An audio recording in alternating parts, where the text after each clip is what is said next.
Hi, welcome back guys. This is your friend, Parallel Deku, back with another fanfiction.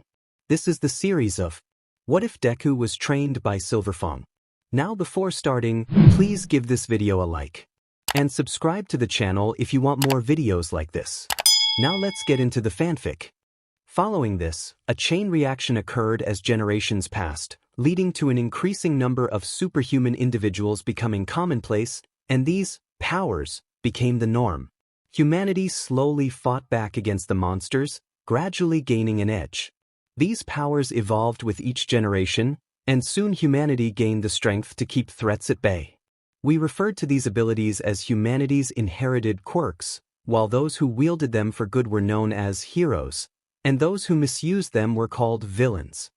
Today, with 80% of the population becoming more superhuman and numbers continuing to rise, humanity stood at the forefront of technological advancement and quirk development, establishing newly revived societies based on these powers, ready to continue the next phase of evolution. Of course, this did not apply to all humans. Humanity is made up of many clans. Clans, families, guilds. The terminology has changed over the years, but they all refer to factions. Typically related by blood, these groups or organizations share similar quirks and sometimes even ideals. Among the most prominent clans today are the Todoroki clan, a prestigious family known for their mastery over both fire and ice-based quirks. Their lineage has produced some of the most formidable pro-heroes, with their current head, Endeavor, holding the title of Japan's #2 hero. The Todoroki family has a history of rigorous training and arranged quirk marriages, prioritizing strength above all else. Their legacy is both admired and feared, with members often facing immense pressure to surpass their predecessors. The Yaoyorozu clan. Renowned as the wealthiest family in Japan, the Yaoyorozu clan wields vast political and financial influence, controlling major industries and hero support enterprises. Their immense fortune allows them to fund hero agencies, research, and technological advancements. The current head, Takashi Yaoyorozu, oversees a vast network of businesses that shape the economy. Members of this family are expected to be both intelligent and resourceful, with many specializing in creation-type quirks or support roles within hero society. The Redestro clan. Unlike the others, this is not a traditional bloodline-based family but a coalition of powerful business entities working toward a shared goal. Originally founded by Redestro, the clan operates like a corporate syndicate, controlling vast portions of Japan's economy, infrastructure, and political influence. Many of its members hold seats in powerful organizations, and their involvement in hero society is more about financial control than frontline heroics. Though they publicly align with hero society, their true motives remain ambiguous, and rumors persist about their involvement in underground dealings. The Ida clan. A family with the longest recorded lineage of heroes in Japan, tracing back centuries.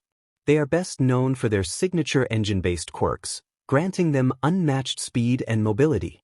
The clan operates with strict discipline, emphasizing honor, duty, and responsibility. Each successor is expected to uphold the family name with integrity, with the current torchbearer being Ingenium. The Ida family is deeply respected within the hero community and has a reputation for producing high-ranking pro-heroes. The Himura clan. One of Japan's oldest and most powerful families, specializing in ice-based abilities. Many legendary heroes have emerged from this bloodline, their quirks refining over generations into some of the most potent cryokinetic powers ever seen. Despite their influence, the Himura family maintains a cold and distant reputation, often prioritizing tradition over modern hero society. Rei Todoroki, pro-hero, Yukiana, is a member of this family. The Midoria clan. A newly emerging clan of espers, wielding abilities that allow them to manipulate natural forces using their minds. Though young, the clan has shown incredible promise, with many believing that their abilities could rival even the strongest hero families in the future. Their powers vary widely, ranging from telekinesis to elemental manipulation, making them unpredictable and highly versatile. Due to their recent rise, the Midoria clan is still carving out its place among the more established hero bloodlines. The Shield clan. Although the Shield clan is quirkless, they are arguably one of the most influential families in Japan's hero industry due to their unparalleled genius in engineering and support item manufacturing. They are the architects behind many essential gadgets, support devices, and technology that empower the hero community. The clan has maintained a reputation for creating the most innovative technology in support of heroes. The current head, David Shield, is a brilliant inventor and former hero sidekick known for his unwavering dedication to creating technology that can enhance and protect the public. The Hero Public Safety Commission, HPSC, releases an annual hero ranking, measuring each pro hero's effectiveness based on several main factors: incident resolution, number of criminals apprehended, successful rescue missions, number of disasters averted, efficiency in solving major incidents, severity of the threats neutralized, contributions to society, heroic involvement in community service and public safety initiatives, participation in training programs for future heroes, contributions to law enforcement and emergency response teams, research and development of support technology or hero-based advancements, performance consistency. This category tracks how reliable a hero is over time. Heroes who perform well on every mission, remain steady in their efforts, and maintain a consistent level of skill and professionalism are ranked higher. This includes their ability to handle a variety of situations, not just combat. Public approval, media presence and reputation in the public eye, civilians' trust and recognition of their hero work, endorsements, interviews, and positive influence on the hero industry. The current top-ranking heroes are All Might, S-Class, 99.9. Incidents resolved, 100% success rate. Contributions, sponsored over 50 hero training programs, innovations in hero technology. Public approval, 100%. Performance consistency, 100%. King, S-Class, 98.3. Incidents resolved, 80% success rate. Contributions, acts as a symbol of strength and psychological warfare, bolstering morale. Public approval, 95%. Performance consistency, 75%. Blast, S-Class, 97.6. Incidents resolved, mostly unknown, but rumored to have saved the world multiple times in secret. Contributions, works in the shadows, battling cosmic-level threats. Public approval, mixed, due to his rare appearances, some even doubt his existence. Performance consistency, 90% very high, but little public knowledge of his full impact. Tatsumaki, S-Class, 96.3. Incidents resolved, 100% success rate. Contributions, key involvement in major global threats, frequent hero rescues. Public approval, 92%. Performance consistency, 95%. Endeavor, S-Class, 95.2. Incidents resolved, 95% success rate. Contributions, major advancements in hero technology, mentoring younger heroes. Public approval, 85%. Performance consistency, 98%. Hawks, S-Class, 93.8. Incidents resolved, 93% success rate. Contributions, covert operations, intelligence gathering, public outreach. Public approval, 92%. Performance consistency, 95%. Atomic Samurai, S-Class, 92.1. Incidents resolved, 95% success rate. Contributions, protecting cities from massive threats, strong leadership within the S-Class ranks. Public approval, 85%. Performance consistency, 90%. Bang, S-Class, 89.9. Incidents resolved, 98% success rate. Contributions, established a training dojo for aspiring heroes, mentored younger heroes. Public approval, 80%. Performance consistency, 90%. Miruko, S-Class, 88.5. Incidents resolved, 90% success rate. Contributions, defeats high-level villains, strong public figure. Public approval, 85%. Performance consistency, 95%. Flashy Flash S-Class, 87.3. Incidents resolved, 90% success rate. Contributions, high-level takedowns, precise in defeating enemies. Public approval, 80%. Performance consistency, 95%. Zombie Man S-Class, 85.0. Incidents resolved, 95% success rate. Contributions, works tirelessly in high-risk missions, never backs down. Public approval, 75%. Performance consistency, 90%. Not all men are equal. I learned this lesson when I was 4 years old. In this world, people have developed extraordinary abilities, and nearly 80% of the population possesses them. These abilities are called quirks. At first, quirks changed everything, reshaping society, technology, and even daily life. But as with all power, corruption followed. Some people used their quirks for selfish, destructive reasons, and society labeled them villains. However, villains weren't the only threat. Not long before quirks became the norm, an even darker force began to rise: monsters. Huge, terrifying creatures emerged from the depths of the earth, the farthest reaches of space, and even from the darkest corners of human fear. These beings were not just the usual product of quirked individuals but actual biological anomalies, beasts of unimaginable power that could destroy entire cities with a single swipe. Some were born from the very laws of nature, while others were the result of strange mutations, experiments gone wrong, or even the whims of godlike entities. In the face of these monsters, the line between heroes and villains blurred. Some villains allied with these creatures to bring about chaos, while others, heroes included, found themselves in a desperate race to defend humanity from an unstoppable tide of destruction. The monsters were no longer just occasional occurrences. They were a constant threat, testing the limits of even the strongest heroes. The world teetered on the edge of chaos. That was when heroes rose.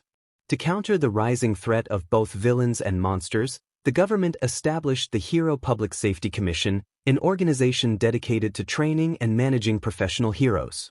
These individuals became the frontline defenders of society, wielding their quirks and skills to maintain order. Now, heroism isn't just a duty, it's a profession, an institution, a symbol of hope. The best heroes stand as living legends, their names carried in the hearts of millions. For as long as I can remember, I've dreamed of joining them, of becoming a hero, of standing alongside the greatest defenders of our time. But there's one problem. I was born quirkless. Yagi House, home of the #1 hero. Mom. Dad. The excited patter of small feet echoed through the house as 2 children barreled into their parents' bedroom. Wake up. Wake up. It's our big day. Izumi Yagi, a bright-eyed 4-year-old, bounced on the bed with boundless energy. Trailing behind her, just as eager, was her twin brother. Today's the day we get our quirks. Let's go! Izuku Yagi exclaimed, practically vibrating with excitement. Toshinori Yagi, their towering father, let out a hearty chuckle as he scooped Izumi up with ease. Indeed! Today, we find out what kind of heroes you two are destined to be. Inko Yagi, watching the scene with a warm smile, ruffled Izuku's messy green hair. That's right, my little heroes, she said softly. But first, let's get ready. We have a big day ahead, and breakfast is almost ready. As soon as breakfast was ready, Izuku and Izumi were dressed and ready to go. Their parents, dressed up, were prepared to take them to the family doctor to determine the results that would shape their paths forever. Izuku was the first to go. He walked into the room with the plaque titled Dr. Genius, where he was put through a series of tests to determine what kind of quirk he might have. The doctor led him through a series of tests, each designed to determine what kind of quirk he might possess. First, they ruled out mutation-type quirks, which typically had visible physical traits. Izuku looked completely normal, no extra limbs, no animal-like features, no telltale signs. Next came physical enhancement tests. If he had a strength-based quirk, it would show in his performance. But despite his determination, Izuku's results were entirely average for a 4-year-old. Then they moved on to the quirk energy scan. Most emitter-type quirks gave off detectable energy signatures, whether heat, electrical pulses, or some other unique trait. The machine gave a low beep. The final step was a blood draw, meant to detect any quirk-related genetic markers. Izuku, ever brave, barely flinched as the needle pricked his arm. With his test complete, it was Izumi's turn. She confidently took her place, eager to uncover the power that would make her a hero. "All right, I have good news and bad news. Which would you like to hear first?" the doctor asked after finishing with the two children. After a moment, the doctor returned, holding a clipboard. His expression was neutral, unreadable. Silence hung in the air. Izuku swallowed hard, his stomach twisted with unease. Something told him his life was about to change forever.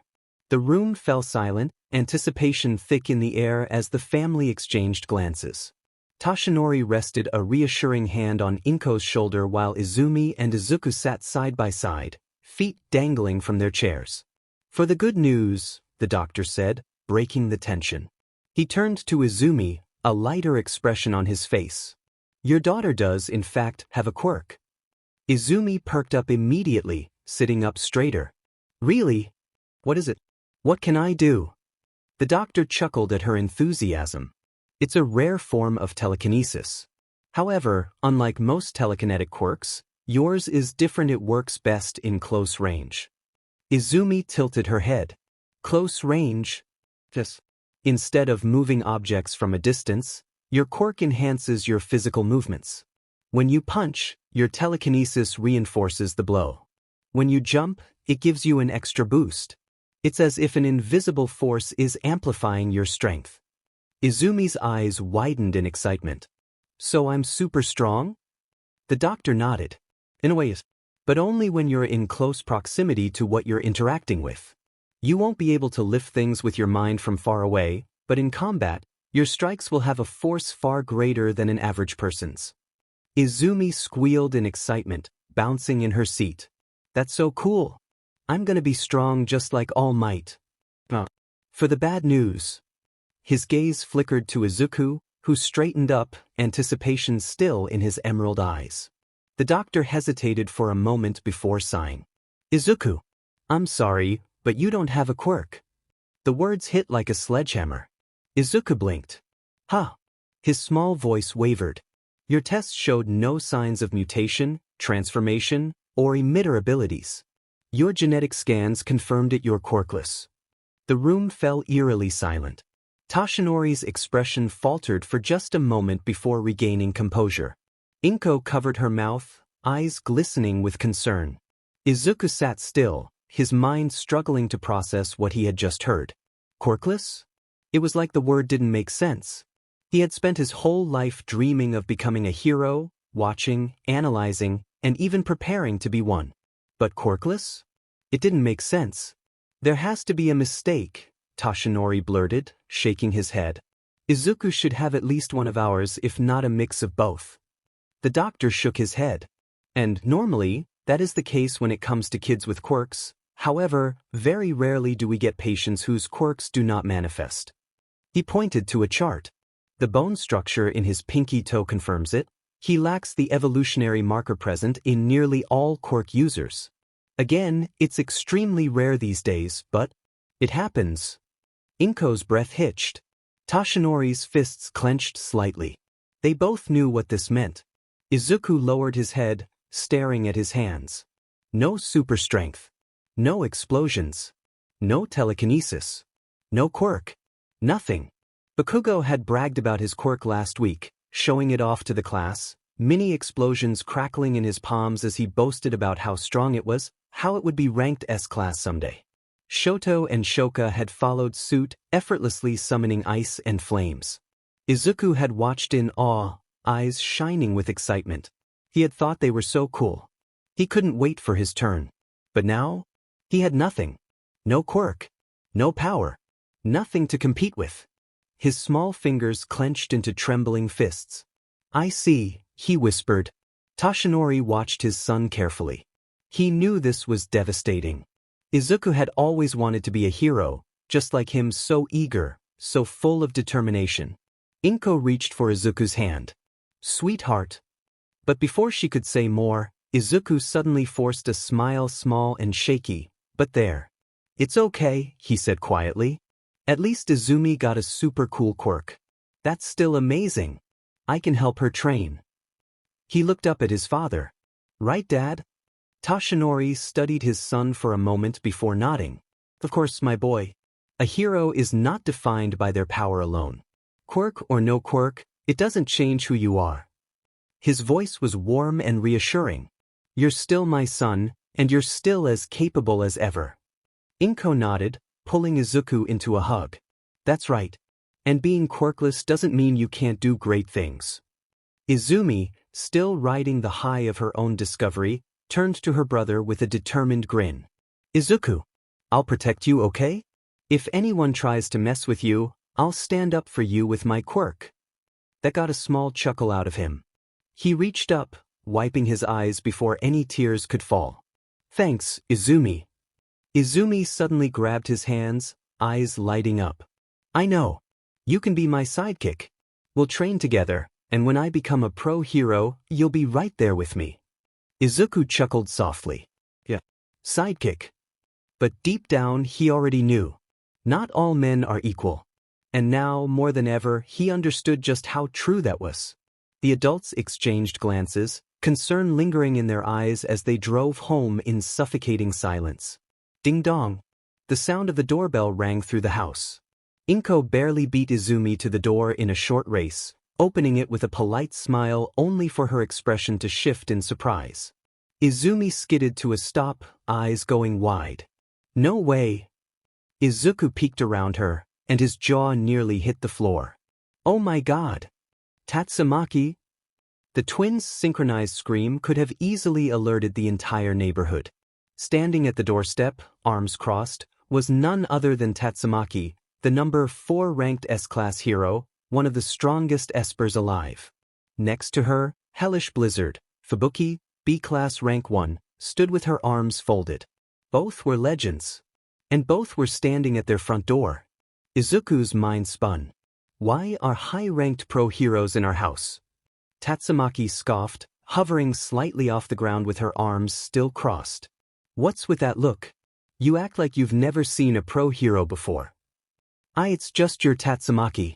The Tatsumaki. Izuku stammered. And I'm here too. Fubuki added, but her voice was drowned out by the weight of Tatsumaki's presence. Inko stepped forward with a nervous smile. Tatsumaki, it's nice to see. Out of my way, Inko. Tatsumaki barked, shoving past her and floating inside as if she owned the place. I came for my nephew and niece. Fubuki sighed and gave Inko an apologetic look. I'm sorry about her. Hasn't changed since you last saw her. Inko chuckled. No, it's fine. I'm just glad you both came. Meanwhile, Tatsumaki's sharp, emerald eyes locked onto the broccoli-haired twins. She floated above them, scrutinizing them like a drill sergeant inspecting recruits. Then, with a smirk, she placed her hands on her hips. So, you're the ones inheriting the Midoriya pride. Good, I have high expectations for you too. Midoriya pride? Izuku blinked. What's that? Tatsumaki froze for a moment, then turned to Inko. Wait, they don't know. Inko sighed. We were going to tell them later, but you might as well do it now. Izuku and Izumi exchanged confused glances. Tell us what? Tatsumaki floated even closer, her presence making the air feel heavier. Listen here, kids. Her glare was sharp, her tone commanding. You are part of the Midoriya family. Your mother was a Midoriya. And now, it's your turn to carry that legacy. Do not tarnish the Midoriya name. Got it? It should have sounded like a threat. It should have sent shivers down their spines. But instead, here's what the twins heard. Huh. Wait, Mom is a Midoriya. Izuku's mind raced, piecing everything together. Wait, that means Mom is related to Tatsumaki-san and Fubuki-san. That means we're related to them. Tatsumaki groaned, rubbing her forehead. Ugh, you're missing the point. Fubuki sighed. See? This is why I said you should let me explain it. Izumi gasped, her eyes sparkling. So that means I got my quirk from you? Tatsumaki smirked, ruffling Izumi's hair playfully. Of course. Esper quirks run in the family, kid. But don't get too confident just yet. You've got a long way to go before you can match me. Izumi practically vibrated with excitement. This is the coolest thing ever. Meanwhile, Izuku just stood there, overwhelmed. A family of espers. His mom was a Midoria. Tatsumaki and Fubuki were his relatives.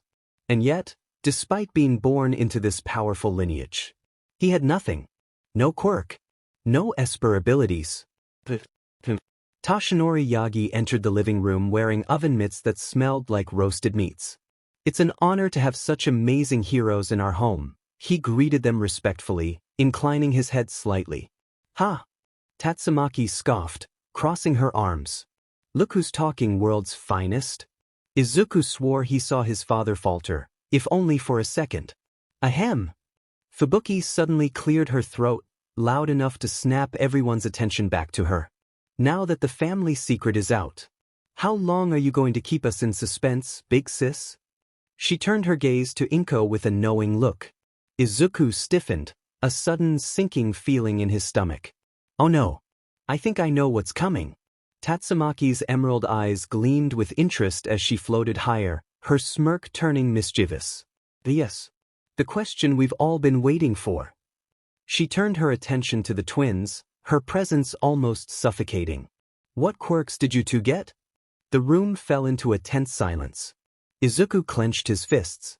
Izumi's excitement wavered. Inko and Toshinori exchanged glances. Tatsumaki's smirk started fading. Wait, don't tell me. Fubuki's eyes softened slightly as she picked up on the tension.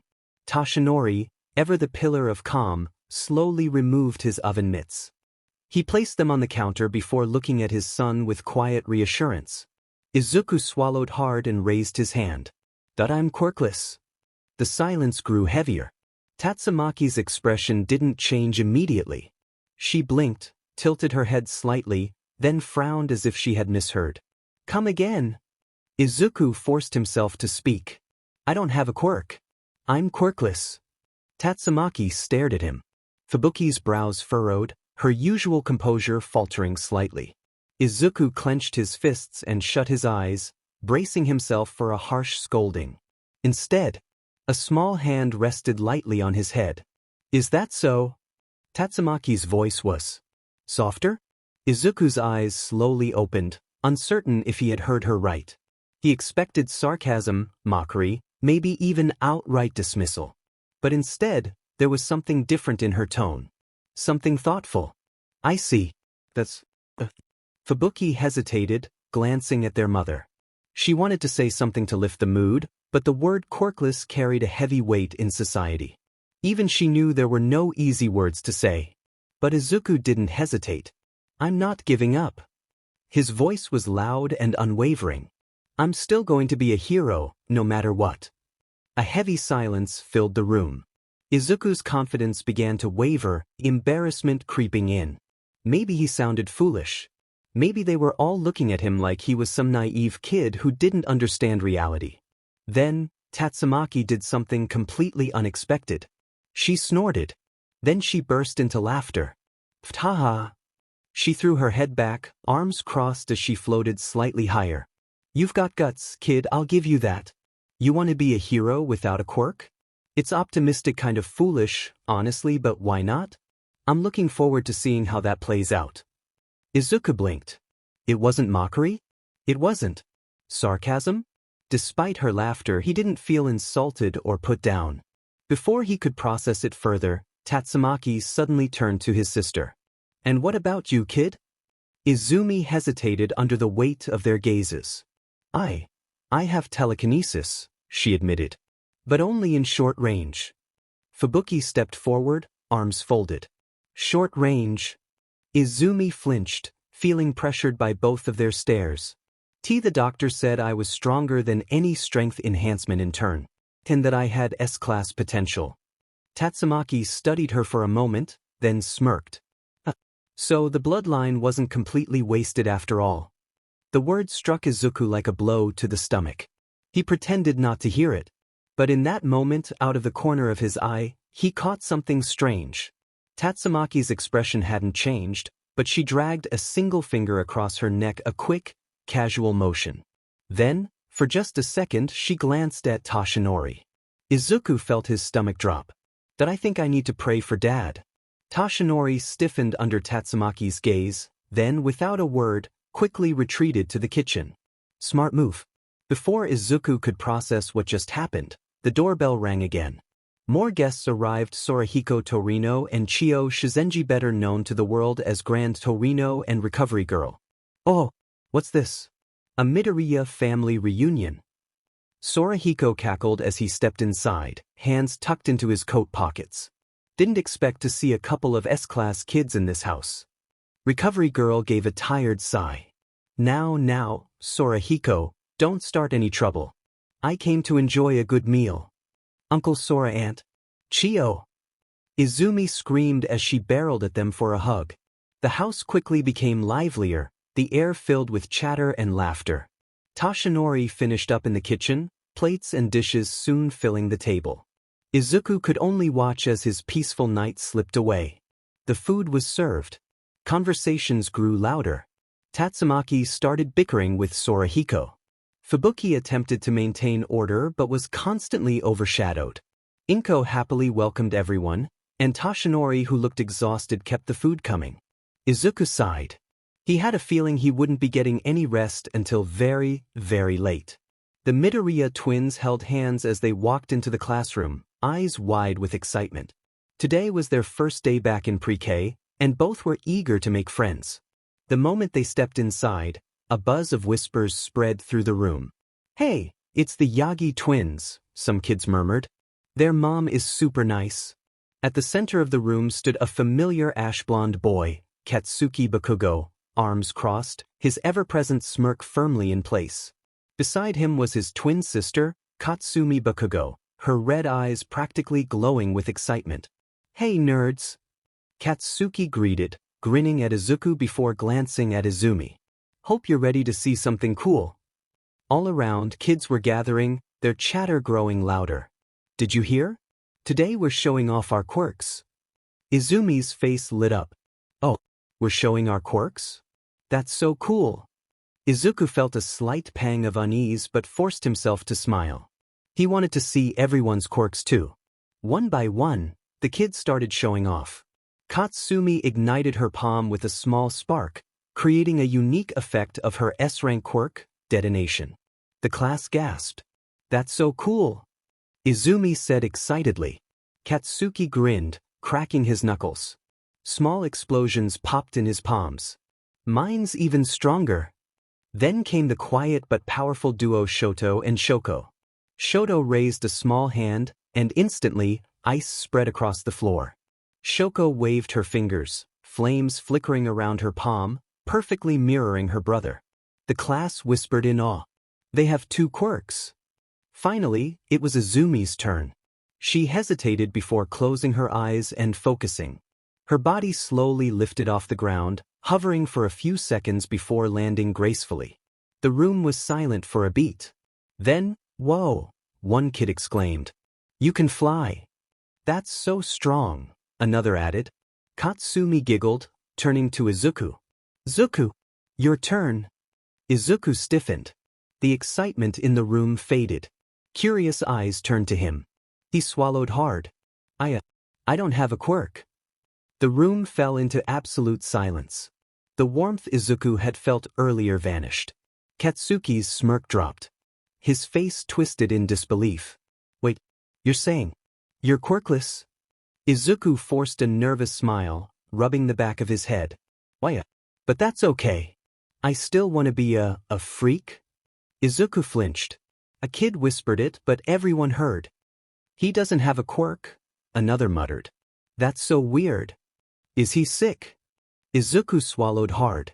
His hands clenched at his sides. Katsuki stepped forward, scowling. "That's dumb. Everyone has a quirk. You're lying." "I'm not." Izuku protested. "I just don't." Katsumi folded her arms. "That means you're like those old people, right? The ones that never got quirks." Shoto, who had been silent, finally spoke. His voice was calm but cold. You're quirkless? His mismatched eyes narrowed. How are you supposed to be a hero like that? Izuku opened his mouth, but no words came out. Katsuki scoffed, crossing his arms. A hero with no power is just a loser, right? Izuku flinched. That's not true.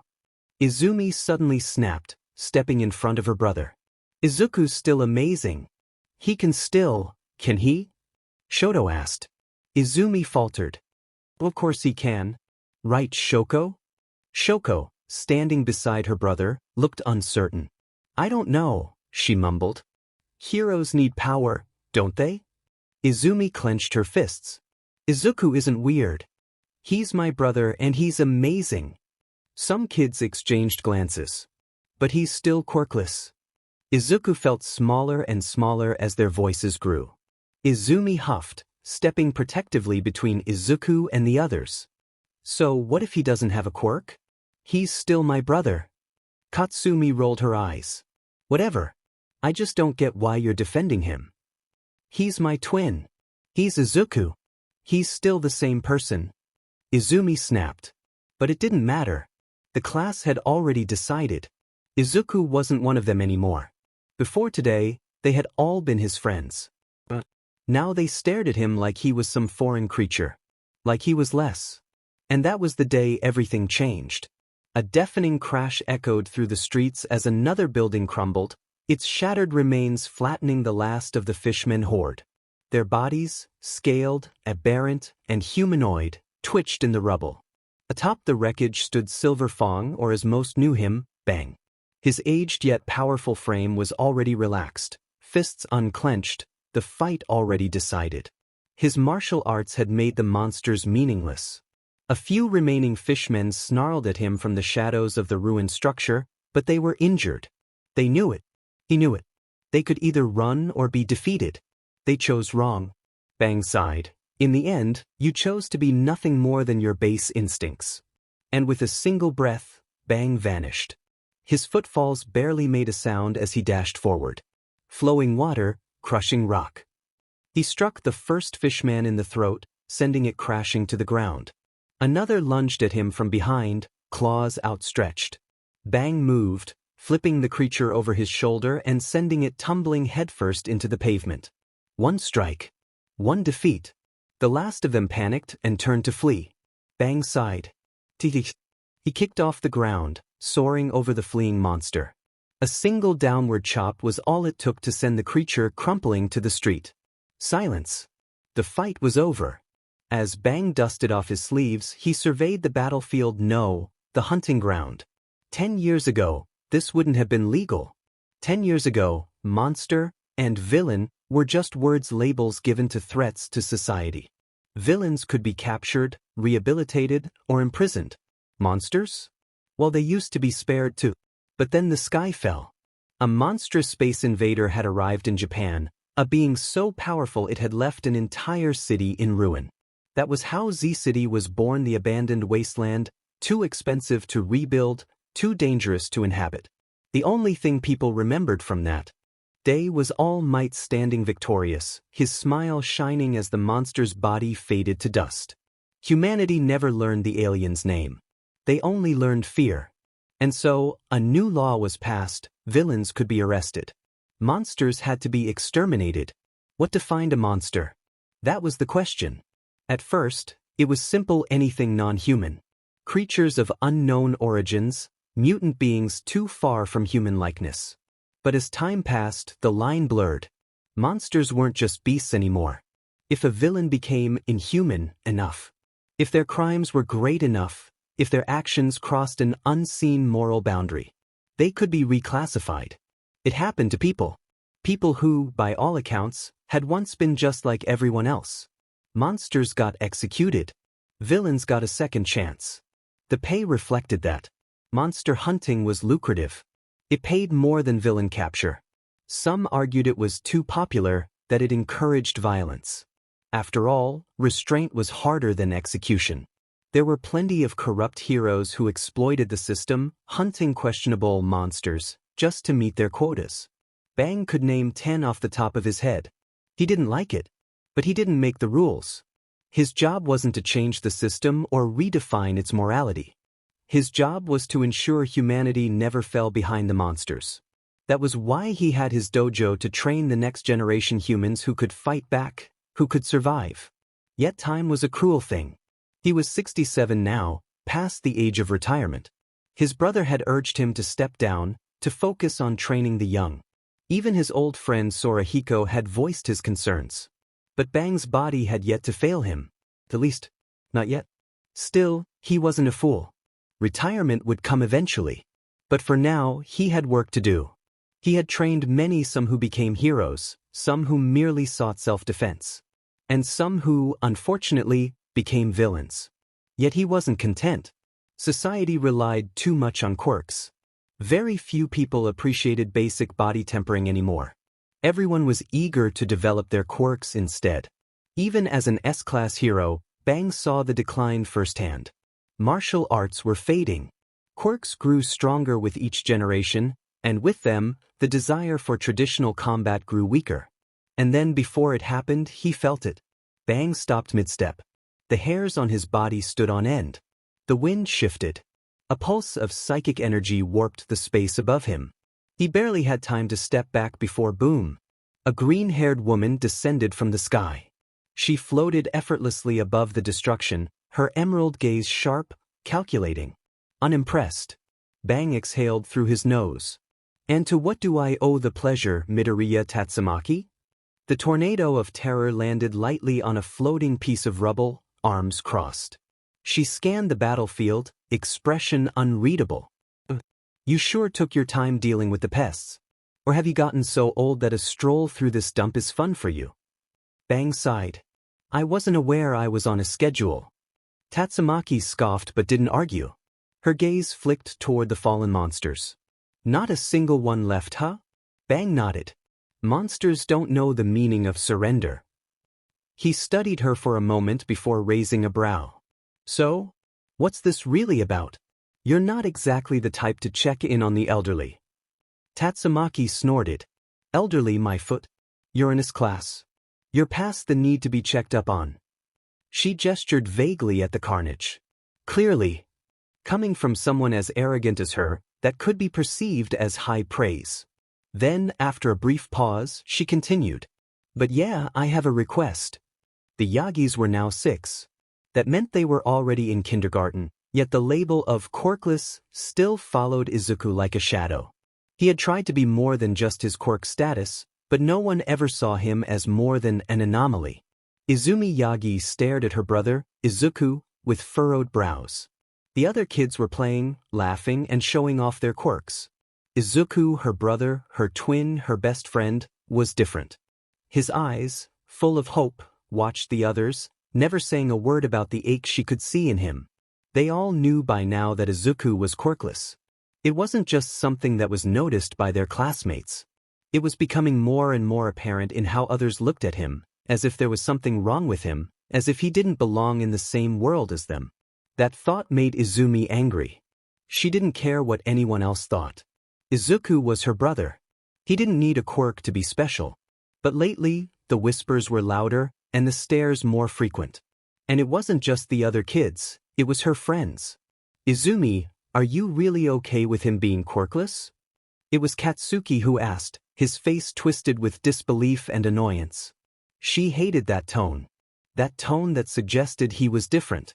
Katsuki was always so loud, always so confident, but even he couldn't seem to wrap his mind around Izuku not having a quirk. She couldn't answer him right away. She just shook her head, unable to put her thoughts into words. Katsumi, his twin sister, stood by him, her eyes narrowing in suspicion. Come on, Izumi. It's not like you don't see it. Katsumi folded her arms and raised an eyebrow.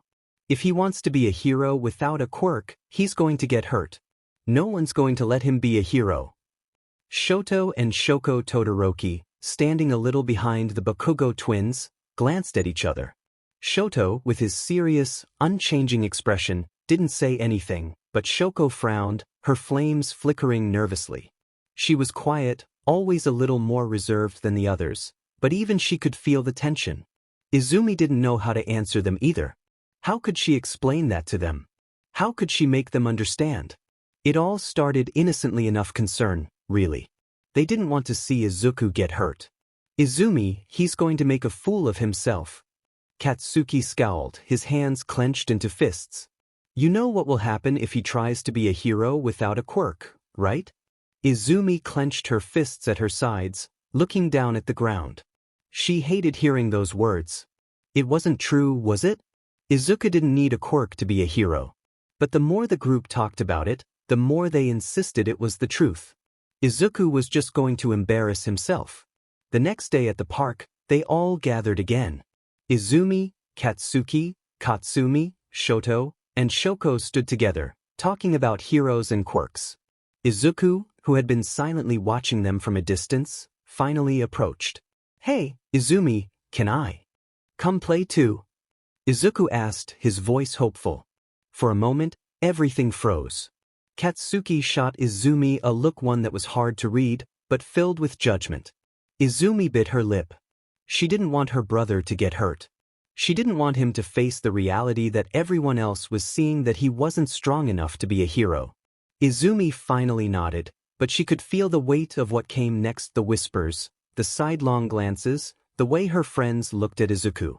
It wasn't something they could talk about openly, but it was clear to everyone, Izuku didn't belong in the world of quirks. The following weeks were harder. Izumi tried to keep Izuku close, but the bullying from their classmates and even some of her closest friends seemed to escalate. One day, while they were all playing tag at the park, Izuku tried to climb a tree to tag Katsuki, but he stumbled halfway up and fell, landing hard on the ground. The laughter that followed stung more than anything Izumi had ever felt. Look at him. Quirkless wonder trying to climb a tree, one of the kids from their class jeered. Izumi felt her blood boil. She ran over to Izuku, helping him up. His face was pale, his lip trembling, but he didn't cry. Izumi wanted to scream, to fight back, but there was nothing she could do. Katsumi, shaking her head, muttered under her breath, "What's the point?" Katsuki just glared at Izuku from the sidelines, crossing his arms tightly. If he keeps this up, he'll only get himself hurt. He turned to Izumi. You know he won't be a hero without a quirk. He's going to be a liability. Izumi bit her lip, her chest tightening. She didn't want to agree with them, but deep down, part of her knew it was true. And that made her feel sick. Katsuki's voice rang through her mind, his words too clear. You need to stop him before he gets hurt. And that's when it happened. The others came to her with the idea, suggesting a plan. Let's just beat him up. Izumi blinked, confused at first. She didn't understand why they would say that. Katsuki grinned, the smirk on his face as malicious as it was confident. If we beat him up, maybe he'll stop being so stupid. Maybe he'll get it through his thick head that he can't be a hero without a quirk. Izumi's heart sank. This wasn't concern. This wasn't trying to help him. This was something else, something sick. Yet somehow, the others all agreed. Shoto didn't speak up, but his silence was enough to show where he stood. Shoka's face was drawn with worry, but she too stayed quiet. The plan was simple: force Izuku to give up on his dream of being a hero. Izumi's fists clenched, and she could feel the rage bubbling up inside her, threatening to spill out. She wanted to stop them. She wanted to tell them how wrong they were. But as the others looked to her for confirmation, something shifted. Her gaze flickered to Izuku, who was smiling brightly in the distance, unaware of the plan that was being made against him. Was this the only way to protect him? It was early that day, after the painful encounter at the park, that the plan began to take shape. The laughter of other children filled the air, but within a small group standing in the clearing, there was no laughter. Just expectation. Izumi Yagi, Katsuki and Katsumi Bakugo, and Shoto and Shoka Todoroki stood in a loose circle around him. Izuku. He had no idea what was coming. Hey, Izuku, you still want to be a hero? Katsuki asked, his voice casual, but his crimson eyes sharp. Izuku blinked, tilting his head. Of course. His smile widened. I know I don't have a quirk, but that won't stop me. I'll just have to train even harder than everyone else. Katsuki scoffed, shaking his head. That's what I thought. Then he moved. A palm shot forward, and there was a loud explosion. Izuku barely had time to register what happened before the force sent him tumbling back. He hit the ground hard, the breath knocked out of his lungs. His arms stung from where the blast had grazed him, but he didn't cry. He looked up in confusion. Kaken? Katsuki wasn't smiling. None of them were. Izumi stepped forward next, her hands glowing faintly as she activated her tactile kinesis. She looked down at her twin, her expression unreadable. "Give up, Izuku," she said softly. Izuku's heart pounded. "What? You can't be a hero." Izumi, W. But there was no time to plead. Katsumi was next. Her detonation quirk was like Katsuki's but more refined, allowing her to deploy explosions in space rather than through contact. She snapped her fingers, and another explosion erupted right beside Izuku's head, knocking him off balance. His ears rang. His vision blurred. "Give up, Deku," Katsumi muttered, stepping forward. "Heroes don't fight with just their fists. They need power." Izumi stood still, her fists clenched, watching. She told herself this was for his own good. If he got hurt badly enough, he would finally understand. "You really still think you can do it?" Shoko asked, her eyes pleading for him to say no. Izuku groaned, pushing himself onto his hands and knees. He was shaking, his arms trembling from the pain. But even then he lifted his head. And he smiled. "Yeah, I do." Shoto's expression darkened. "Then you're an idiot." The air shifted. Ice exploded from his right side, freezing Izuku's legs to the ground. At the same time, fire roared from Shoka's hand, searing the air around him, stopping just before it could burn. Izuku gasped, not from pain but from the shock of being trapped. He struggled, his small body jerking uselessly against the restraints of ice and heat. Izumi watched as her brother's face twisted not in fear, but in stubborn determination. This isn't working. Her fingers twitched. Activating her tactile kinesis, she lifted Izuku's battered body just a few inches off the ground. It felt wrong, using her quirk against him, but he needed to learn. "Izuku, please stop," she said, her voice barely above a whisper. "Stop?" But Izuku clenched his fists. They were all stronger than him. They all had quirks. And yet, they were the ones telling him to give up? But he wouldn't. He wouldn't give up. Even as his body ached, as bruises began to form, as his lungs burned from exertion, he refused. He forced himself to his feet, his legs trembling, his breath ragged. He wiped his mouth. And he smiled. Bruised. Beaten. But not broken. Katsuki clicked his tongue. "You're hopeless." Izuku wiped the blood from his lip, still smiling. "Maybe." His voice was weak but steady. "But I'm not giving up." "Fine then," Izumi said. "We'll just have to keep doing this until you understand." But before another explosion could fly, a pulse of psychic energy snapped through the air. Everyone froze. Izumi's eyes widened. She knew that energy. And so did Izuku. A green-haired figure descended from above. The wind howled as a force stronger than any of them crashed down. The air vibrated. The ground trembled. And then Tatsumaki landed. Her emerald eyes burned like molten jade as she hovered above them, arms crossed, her expression dark. Silence fell over the group. For the first time that day, Izuku felt fear. Not because of his injuries. Not because of the pain. But because of the sheer power in front of him. And the unimpressed, piercing glare she was giving them all. Tatsumaki sighed. "What are you kids doing?" The wind roared in Izuku's ears. The world blurred below as he floated, suspended mid-air by an invisible force. His small body dangled helplessly as he was carried through the sky, but he wasn't scared. Not because he trusted Tatsumaki, he didn't. Not because he wasn't in pain, he was. But because he was too numb to care. He tried to speak, his lips parting to say something, but the moment sound left his mouth, the psychic force around him squeezed slightly. "Be quiet," Tatsumaki snapped, not even looking at him. Izuku clamped his mouth shut. The flight continued in silence. His body ached. His face stung.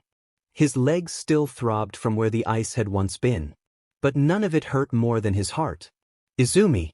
Katsuki. Shota." Katsumi. Shoka. They did this to him. But they were his friends. His family. His throat tightened and his eyes burned, but he forced himself to hold it in. He wouldn't cry, not yet. He wasn't going to cry in front of her. Then suddenly they stopped. Izuku was lowered, not roughly, but not gently either, onto the floor of an unfamiliar house. He wobbled, his legs still weak, but he managed to stay standing. Tatsumaki floated down beside him, arms still crossed. Sit. Izuku obeyed. Tatsumaki returned a few seconds later, holding a first aid kit. Without a word, she knelt in front of him, grabbed his arm, and began bandaging him up. Izuku flinched. He noticed small things in her actions. Her hands were rough, but they were precise. She wrapped his wrist tight, but not painful. She cleaned his scrapes fast, but careful. She pressed a bandage to his cheek firm, but not unkind. Once the process was done, Tatsumaki leaned against the counter, staring at him. Alright, spill it. What happened? Izuku hesitated. They said they were doing it to help me, he whispered. That I couldn't be a hero without a quirk. That I should just give up. His voice cracked. I thought they were my friends. The words felt bitter on his tongue. I hate it, he whispered. His shoulders shook. His chest burned. I hate it so much. The words spilled out before he could hold them back. Everything. How much it hurt. How much it stung. How much he loved them. And how much it broke him to know they didn't believe in him. His face crumpled. He tried to hold it in. But then Tatsumaki sighed. And in the next moment, she flicked him on the forehead. Ow! Izuku yelped, jerking back. He clutched his forehead, blinking in shock. What was that for? Tatsumaki scowled, leaning back on her heels. Crying about it isn't gonna change anything, to us. Izuku sniffled, still holding his head. But nothing. Her eyes hardened. Listen, brat. You're quirkless. That's not gonna change. No matter how hard you work, no matter how much you train, you will never have a quirk. The sooner you get that through your head, the better. His 6-year-old heart ached. She continued, people will always treat you like you're weak. Like you're less. Her voice was sharp, every word cutting like a knife. And if you just sit there crying, waiting for someone to save you, then guess what? You are. Izuku flinched. Tatsumaki scoffed. Let me guess you thought someone would step in? That a teacher or other person would tell them to stop. Izuku didn't answer. Because she was right. Somewhere, deep down, he had hoped. That someone would step in. That someone would tell them to stop. That someone would say, this is wrong. He can be a hero. But no one did. Tatsumaki stared down at him. No one is coming to save you. The words settled like a stone in his chest. She stood up, stretching her arms behind her head. If you want something, you take it. If you want to be strong, then be strong. That's the Midoria pride. But if you're gonna sit here crying like some pathetic brat waiting for someone to fix your problems, then quit now and forsake that name. Izuku's hands clenched into fists. His heart pounded in his ears. Tatsumaki turned on her heel. Get up. Izuku blinked. She didn't wait for a response. With a flick of her wrist, her psychic energy wrapped around him again, lifting him into the air. Izuku gasped. Wait. Where are we? She turned towards him, eyes narrowing. You want to be a hero, right? Izuku nodded slowly. Tatsumaki smirked. Then let's see if you have what it takes. And without another word, she lifted him with her telekinesis once again. The storm carried him forward. Outside the door of the room they had left, Fubuki had heard the conversation and sighed as she leaned on the door. You're still holding on to that belief, sis? Izuku didn't know where they were going. Tatsumaki still hadn't said a word. The wind howled in his ears, and the city lights stretched far beneath them, but his mind wasn't focused on the view. It was focused on the dull ache in his ribs, the sting in his bruises, and the words that still rang in his head, no one is coming to save you. He hated that she said it. He hated that she was right. The city vanished below them as they soared over rolling hills and open fields. The buildings disappeared, replaced by vast mountains and dense forests. And then a large, traditional dojo appeared on the horizon. Izuku blinked. It looked old but not abandoned. The wooden beams were sturdy, the walls well-maintained. A tall signpost stood at the entrance, the words, Ryujui Gansaiken, carved neatly into the wood. Tatsumaki descended. With a flick of her wrist, she dropped Izuku onto the ground. His legs wobbled as he caught himself. Oh, you could at least warn me before. Shut up. Izuku sighed. Tatsumaki landed beside him, hands on her hips, staring at the dojo with an unreadable expression. She looked almost detached, as though this were just another stop in her endless journey. Then, without so much as a glance in his direction, she turned to him. Stay here. Izuku blinked. Huh. She didn't explain. She simply floated toward the entrance, pushed the doors open, and disappeared inside. Izuku hesitated. What was this place? Why had she brought him here? Before he could spiral further, a voice cut through the air. Tatsumaki? It was deep. Familiar. Izuku turned toward the entrance and his eyes widened. Standing in the doorway was an old man. An old man with gray hair, a sharp, chiseled face, and a body built like steel despite his age. Izuku blinked. Then his eyes went wide. Gosh. It's Silverfang. His voice cracked as he practically squealed. Bang blinked. Ha! Izuku bounced in place, the pain in his bruises forgotten. His exhaustion pushed aside. He was shaking with excitement. Silverfang. The Class S Rank 8 hero. The master of water stream rock smashing fist. The man who took down 100 Eyes Octopus in one blow. You're real. Bang raised an eyebrow.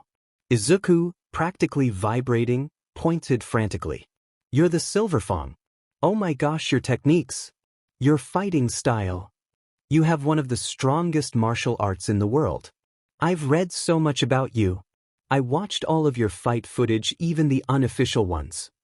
But before he could continue, Tatsumaki smacked him on the head, silencing him. I swear, kids these days are just loud and have no manners. Izuku winced but said nothing. Pot calling the kettle black, Bang thought. Tatsumaki crossed her arms. I'm here for a favor and it's this. She shoved Izuku forward, making him stumble. This? Izuku thought, unsure if he was being likened to an object. Tatsumaki turned her attention back to Silverfang. You teach kids, right? Teach this one. Izuku's eyes widened. Wait, what? Silverfang raised an eyebrow. You're asking me to train this child? No, Tatsumaki said, her voice cold and blunt. I'm telling you to. Silverfang gave her a dry look. That's not how this works. Tatsumaki scoffed. Oh please. You love picking up strays. Silverfang glanced at Izuku again, who stood frozen, confusion written all over his face. After a long moment, Silverfang hummed. That he's quirkless, isn't he? Izuku flinched, unable to hide the pang of shame. Tatsumaki didn't hesitate. And? Silverfang studied Izuku, his gaze piercing. Izuku shifted uncomfortably. He knew what was coming next. Quirkless? Then give up. You can't be a hero without a quirk. You'll never be strong enough. Izuku braced himself. Silverfang smiled. Well, he said, his voice calm and thoughtful. That's definitely rare. And you brought him to me? Tatsumaki shrugged. You're the best at what you do. Silverfang chuckled. Flattery? From you? This must be serious. Tatsumaki rolled her eyes, but Silverfang turned back to Izuku, his expression softening. Kid. Izuku straightened, suddenly feeling the weight of the moment. Silverfang studied him for what felt like an eternity. Then finally he spoke. Do you want to learn how to fight? Izuku's heart stopped. Memories flooded his mind. The pain. The helplessness. The way they looked at him like he was nothing. His fists clenched, his chest tightened. And before he could think, before he could stop himself, he looked Silverfang in the eye and answered. Yes. In that moment, Tatsumaki disappeared. No goodbye. No explanation. No parting words. 1 second she was there. The next she wasn't. That girl, Bang muttered, shaking his head, shows up out of nowhere, drops a half-dead kid on my doorstep, and flies off like she's got better things to do. Izuku sighed. She probably does. Bang gave him a look, but Izuku quickly straightened, trying to act as if he hadn't just been discarded. I mean, not that she's ungrateful or anything. She did help me. And heal me. And, give me a very harsh but educational scolding? Bang chuckled, the corner of his mouth twitching upward. Izuku winced. Then, slowly the old man crossed his arms. Well, kid, you gonna stand there all night or are you coming in? Izuku hesitated. Then his fists clenched, and the fight replayed in his mind. Izumi. Katsuki. Showed up. His own weakness. He swallowed, the resolve building inside him. Yes. He took a step forward. Bang smirked. Good. And for the first time in a long while, Izuku felt a flicker of hope. Izuku sat on the wooden floor of the dojo, his small hands pressed against his bruised legs. The bandages Tatsumaki had put on him still stung, but he ignored it. His mind raced with excitement. He was sitting before Silverfang, the legendary S-Class Rank 8 hero, and one of the greatest martial artists in the world. Bang sat across from him, legs folded, his posture relaxed yet disciplined. His eyes studied the boy with quiet amusement. He could see the bruises, the way Izuku winced slightly whenever he moved too fast. But what stood out to him most was the boy's eyes, determined despite the pain. But he hasn't given up. You've been through a rough day, haven't you, kid? Bang said, his tone calm but knowing. Izuku nodded, hesitating for a second before speaking. Yeah. Bang exhaled through his nose, then turned slightly, pacing with his hands behind his back. Tell me, what do you know about the 5 senses? Izuku perked up at the question, eager to prove himself. Oh, I actually learned this in school recently. See. He tapped under his eyes. Smell. He pointed to his nose. Hear. He pointed at his ears. Touch. He stuck out his hands. Taste. He stuck his tongue out. Bang nodded approvingly. Good. At least your brain's not injured, he smirked. Izuku smiled, a bit sheepishly, before blinking in confusion when Bang raised a finger. But, Bang continued, as a martial artist, you won't just rely on 5. You will develop 7. 7. Izuku's eyes widened in curiosity. But I thought there were only 5 senses? Bang chuckled. That's what most people think. But a warrior must go beyond common knowledge. There are 2 more senses that matter in a fight. 2 that most never consciously train, yet warriors refine through experience. Bang raised one hand, fingers spread apart. The 6th sense, proprioception. Izuku tilted his head. What? Proprioception, Bang repeated. It is your body's awareness of itself and others in space. It allows you to move without thinking, to know where your limbs are without looking, to balance, to react instantly. Without it, you couldn't even walk properly, let alone fight. Izuku's eyes widened. That's actually really cool. Bang nodded. It is the foundation of all martial arts. A master's body moves before the mind decides, because their proprioception is honed to perfection. Izuku was already taking mental notes, his excitement growing. And the last sense? Bang's expression darkened slightly, his tone taking on a more serious weight. Intuition. Izuku swallowed. This, Bang said, is a warrior's sense of danger, their gut instinct. It is the feeling that warns you before an attack comes, that tells you when something is wrong before you can see it. Some call it instinct. Others call it a 6th sense. But I tell you this without intuition, a warrior dies before he even realizes he was in danger. Izuku furrowed his brows, trying to understand. The feeling you get when something bad is going to happen. Bang smirked. Exactly. You've felt it before, haven't you? Izuku thought about it. There had been times when he felt something was wrong before it actually happened. He thought back to the playground. Had he felt it coming? He had. He had known something was wrong, deep in his gut. But he had ignored it, clinging to hope that his friends wouldn't hurt him. I didn't listen to my intuition. He clenched his fists. Bang watched Izuku's face carefully. He could see the boy putting the pieces together, understanding the lesson without being told directly. Bang saw the reaction and gave a knowing nod. Intuition is your first and last warning. Ignore it and you'll regret it. The old master stood up, dusting off his robe. He looked down at Izuku with a calm, but firm expression. These 7 senses will guide you in everything. Martial arts, in battle, in life. We start by sharpening what is already there. Understood? Izuku straightened his back, determination settling in his gaze. Yes, sir. Bang chuckled. Good. Then let's begin. Izuku found himself sitting cross-legged on the dojo floor, staring at the TV screen in front of him. The lights were dimmed, and the room was silent except for the soft hum of the movie playing. He blinked. This is the training? He asked, glancing at Bang, who sat beside him with arms crossed. Bang nodded. Yes. Your first lesson is dynamic vision. Izuku frowned. He expected grueling physical exercises, intense combat drills, or maybe even meditation. But watching a movie? That was underwhelming. Still, he didn't question it. He turned to the screen. The movie played. It was an old martial arts film, filled with fast-paced fights, dramatic angles, and exaggerated choreographed movements. Izuku found himself enjoying it despite the initial surprise. The screen froze mid-scene, and Bang turned to him with a sharp look. What was the color of the third man's shoes in the background? Izuku blinked. Huh. Bang's expression didn't change. The third man, standing behind the main fighter in the last scene. What color were his shoes? Izuku scrambled to think back, his mind racing through what he had just seen.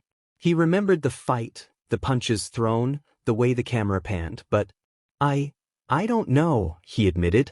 Bang sighed and shook his head. Not paying attention. Again. The movie rewound, playing from the same point. Izuku sat up straighter, more focused this time. The scene played out again and just as before.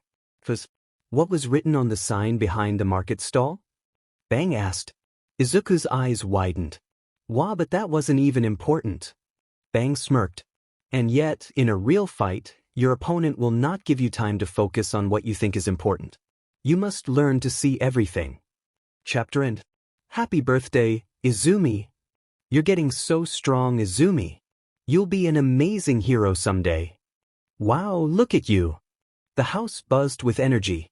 Laughter echoed through the halls, the scent of cake and freshly cooked food filled the air, and the chatter of excited guests created a festive atmosphere. It was Izuku and Izumi Yagi's 8th birthday. But if someone walked in without knowing better, they'd think only one of them was being celebrated. Izuku stood off to the side, quietly observing as family members and friends swarmed around his twin sister.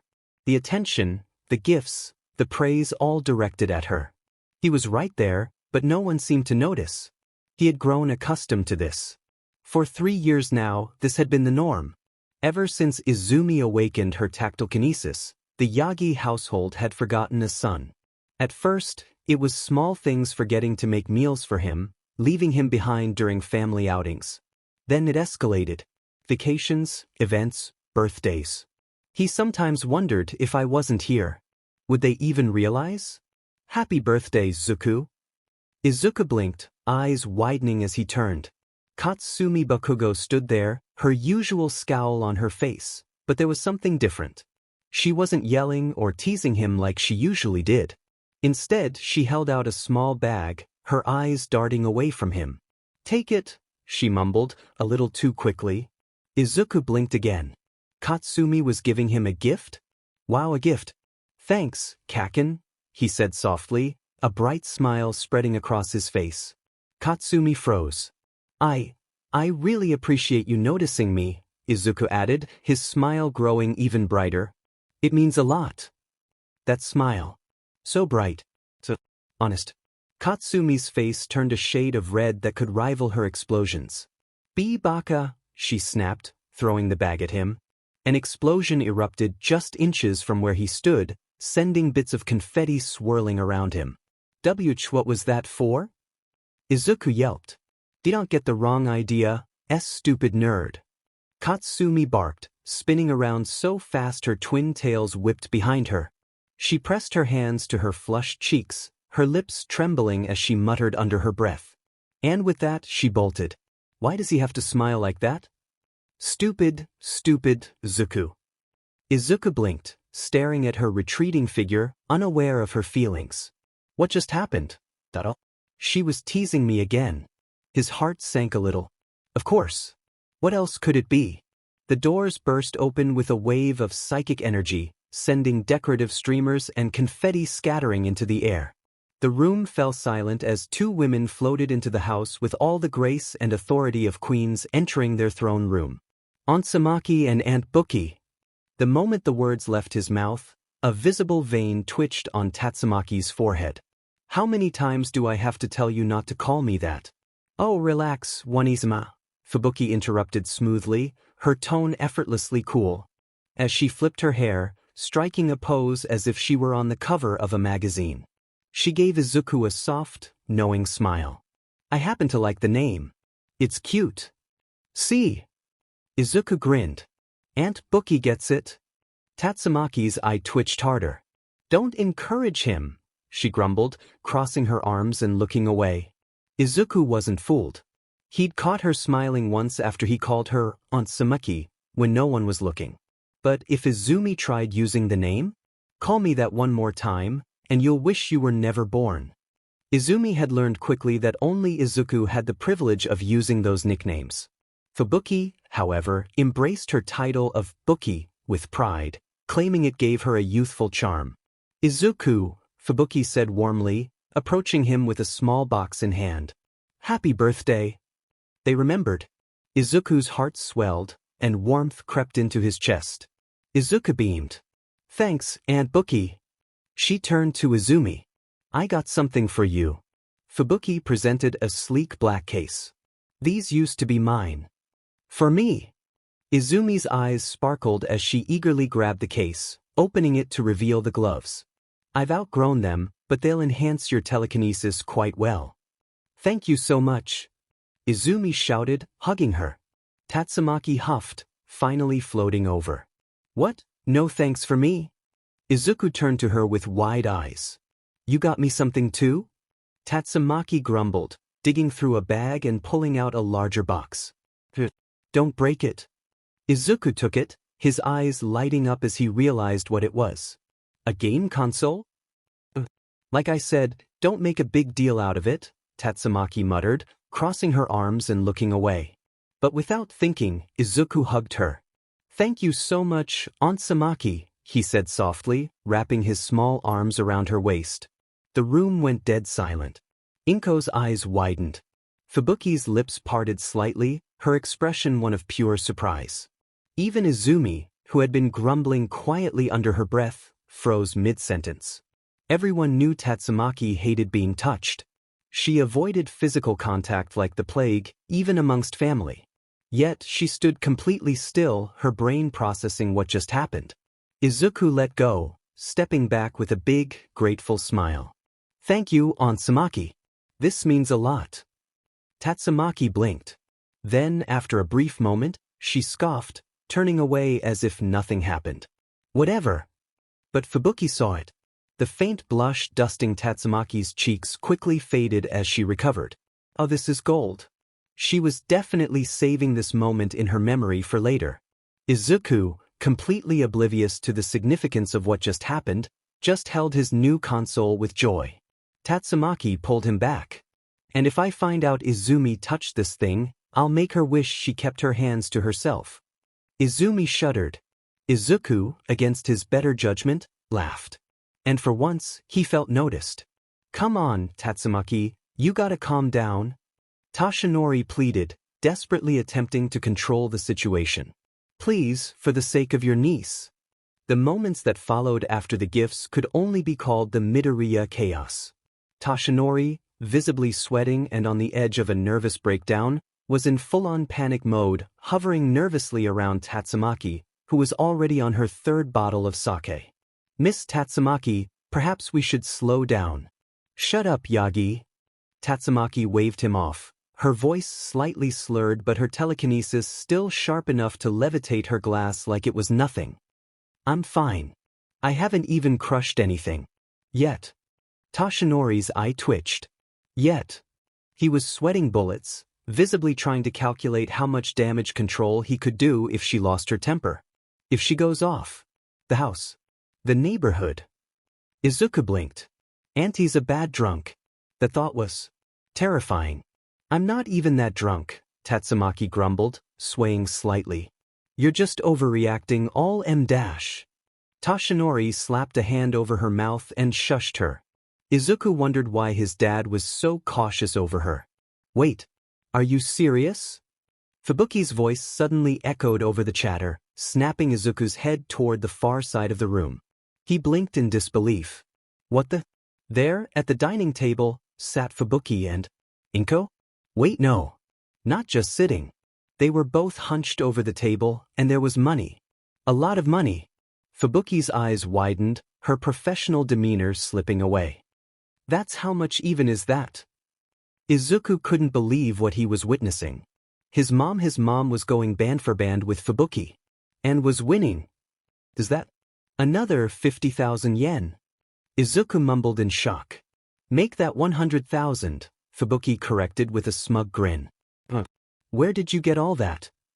Izuku's voice finally squeaked out, his wide eyes locked on the mountain of cash growing in front of him. Inko, without even looking up, replied casually, Oh, sweetie, don't worry about it. Mommy's got a few. Savings accounts. Savings accounts? Izuku's voice cracked, his mind spiraling further into confusion. Fubuki chuckled, eyes narrowing. A secret stash? You've been holding out, haven't you? Inko's eyes gleamed with mischief. Let's just say, she placed another crisp stack of bills on the growing pile. A mother always plans ahead. Izuku's head was spinning. This is insane. Fubuki's pride wouldn't let her back down. She slammed down another stack, matching Inko once again. Double or nothing. Fubuki challenged, a wicked grin tugging at the corners of her mouth. Inko's expression turned downright dangerous. Triple. What?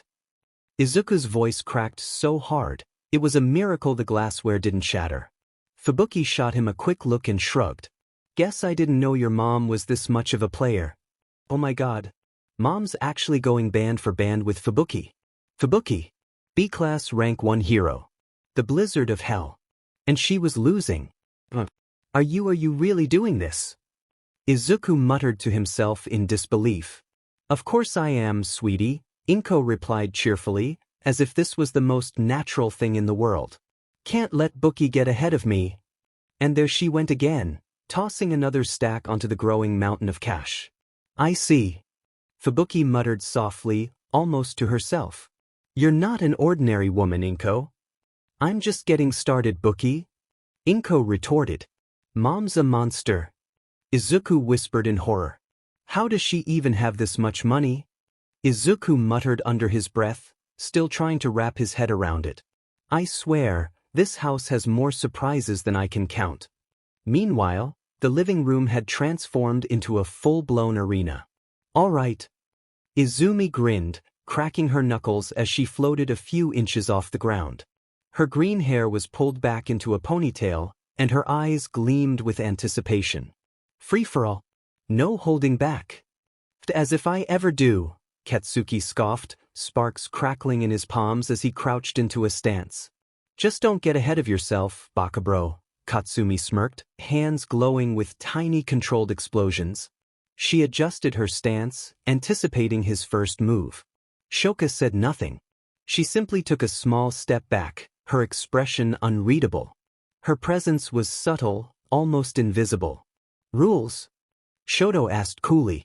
Don't hurt each other. Izumi said with a cheeky grin. Or break the house, Katsumi muttered, side-eyeing the living room furniture that was very much at risk. First one to go down. Loses, Katsuki added, a wicked grin spreading across his face. Let's go. Izumi shot into the air like a missile, narrowly dodging Katsuki's opening blast. She twisted mid-flight, using her tactile kinesis to adjust her momentum, then dove straight for his sister.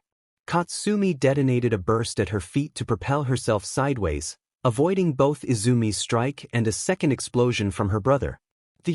Watch where you're aiming, dumbass, she snapped at Katsuki. I was aiming for you, idiot. Katsuki growled, launching another explosion in her direction.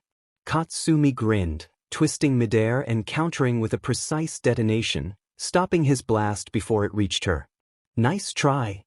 Meanwhile, Shoto retaliated immediately, sweeping his arm in a wide arc. A massive wave of ice rushed toward Katsumi, forcing her to react. They're jumping me! Katsumi shrieked with excitement. She planted her feet and detonated a series of explosions, shattering the ice wall before it could reach her. The collision sent shards flying in all directions. While they clashed, Izumi zoomed toward Shoka with blinding speed, her fists fired like bullets. Shoka vanished. Izumi's punch hit nothing but air. Waff! A sudden burst of flame erupted behind her, making Izumi spin around. But Shoka was already gone again. That's Shoka for you, Izuku thought, watching from the sidelines. She may have the smallest presence in the group, but that too is her greatest strength. Shoka was quiet, her movements always subtle, easily slipping in and out of sight effortlessly. Even among their friends, her presence could be easily overlooked. Izuku analyzing this taught her to use that to her advantage. What each? Katsuki grunted as an unnatural blue fire surged toward him. He blasted over the flame, but the residual cold still nipped at him. Everyone turned in shock. Shoka stood at the edge of the battlefield, a faint blush creeping onto her face as they all stared. Flames still flickered at her fingertips, but instead of heat, frost spread where the fire had touched. A flash of memory flickered in Shoka's mind. Shoka, why do you keep copying Shoto's style? Izuku asked softly as they sat together in the park. Shoka blinked, her cheeks slightly pink. Because look up to him, she murmured, looking down. Yeah, but... Izuku tilted his head, eyes narrowing with curiosity. Do you have to do things his way? Shoka looked confused, her mismatched eyes meeting his. I noticed something in the way you use your quirk, Izuku said with an analytical tone as he pulled out a notebook from. Shoka couldn't tell you where. You don't have a fixed side for your fire and ice. Do you? Her eyes widened. Shoto's fire is always on his left and ice on his right, Izuku continued. But you can switch them, can't you? Aye. Shoka's face turned red as she looked away. Shoka, Izuku said gently, his smile warm. You don't have to be like Shoto. Just be you. The quiet, gentle Shoka we all know and love. Love? That was the first time Izuku had ever seen her blush so deeply. Of course, he didn't understand why. Present. He was right. I can just be myself. Whoosh. Her flames shimmered brighter, yet the air grew colder instead of hotter. What the? Katsuki stopped mid-charge, eyes wide. Impossible. Shoto's eyes narrowed in awe. Shoka stood silently, her eyes focused as she balanced her quirk. A chill spread outward as her flames radiated freezing temperatures. She then quelled the cold flame. Shoka, how did you? Shoto's voice was filled with surprise. I just figured it out, she mumbled, her face flushing as her eyes briefly flickered toward Izuku. Izuku watched as everyone praised Shoka, their excitement filling the room. They're amazing. And he truly meant that. All of them were prodigies, geniuses who had mastered their quirks and learned to exercise their powers with incredible skill. He felt a swell of pride for his friends. Yet, he felt like an outsider in their world. He couldn't stand beside them in battle. Silently, he slipped out of the room while no one noticed. As the cheers rang out behind him, Izuku felt a weight in his chest growing heavier with each step. I'll never be able to join them. That thought stung more than anything else. Izuku walked, unsure of how long he had been away from the noise of the party, far from the house filled with laughter that didn't include him. He didn't resent them for it, not really. It had been like this for years. The bullying had never truly stopped. It had just evolved. They had become better at hiding it, smarter and more subtle. But he had adapted too. I've banged now. You're improving fast, Izuku, Bang had said with a rare smile last week. You'll be doing the physical training starting next week. Izuku had been elated, but after watching the free-for-all earlier, that praise felt hollow. I'm not fast enough. I'm still not strong enough. They're getting stronger, faster. And I'm just... His nose wrinkled as a sharp, rancid stench assaulted his senses, snapping him out of his thoughts. It was distinct and layered, but he could smell it. Ugh. He wrinkled his nose, almost gagging as the smell invaded his senses. His mind, trained by 2 years of Bang's training, automatically began picking it apart. Sharp and tangy, like old, corroded metal. Iron oxide oxidation. An old pipe? Detergent. The kind that clung to clothes left in a washing machine for too long. Soap scum, mildew, something left damp and forgotten. Burnt plastic. Acrid, almost electronic. Likely exposed wiring, maybe an old appliance dumped somewhere. A rusted washing machine. With a telephone inside it? The odor clearly wasn't natural. Electronics. Corrosion. Saltwater exposure. Eyes blinked open in realization. Dagoba Beach, he whispered. Sure enough, he glanced up to find himself standing before the familiar site of Dagoba Municipal Beach, famous for being a wasteland of rusted appliances, old tires, and mountains of trash. How far did I go? He sat down near the edge of the water, watching the waves lap lazily at the shore. The distant hum of the city felt muted here, allowing his thoughts to run wild. I'm getting stronger. But it's not enough. Even if I master Bang's techniques, I still don't have a quirk. A cold breeze swept past, making him shiver. He hugged his knees to his chest, his green eyes reflecting the fading sunlight. Will it ever be enough? Something moved. His ears caught the faintest disturbance. A rustle, barely audible, coming from. Izuku's eyes narrowed, zeroing in on the exact location deep within the rubble, about 13 meters away. His hearing training allowed him to map out the sound and distance in his mind with surprising clarity. Light movements. Hesitant. Definitely human. But there was something else. Breathing, slightly labored. Izuku realized, his senses sharpening further. Her breathing was uneven, almost as if she was hurt. Izuku muttered under his breath, his body moving before his mind caught up. He sprinted toward the source of the sound, stumbling through piles of junk. As he drew closer, the scent changed, faint traces of iron mingled with the salty air. She's hurt. Izuku's heart pounded in his chest as he closed the distance, his mind already preparing for whatever he might find. Under the rusty metal. Hold on, he murmured softly. His mind kicked into action. His eyes sharpened, every detail analyzed within a fraction of a second. Pink hair. Her hair was matted and streaked with dust and grime, but the vibrant pink still shone through. Stray strands stuck to her forehead, evidence of sweat and exertion. Height. Almost 4 feet 2 inches. A little smaller than me. She was small but compact. Her frame suggested someone his age, maybe a little younger, but Izuku's experience in analyzing others told him she was likely his age. Arms. Decently developed for her size. They weren't muscular like someone who exercised, but there was definition. Her arms showed signs of consistent use that built strength without formal training. Not a workout routine. This is the product of hands-on labor. Her clothes told him the rest. Tank top and carpenter pants. She wasn't here by accident. She came here on purpose and had expected to get dirty. Dumpster diver? Scrap collector? Then he met her eyes. Golden. Vivid and bright, but what stood out most was the unusual pattern. Crosshair pupils. Eyes like that? Definitely a sight-based quirk. Enhanced perception or targeting maybe. Izuku was piecing her together like a puzzle, each observation clicking perfectly into place. Blood stained her pants. A cut on her upper knee. She's hurt. Bleeding. But it's like she doesn't even notice. That hit close to home. But what stood out the most? She's not afraid. Even trapped under the dangerous rubble, her eyes scanned her surroundings with calm, practiced efficiency. She's used to danger. Whoa! Before Izuku could even open his mouth, she looked straight at him with curiosity and Excitement? Her eyes zeroed in on him, gleaming as if she just discovered a shiny new part. You're not a local, are you? Wait, no, that doesn't matter. You're here. You found me. She was already talking a mile a minute, her hands gesturing rapidly despite her pinned position.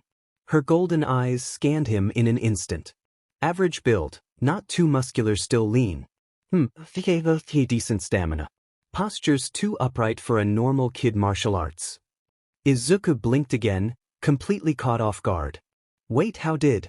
Minor definition on your arms says repetitive hand-to-hand work, but they're not thick enough to be purely combat-based. And you're definitely faster than the average kid. Enhanced reflexes, maybe? No, but no quirk. Wait, what the heck? She frowned briefly, but her expression brightened a moment later. You're training to compensate. Smart move. Observant. Izuku finally managed to get a word in, his brain catching up to her rapid-fire deductions. The girl flashed a grin, completely unbothered by her situation. Of course. It's all part of the job. Job? Yup. She chirped, her grin widening. I make stuff. Support gear, to be precise. Gotta know everything about someone if I'm gonna design something that fits them, right? Izuku's eyes widened slightly. Support gear? At this age? She's not even phased. Is she some sort of genius? You okay? He finally asked. Oh, this. She glanced at her bleeding leg. Nothing major. Happens all the time. Izuku's heart clenched a little at that. Just like me. Who are you? Izuku asked, still trying to digest her energy. Name's May. She gave him a playful salute. May Hatsume. She slapped a hand over her mouth. May Hatsume? Just May, she added quickly, her eyes narrowing slightly as her usual cheerfulness dimmed for a split second. Izuku noticed. She didn't say her last name. That was familiar. Got it, he said, nodding in understanding. He didn't press further, just extended his hand to help her up. I probably shouldn't go around telling people I'm a Midoriya either. Nice to meet you, May. I'm Izuku. Just Izuku. May blinked at him, then took his hand with a grin. Nice to meet you too, just Izuku. So. Before Izuku could say anything else, May was in his face, her rapid-fire interrogation beginning. What's your body type? Flexibility? Muscle density? Joint strength? Reaction speed? Do you have any experience with complex machinery? No, wait. What about battle experience? Any history of injuries? Wait. She paused, her crosshair eyes zooming in on his arms and hands. Do you grip things more with your fingers or palms? I need to know for when I... Wait, slow down. Izuku's eyes widened. She was so close. He wasn't used to people getting this close without wanting to fight him. The girl blinked, then grinned. Sorry. I get really excited when I meet someone who looks like they need custom gear. And you? Her eyes sparkled, scanning him again. Yeah, I can tell. You're totally a project waiting to happen. Sure. Sweet. She clicked. She's a builder. Someone who repurposes old tech and makes things. That's why she's here. May grinned, standing up straight. You're way more interesting than I thought. Interesting? Me. Izuku pointed to himself. All right. Since you're here, you can help me find what I was looking for. Izuku blinked. What were you looking for? Parts. She grinned, her eyes gleaming with excitement. To build something awesome. Wait. Less talking, more helping. May laughed as she dragged him toward a pile of scrap. Izuku's new friend was pretty odd and he wouldn't have had it any other way. Izuku stood in the center of the dojo, a BLNDFLD snugly tied around his eyes. His breathing was calm. His stance was light, almost floating, with his feet barely brushing the wooden floor. The air was thick with anticipation as Bang stood to the side, arms crossed, observing carefully. An object came flying fast and hard. Izuku's ears caught the sharp whiz cutting through the air. Heavy. He tilted his head just enough to let it sail past. Clack. It hit the wall behind him. Metal rod. Medium size. 50. Another one. Lighter. Narrower. Pencil, he muttered, pivoting on his heel, angling his body away just in time. Whir. A circular object spun toward him from the left. The distinct hum of it cutting the air was familiar. Izuku ducked low, barely letting it graze over his head. Frisbee. Plink, plink. Two more followed, fast and unpredictable. One from the front, one from behind. Izuku twisted his body, sidestepping one and tilting his head just enough to avoid the other. Two marbles. One glass, one steel. Bang's smirk grew. Not bad, kid. But he wasn't done yet. A heavier object came next, slower but dense. The sound was duller, the weight more noticeable in the air. Izuku shifted, lightly tapping his foot on the ground as he pivoted away. Wooden block. Bang's eyebrows raised slightly. The kid wasn't just dodging, he was analyzing everything mid-movement. Impressive, Bang muttered, grabbing a handful of random objects and launching them one after another. Bang moved around quickly and quietly, faster than Izuku's ears could detect. Not giving Izuku time to breathe, the next few objects came from many angles, their shapes revealed through the sounds they made cutting through the air. Wooden boomerang. Plank. Heavy plastic lid. 50 glass shard. Stainless steel kitchen knife. But Izuku moved like water, every sound painting a picture in his mind. His feet barely making a sound as he danced around the dojo, evading with ease. Izuku's grin grew as he moved.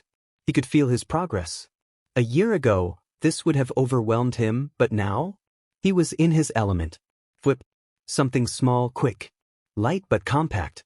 Pebble. Izuku turned, raising a hand as he narrowly avoided it. Was thin, flexible, rushing by in an erratic pattern. Rod with fabric? No, it's a rope. He sidestepped as it whipped past. Thwomp. It was different. It wasn't a sharp whistle or a heavy clank. The sound was dull, almost airy. Izuku's brows furrowed beneath the BLNDFLD. The object sailed toward him, light and slow. Izuku's hand shot up, fingers closing around it midair. Silence. He stood still, head tilted slightly as he squeezed the object. Squishy. Minimal resistance in the air. He could feel the fabric compressing under his grip. He smiled. I got it, he said. Soft. No sharp whistle, barely any weight. I even felt the drag in the air. I caught the soft ball. Izuku twirled the plush ball in his fingers, his grin growing. Bang's eyebrows rose slightly as Izuku pulled off the BLNDFLD, revealing the small plush ball in his grasp. Well, I'll be d'med. Bang muttered, arms crossed, a proud smirk forming. Izuku wiped the sweat from his brow, his grin widening. Before, he wouldn't have been able to tell the difference between a flying metal rod and a pillow. But now, good job, Bang said finally, his gruff voice breaking the silence. You've done well, Izuku. Izuku's eyes lit up as he turned to Bang, his chest swelling with pride. Does that mean? Bang gave a rare approving nod. Yes. You've graduated from sensory training. Yes. He pumped his fist in the air, a bright grin stretching across his face. But Bang's next words brought him back down to earth. Don't get too excited, kid, Bang said, his expression serious. Graduation doesn't mean you stop. Izuku blinked, his smile fading a little as he tilted his head. Bang walked closer, placing a hand on Izuku's shoulder, grounding the boy. Listen carefully, Izuku. His voice was low, but there was a weight to it that made Izuku pay attention immediately. You've sharpened your senses in 2 years to a level most adults, even heroes, would struggle to achieve. But Bang's eyes narrowed slightly. No matter how good you get, there's always room for improvement. Izuku's expression turned serious. A martial artist, Bang continued, is never content. The moment you think you've learned everything is the moment you stop growing. Izuku's heart pounded in his chest. You must keep training even after you master something, Bang warned. Complacency is your enemy. Always strive to be better. Bang's grip on his shoulder tightened slightly. Understand? Never be content. Always seek to be better. Izuku clenched his fists. A fire lit up inside him, his resolve growing with every word. Understood, Bang-sensei. Good. A rare smile tugged at the corner of Bang's lips, though it was gone as quickly as it came. His lips quirked up into a slight smirk. Because now, we're moving to the next phase. Izuku's excitement returned instantly. Next phase? Bang turned, his hands behind his back as he slowly walked to the center of the dojo. Sensory awareness is only useful if your body can keep up with it, he began. Now that you can see the attacks, it's time to learn how to dodge them. Izuku's eyes widened in excitement. So, we're doing dodge training. Bang turned back, his eyes gleaming with a mixture of seriousness and amusement. That's right. Defense is the best offense. Izuku tilted his head, confused. But shouldn't I be learning how to attack too? Any old fool can throw a punch, Bang said with a dismissive wave of his hand. Even a child knows how to swing their fists. His eyes narrowed. But not everyone can react to one, let alone dodge one. Izuku's eyebrows furrowed. Dodging isn't just about avoiding attacks, Izuku. Bang's voice dropped, his tone filled with wisdom. It's about control. Control over yourself. Control over space. Control over your opponent. Izuku's breath hitched. Bang continued. When you dodge properly, you dictate the flow of the fight. You force your opponent to overextend, to lose their balance, to move incorrectly. And that's when you strike. Izuku's eyes widened, the gears in his young mind turning rapidly. Controlling space. There was definitely something appealing about what was said, but Bang raised an eyebrow. What's wrong? Izuku glanced down, fidgeting slightly. When do I learn to? Fight back. Bang's lips curled into a sly grin. When you're ready.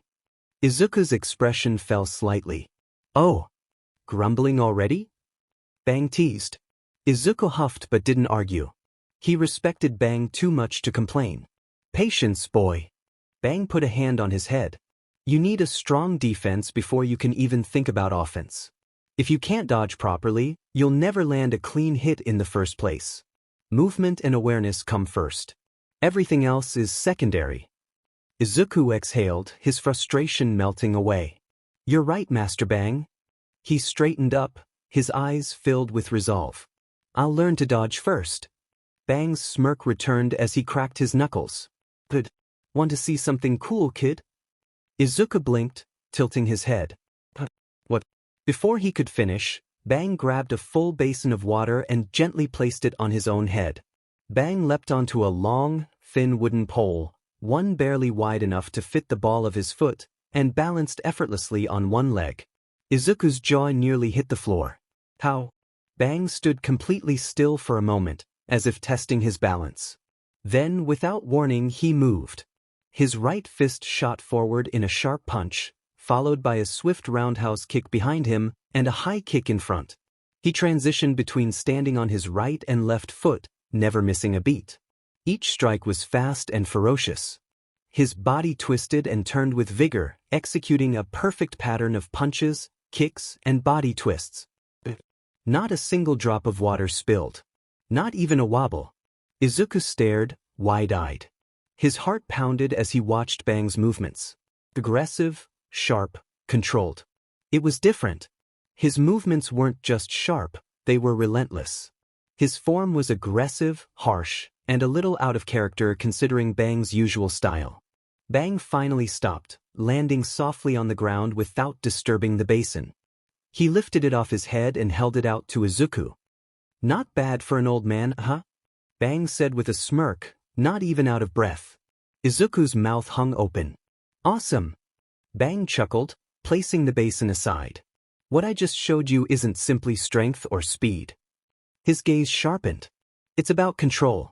Control over your body, your movements, and most importantly, balance.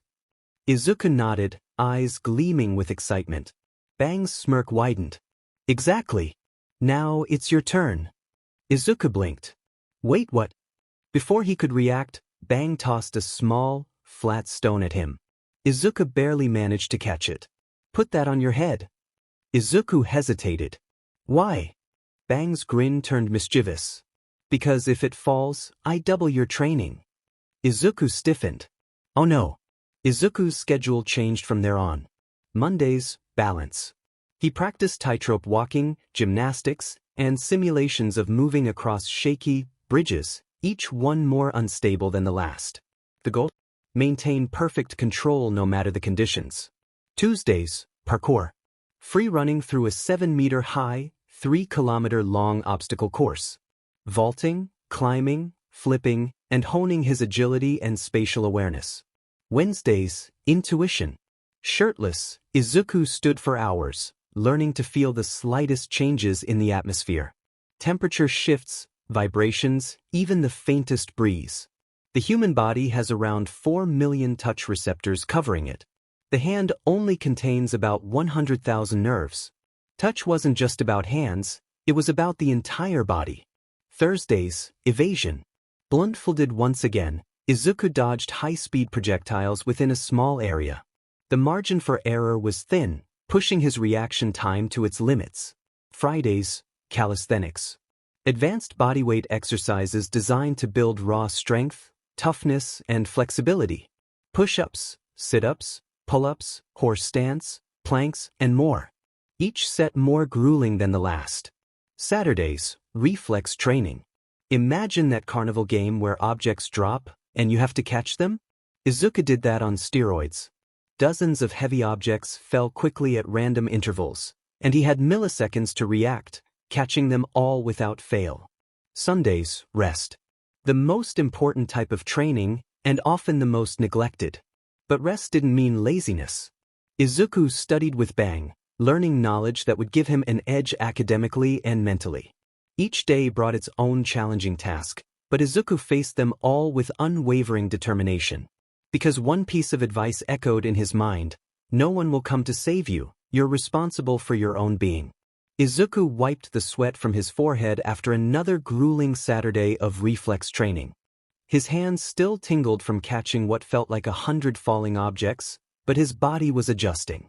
Slowly but surely his speed, precision, and reaction time were improving. Man, I need a break, Izuku muttered, stretching out his sore arms. That's when his phone buzzed. Izuku-kun, meet me behind the forest. I got something cool to show you. It was May. Izuku smiled. May was unique. She was loud, eccentric, and had a tendency to invade personal space, but her passion for inventing was contagious. She had a major interest in making support gear, and every time they talked about it, her eyes practically lit up like fireworks. Wonder what she's cooked up this time. Izuku mumbled. Girlfriend? Juich. Izuku yelped, his phone slipping from his hands. Smish. Bang caught it effortlessly with 2 fingers, the slight smirk on his face making it clear he was very amused. Careful, lad. He handed the phone back with a cheeky look. Wouldn't want to break your precious line of communication with the young lady. Sensei. Izuku's face went bright red as he snatched his phone back. It's not like that. She's just showing me something she's working on. Support gear. Bang raised an eyebrow, his smirk growing. Oh, is that so? Yes. Izuku insisted, his voice cracking slightly from how fast he said it. She's really into support items and inventing and I see. Bang stroked his chin, his expression exaggeratedly thoughtful. So, she's the brilliant inventor and you're the dedicated test subject. Izuku's face practically steamed. It's not like that, Bang. Like what? Bang gave him a teasing side glance. Ugh. Izuku groaned, hiding his face behind his hands. Bang chuckled, his tone softening as he placed a hand on Izuku's shoulder. Relax, lad. I'm only teasing. Izuku peeked through his fingers, his face still flushed. You're the worst sometimes. Don't keep her waiting. Izuku sighed, a small smile on his lips. Thanks, sensei. As he turned to head out, Bang called after him with one final quip. Just remember, lad. If she asks you to wear anything with rockets on it, make sure you've got a parachute first. Izuku-kun, over here. She was waving excitedly, her signature goggles pushed up onto her forehead, her face smeared with grease as usual. Her toolbox was in one hand, and she wore that mischievous grin that always spelled trouble. "You're late," May huffed, though her playful smirk gave her away. "Sorry, May," Izuku chuckled. "So, what's the cool thing you wanted to show me?" Her grin widened like a cat who'd caught a mouse. "Follow me. But be sneaky. I don't want to get caught." "Caught?" Izuku blinked as she grabbed his wrist and started dragging him along. "Wait, May, where are we going?" Izuku was pulled behind May. The way she moved suggested she had a destination in mind. They were about 20 meters from a large, warehouse-like building surrounded by a 5-meter-high chain-link fence when something caught Izuku's attention. He took a deep breath through his nose. Burnt metal. Brown, gray, and black paint. Chipped wood. Exposed wiring. "This is a workshop." May blinked, staring at him as if he had just read her mind. "Ah, how'd you—" Realization dawned on her. "Oh right. You said you were trained by a pro hero. That's so cool." "I mean, it's just observation." Izuku scratched his cheek, a little embarrassed. "Observation my foot. That's basically a quirk to most people," she grinned before climbing over the iron fence. Izuku hesitantly followed suit, chuckling. It felt nice to be acknowledged for something he worked so hard to develop. He jumped over the fence with a single bound. Clap, clap, clap. May gave a quiet round of applause, to Izuku's embarrassment. "Shut up," he mumbled. Izuku watched in confusion as she pulled out a set of small tools and crouched by the door. "Wait, what are you?" "Lock-picking." Izuku's eyes widened in surprise. "Relax, Greenie." May waved him off without looking up. "This place isn't used much anymore. No one comes here. Besides..." The lock popped open. "I've been sneaking in for months," May grinned, pushing the gate open. "That doesn't make it better." Izuku protested, his voice rising slightly. May gave him a cheeky smile, standing up and dusting her hands off. "Come on. Don't be such a worrywart." She grabbed his wrist, practically dragging him forward. Izuku groaned, "I'm gonna regret this." "Relax." May beamed. "You'll thank me when you see what's inside." As much as Izuku wanted to protest, curiosity won out. With a resigned sigh, he followed May through the gate and into the workshop. "Here we go." Izuku's eyes widened when they stepped inside. The interior was a chaotic jumble. Half-assembled gadgets, wires, gears, and spare parts were scattered everywhere. Blueprints covered the sooty walls, some with scribbled notes, others marked with bright highlights. Izuku sniffed, the air practically whispering the history of the room. "So, you nearly blew yourself up 7 times?" He crossed his arms as he looked at her. "Of course not," she defended, offended by the assumption. "It was 8. Duh. Why are you looking at me like that? You're insane. What happened to 'we listen, we don't judge'? I am 100% judging you. Anyway, welcome to my workshop." May beamed proudly, hands on her hips. Izuku was impressed, despite the clutter. "How did you find this place?" I might have snuck in here a few months ago," May said, waving her hand nonchalantly. "No one was using it, so I claimed it. I needed space to work on my projects." Her inventions. It took Izuku a while to get used to that term. His eyes scanned the various gadgets. "This is incredible. Right?" May's eyes sparkled. "But I could use some help. I've got so many ideas, but I need another brain to bounce stuff off of. And I figured." She turned to him, goggles gleaming. "Who better than you, Izuku-kun?" "Me." Izuku blinked. "Duh." May huffed, placing her hands on her hips. "You're, like, a genius with analysis. I read your quirk notes. They're crazy detailed. You see things other people don't, and that's exactly what I need." Izuku froze. "You read my notes?" His face instantly flushed. "Yup." May said cheerfully. "They were awesome. I mean, the way you broke down quirks, how you figured out possible limits and weaknesses. It's seriously cool stuff." Izuku's blush deepened. Compliments were still something he wasn't used to. After being bullied and looked down on for being quirkless, hearing someone praise him so openly felt strange. Why, you really think so? He mumbled, looking down, his face almost as red as a tomato. Of course. May grinned, leaning in a little too close. You're crazy smart. It'd be a waste if I didn't ask you for help. Izuku's face practically steamed as he instinctively covered it with his hands, trying to hide. I'm not smart, he stammered. Don't be embarrassed. May laughed, gently patting his shoulder. It's a good thing, you know, having a talent like that. Desperate to change the subject, he blurted, So, what are we working on? May blinked, then her grin returned in full force. Oh, right. She grabbed a blueprint off the table and held it up with excitement. I've been brainstorming support items, she declared proudly. For you. Izuku froze. F for me. Yup. May nodded enthusiastically. I figured. If you can't fight like the others, why not give you some awesome gear to balance the scales? I've got a ton of ideas, but I wanted to hear what you think first. Izuku's heart skipped a beat. Someone wanted to help him? To make something that could give him a chance to stand alongside everyone else? For a moment, he was speechless. Then a genuine smile tugged at his lips. Let's do it, he whispered, determination lighting up his eyes. Yes. May fist pumped. All right, partner. Let's get to work. May. Yeah. Please work on your phrasing. Why? May unfurled a blueprint across the cluttered workbench, her excitement practically radiating off her. Izuku leaned in, eyes scanning the intricate lines and diagrams. So, I've been thinking. That's dangerous. Slowly. Very slowly. Burned her. Head, eyes narrowing with the precision of a targeting system locking onto a threat. Excuse me? Izuku blinked, playing innocent as he glanced up. Did I say that out loud? Yes, Izuku. Yes, you did. Oh. Anyway. He redirected, eyes darting back to the blueprint like it was the most fascinating thing he'd ever seen. Don't just, Anyway, me.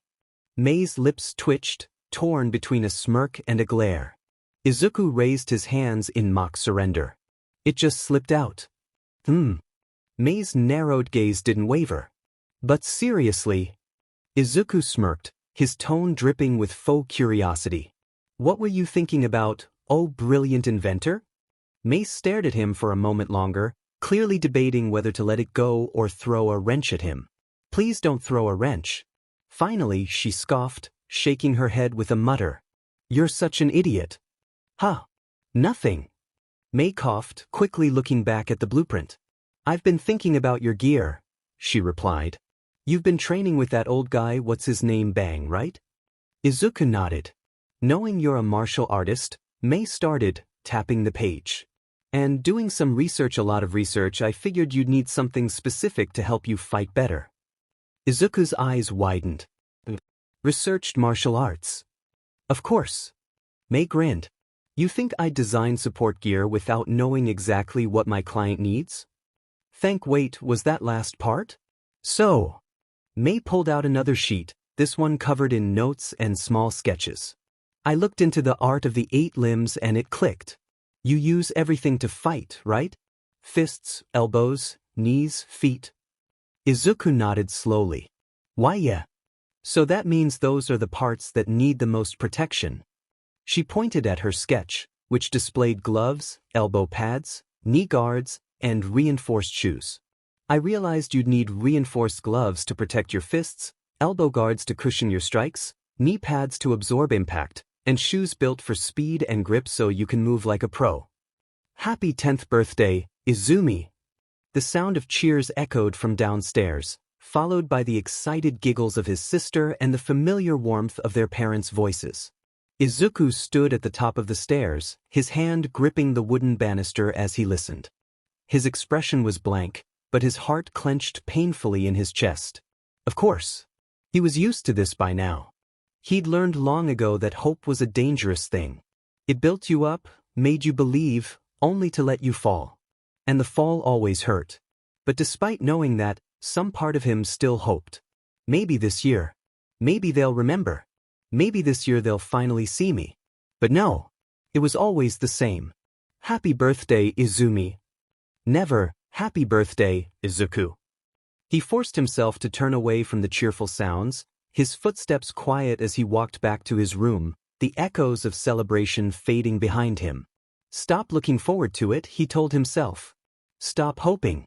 If you don't expect anything, it won't hurt as much. But that was a lie. It always hurt. After his 8th birthday, Tatsumaki and Aunt Bookie couldn't come around as often. They said they had important things going on, and while they still sent him gifts in the mail, it wasn't the same. The way they looked at him like he mattered. They were the only ones who remembered. But now, even that small comfort was gone. And without them, no one noticed. No one cared.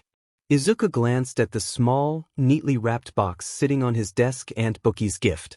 It had arrived 2 days ago with a short note apologizing that they couldn't be there. He hadn't opened it yet, he wanted to save it for today. At least someone remembered. His eyes drifted to the small cake on his desk. It was plain, nothing fancy, just a small cake he had bought with the last of his allowance. He always bought his own cake. Sitting in the dark, he sang softly to himself, the flickering flame of a candle the only source of light in the room. Let's just get today over with. He moved toward the desk, pulling the chair out slowly before sitting down. His hands trembled slightly as he reached for the box. Just open it, Izuku. It's from Tatsumaki. She cared.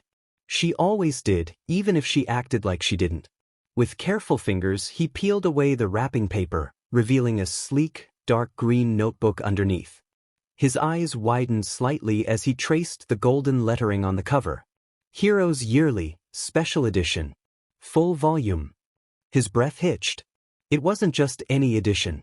This was the special edition, every volume compiled into one, updated with detailed information that couldn't be easily found online. Hero quirks, names, and even data on B-class to S-class heroes cited as recently as last month. Perfect for his analysis. Izuku's lips quivered, but this time, it wasn't from sadness. He smiled softly. She heard. Back when Volume 1 was released, he had begged his parents for it, excitedly thinking it would help him with his analysis. We need to save money, Izuku. Money was never the issue. Inko could go band for band with Fubuki but couldn't spare a few thousand yen. They had money, they just didn't want to spend it on him. And when Tatsumaki bought him a console for his birthday, it didn't take a week before they bought Izumi the same one too. Can't have her feeling left out, they said. Left out my foot? Izumi had everything, the attention, the praise, the gifts, the quirk, while Izuku got forgotten. She didn't need the console, she just didn't like Izuku having something she didn't. He complained about this to Fubuki, who listened and took him to a carnival, despite her being busy. His smile faded as those memories bubbled up, but he pushed them down. It doesn't matter. Not today. As he carefully opened the magazine, a small folded note slipped out from between the pages. Happy birthday or whatever. I got you this because I know you'll actually use it and not let it gather dust like some people would. It took me 2 whole days to track down the special edition, so you better be grateful. And don't think I didn't notice you going to Fubuki for advice instead of me. Seriously? Fubuki? Am I that insignificant to you? Teach, whatever. I'm giving you this so you can study, not waste time. If you don't have the quirk of a Midoria, then at least have the brain of one. Don't disappoint me, brat. Tatsumaki. Izuku huffed, a small chuckle escaping as he wiped his eyes. She's so bad at this. But his heart swelled with warmth. She might not say it outright, but she cared. On a day when no one else did. That meant everything. Thank you, he whispered softly, clutching the notebook to his chest as if it were a lifeline. After a few moments, he turned his attention to the cake. He lit the small candle in the center, the tiny flame casting a soft glow in the dim room. The light danced on the walls, filling the quiet space with a warmth that felt almost comforting. Izuku took a deep breath, his voice barely above a whisper as he began. Happy birthday to me. His voice trembled, but he kept going. Happy birthday to me. A tear slid down his cheek. Happy birthday, Izuku. Another tear followed. Happy birthday to me. BZD. His phone buzzed, which was unusual.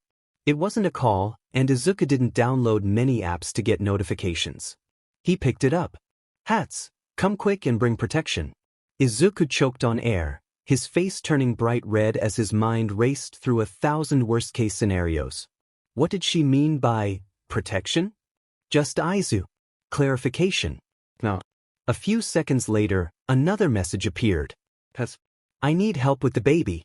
Hurry. Izuku exhaled so hard he nearly passed out. Thank goodness. He slumped forward, dragging a hand down his face. For a moment he sat there, processing what had just happened. Then, despite everything, a small, breathless laugh escaped him. This girl was going to give him a heart attack one day. Just Izu. I'm coming. Also, please word things better next time. Shaking his head, he got up, grabbed his bag and headed out. When Izuku arrived at the usual meeting spot, he was still recovering from the minor scare May had given him. Yo, Izuku. May beamed, her usual grin in place, but something felt off. She stood there with her hands behind her back, her expression unreadable. He narrowed his eyes suspiciously. Why are you hiding your hand like that? He asked. May blinked innocently. Oh, this. She gave him a mischievous smile but didn't move her hand. Why are you hiding it? Izuku pressed, his instincts on high alert. I wonder. May tapped her chin with her free hand before, without warning, she swiftly covered his mouth and nose with her palm. Izuku flinched, muffled sounds escaping as he instinctively pulled back. Relax. May giggled, keeping her hand in place. You can still breathe. Izuku blinked, confused, before realizing she was right. He wasn't suffocating. But.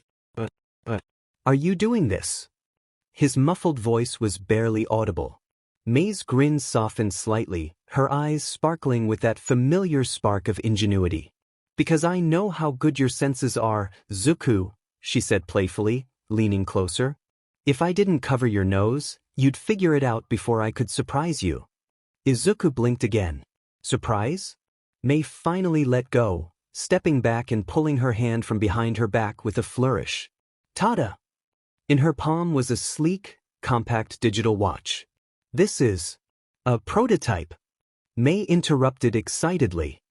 It's got multiple built-in radio channels, a signal booster, and it's programmed to pick up different frequencies.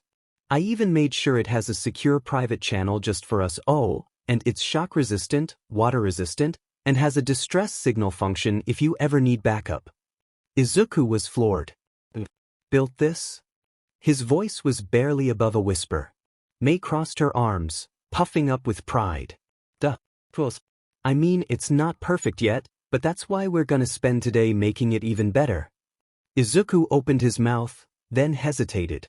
He had planned to spend the rest of the day alone, but his fingers traced the edges of the watch, a strange warmth filling his chest. This wasn't just a watch. This was thought. Effort. For him. May. His voice came out softer than he intended, barely above a whisper. He didn't know what to say. He just stared at the watch, his mind struggling to process how much detail and attention had gone into it. You. Before he could stumble any further, May's eyes caught something in his expression. Come on. She grabbed his wrist and tugged him toward the workbench without warning. May. Izuku blinked, but she was already dragging him along. We're spending the day in the lab, she declared firmly, her tone leaving no room for argument. We've got a baby to finish, remember? Izuku blinked, momentarily stunned by her sudden shift. But no buts.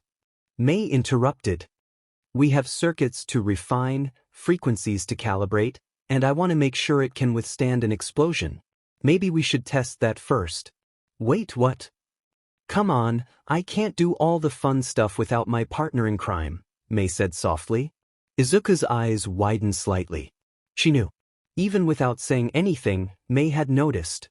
Izuku swallowed hard, his throat tightening again, but this time, he didn't fight the warmth that spread through his chest. All right, he murmured softly, a small smile tugging at his lips. Good. May flashed him another grin, her eyes already alight with excitement. Now let's get to work. And for the next few hours, Izuku forgot all about his birthday. Because in that little lab, with May's infectious energy and endless ideas filling the air, Izuku found himself pulled into the whirlwind of her enthusiasm, his heart lighter than it had been all day. Izuku hated Mondays. Most kids hated them because they meant the end of the weekend. But for him, it was a painful reminder of where he stood. Or rather, where the world forced him to stand. The walk to school was always quiet. His house was close enough that he didn't need a ride, and he preferred it that way. The less time he spent with them, the better. Izumi never bothered to wait for him. And why would she? The future tornado of terror didn't have time for her quirkless brother. And Katsuki Katsuki hadn't been his friend for a long time. As he walked toward the school gate, Izuku's steps slowed, his stomach twisting into knots. As he approached the school gates, he could already hear them. Laughter. Mockery. Taunts that had long since become part of the background noise of his life. Look, it's Deku. He's still walking around like he belongs here. I heard he still talks about being a hero. Isn't that cute? Izuku kept his head down, his grip tightening on his backpack. He ignored them. He always ignored them. That was the only way to survive. Just get through the day. Just survive. Be invisible.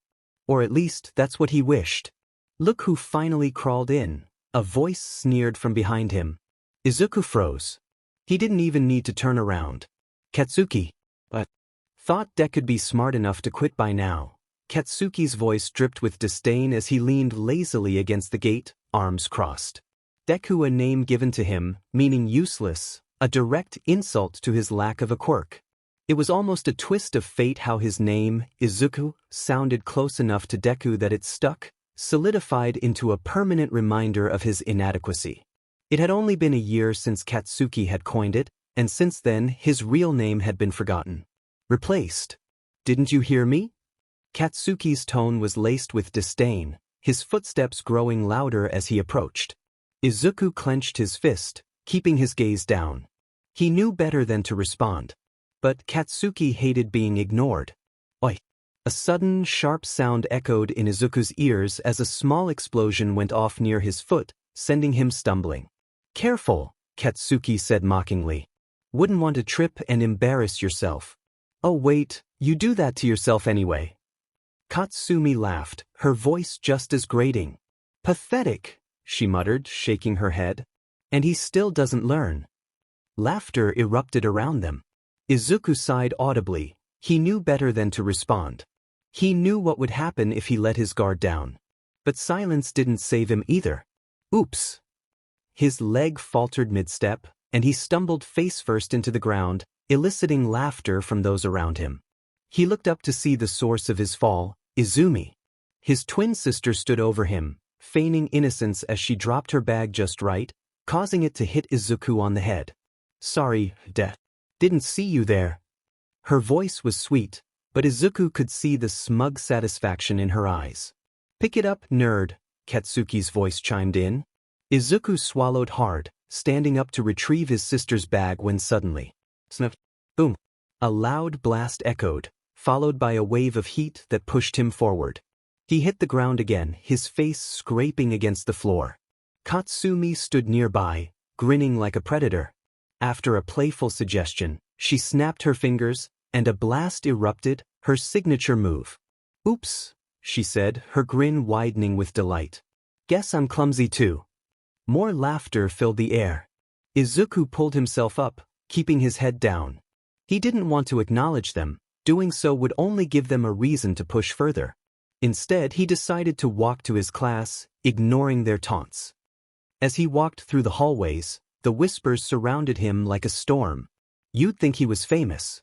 And he was, but for all the wrong reasons. Look at him, Izumi whispered loudly enough for everyone to hear. So pathetic. Why is he even here? Katsumi scoffed. You'd think he'd get the hint by now. Must be nice, Izumi added, her tone sickeningly sweet. Having no quirk and no expectations. Better yet, Katsuki muttered darkly, maybe someone should remind him where he belongs. Izuku's heart raced in his chest. Don't react. Don't cry. Just hold on. Yagi! His blood ran cold. That voice. Mr. Hino. The one teacher who always seemed to be in on it. Mr. Hino leaned against the doorway, a lazy smirk on his face. Skipping out on morning greetings? He asked, his tone light but laced with a dangerous edge. That's not very respectful for a future hero, is it? Izuku froze, feeling every eye on him. I wasn't. You're not talking back, are you? Hino's grin widened. You wouldn't dare. Katsuki and Katsumi snickered behind him. Izuku forced the words out. No, sir. Good. Hino straightened and stepped aside, gesturing toward the hallway. Then get inside. Don't make me repeat myself. Izuku moved quickly, head down, ignoring the burning sensation in his eyes. As he passed, Hino's voice followed him. Chapter end. January 20th. 2 years ago. It was a rare moment. Izuku, Izumi, Katsuki, and Katsumi sat in a loose circle near the playground, chatting idly. No insults, no taunts, no sneers. Izuku didn't know how long it would last, but he wasn't going to complain. I can definitely climb higher than you, Kaken. Izumi smirked, already eyeing the jungle gym. Katsuki snorted. You wish, Pipsqueak. Who's a Pipsqueak? Izuku smiled faintly, content to watch the playful bickering unfold. That was when he saw him. Shoto. The boy walked by, his gaze distant, expression cold and detached. But what caught Izuku's attention was the scar, a deep, angry red mark across the left side of his face, extending from just above his eye down to his jaw. It looked fresh. Shoto! Izuku called out, concern filling his voice as he stood up. The others turned to look. Katsuki's usual cocky demeanor dropped, replaced by confusion. Izumi's eyes widened, and Katsumi's mouth opened slightly in shock. Shoto! Izumi called out, her tone laced with concern. Katsuki and Katsumi frowned, exchanging confused looks. Even they could tell something was wrong. But it was Shoto's face that said the most. His expression was neutral, almost resigned. Izuku felt a knot tighten in his stomach. What happened? Izuku asked softly, stepping forward. Shoto's head snapped up, and his gaze was icy. Don't. Izuku froze. Shoto. Before he could finish, Shoto's fist connected with his solar plexus. All the air in Izuku's lungs vanished. He gasped, crumpling as pain erupted through his torso. He barely registered his knees hitting the ground, hands clutching his stomach as he wheezed for air. Don't you dare pity me, Shoto spat, his voice cold and sharp. I don't need it. Not from someone weaker than me. And definitely not from you. Izuku wheezed. This wasn't like the other times. This time, he felt malice in that punch. Stay out of it, Shoto growled, his voice low and cold. Someone weaker than me has no right to look at me like that. And then, Shoto turned on his heel and left. Shoto, wait. Izumi called after him, but he didn't stop. Get back here, Katsuki snapped, chasing after him with Katsumi. They were gone. Except for Shoka. But Izuku. He was still on the ground, clutching his stomach, eyes wide and hurt. Izuku, are you okay? I'm fine, he rasped, though the pain still burned in his chest. His vision blurred slightly as he blinked away the stinging in his eyes. Why? He coughed, trying to steady his breathing. Why did he? Shoka didn't answer immediately. Instead, she looked down, her expression unreadable. Why did he? Shoka's lips pressed into a thin line. Because. She hesitated, looking down, her fingers clenching in her lap. Because things are changing. She sighed. Izuku. Her voice was soft, almost hesitant. The seriousness in her tone made his stomach sink. Still, he looked up at her, eyes full of questions. We're leaving. Izuku froze. What? Shoto and I. We're leaving Muzutafu. His heart stopped. What do you mean? Where are you going? His voice was barely above a whisper. We're moving back home. To our real family. Izuku's mind reeled. Real family? He didn't understand. When? Soon, she whispered. We'll be gone before February. His hands clenched into fists, nails digging into his palms. There's nothing we can do about it, Izuku. The words felt like a punch to his gut, worse than Shoto's. There has to be something. You can't just... Izuku. Her voice was gentle but firm. No. Not them. Not her. Can't you stay? His voice was desperate, pleading. Shoka's smile was soft. And heartbreaking. We can't. There was no stopping this. He felt it. The inevitability of it crushed him. And yet, Shoka. There had to be something they could do. Something he could say. Say it. Shoka, he stammered, his fingers curling against the frozen ground. The words almost left his lips. Just say it. He couldn't. His voice was caught in his throat, the weight of his feelings too much to push through. Izuku bit his lip, swallowing the confession that had been threatening to spill out for months. Shoka saw it. She smiled that smile. The one that made his chest feel warm, even when the world was cold. Goodbye, Izuku. And just like that, she was gone. Izuku was left kneeling on the ground, watching her walk away. Present day, the wind nipped at his skin as he trudged home, clothes wet, lost in thought. Would it have changed anything? His voice was barely louder than the wind. Well, whatever choice he'd made, he'd never know now. Izuku heard it before he entered the house, just at the door. Welcome home, Izumi. His mother's voice rang out, full of warmth. He could hear his twin sister grinning as their mother cooked her favorite. Tashinori sat across from them, chatting with Izumi about her day. Nodding, smiling, listening. He sniffed. The smell of sparks, soot, sweat, and perfume wafted through the door. Katsuki and Katsumi were likely in there too. He dreaded entering. Doing so made him feel like the intruder, the one ruining the moment. Izuku stepped through the front door, closing it softly behind him. I'm home, he said, voice quiet but steady. No one looked up. No reaction. He tried again. Mom. Nothing. He toed off his shoes and padded down the hall. As he passed the living room, he glanced inside. Izumi was sprawled out on the couch, controller in hand, Katsuki and Katsumi flanking her, all three absorbed in the game while eating. They didn't notice him.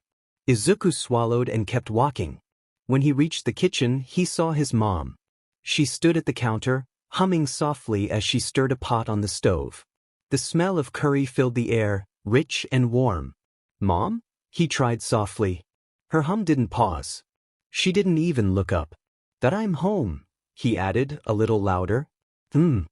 That was it. Nothing else. No, welcome home. No, how was school? Indifference. Izuku's gaze dropped to the floor, his stomach twisting. Dinner's ready, she murmured, still focused on the pot. Go wash up. Okay. He turned, but not before glancing at the table. 5 plates.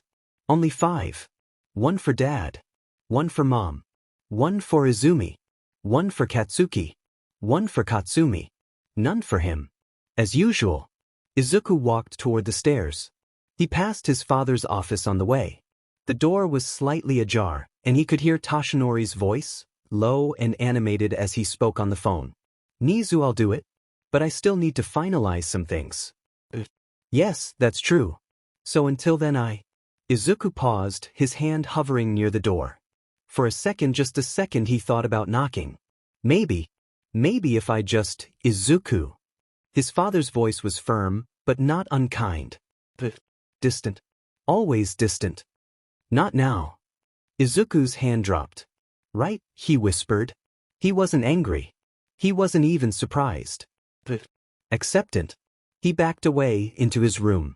Immediately he dived into bed, trying to get some sleep before tomorrow's challenges. Ping. My phone. Izuku picked up his phone. What kind of message could Hats oil up? Izuku put down the phone, a smile forming at his lips.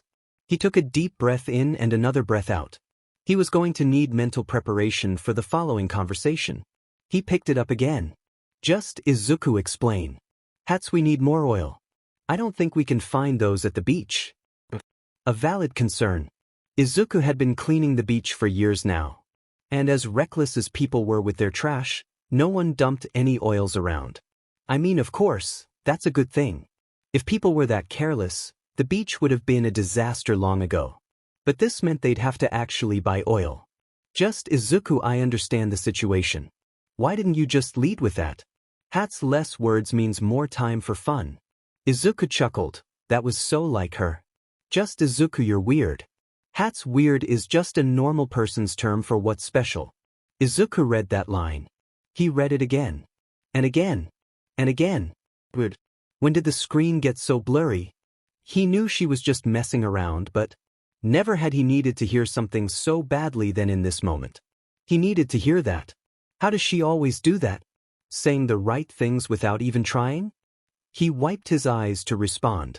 Just Izuku, thanks, May. Hats, I haven't even done anything yet? Unless you're thanking me in advance for being amazing. Izuku huffed. Just Izuku, arrogance doesn't look good on you. So, where do we get the oil? Hats, I could order it online, but you know how I feel about waiting. My babies are getting impatient. Izuku rolled his eyes. He could practically see her pouting from the other end of the phone. Just Izuku, I'm broke, so what do we do? Hatsume. There's a hardware store a few blocks away. I scouted it last week. Of course she did. Just Izuku, why am I not surprised? Hats, because you know me. And because I'm awesome. Izuku scoffed. Just Izuku, okay, I'll swing by tomorrow. That's good. Don't forget. Or else I'll make you polish every screw in the lab. Izuku snorted. Just Izuku, oh no. The horror. Hats, you joke, but I'll have you detailing every last bolt until they sparkle. Just Izuku, got it, boss. Hats, good minion. You're learning. Just Izuku changed Hats' name to Gru. Gru, do I look like I'd steal the moon to you? Just Izuku, you're saying you wouldn't? Gru changed Just Izuku's name to Megamind. Megamind, I'm green, not blue. Gru changed Megamind's name to Wazowski, a character that resembled him more than he'd understand. Just Izuku, alright, I'll look for the oils tomorrow. You got any preferences? Hats, surprise me, baby daddy. May. Izuku groaned, flopping back onto the bed as he laughed.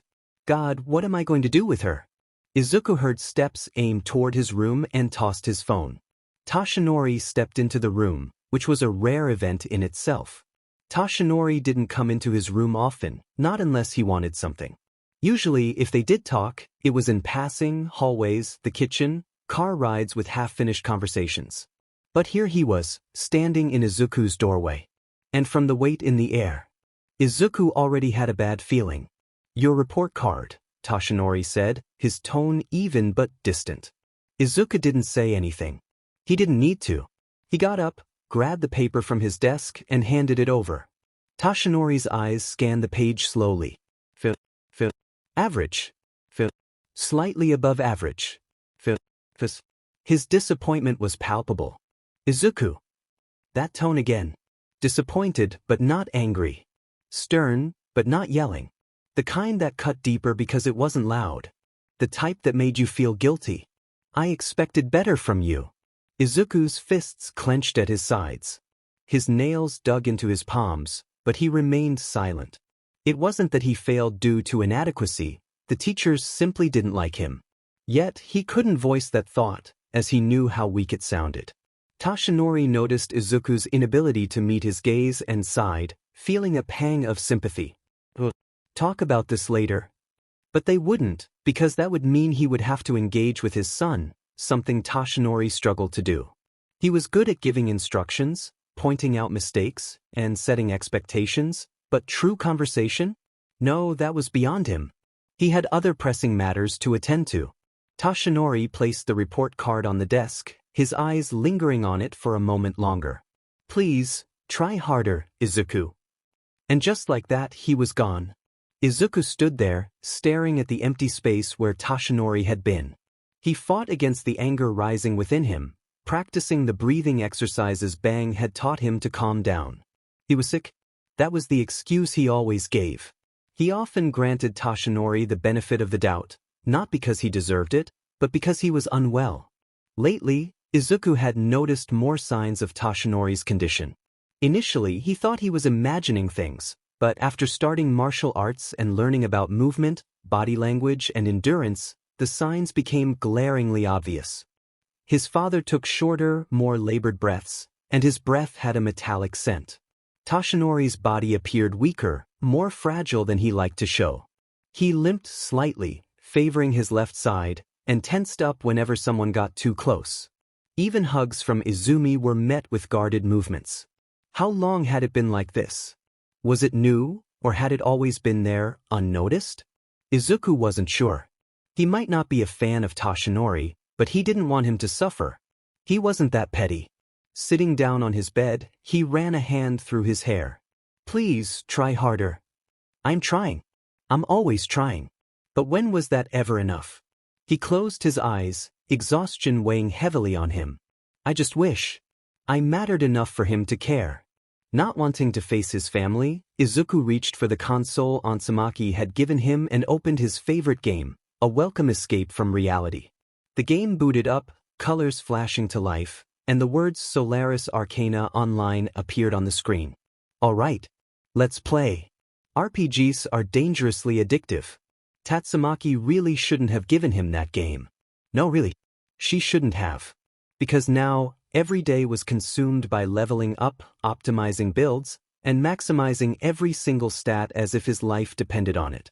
At first, he thought it would be like any other RPG generic protagonist, grindy mechanics, and a looming big bad evil guy. But no, this game had depth. The mechanics were incredibly well thought out. The world building was top tier. The customization was limitless. And the best part? The classification system. Every skill, ability, and even enemy was categorized in a way that made sense. Instead of the usual elemental or strength-based nonsense, the game used layered classifications breaking things down by origin, functionality, and counterplay potential. It was beautiful. Naturally, Izuku wore the biggest, goofiest grin when he realized he could apply the same logic to quirks. Why hadn't anyone thought of this before?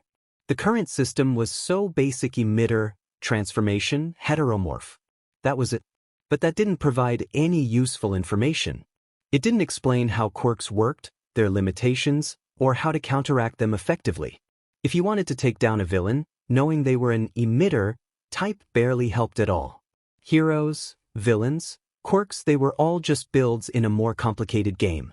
Different stats, different abilities, different weaknesses.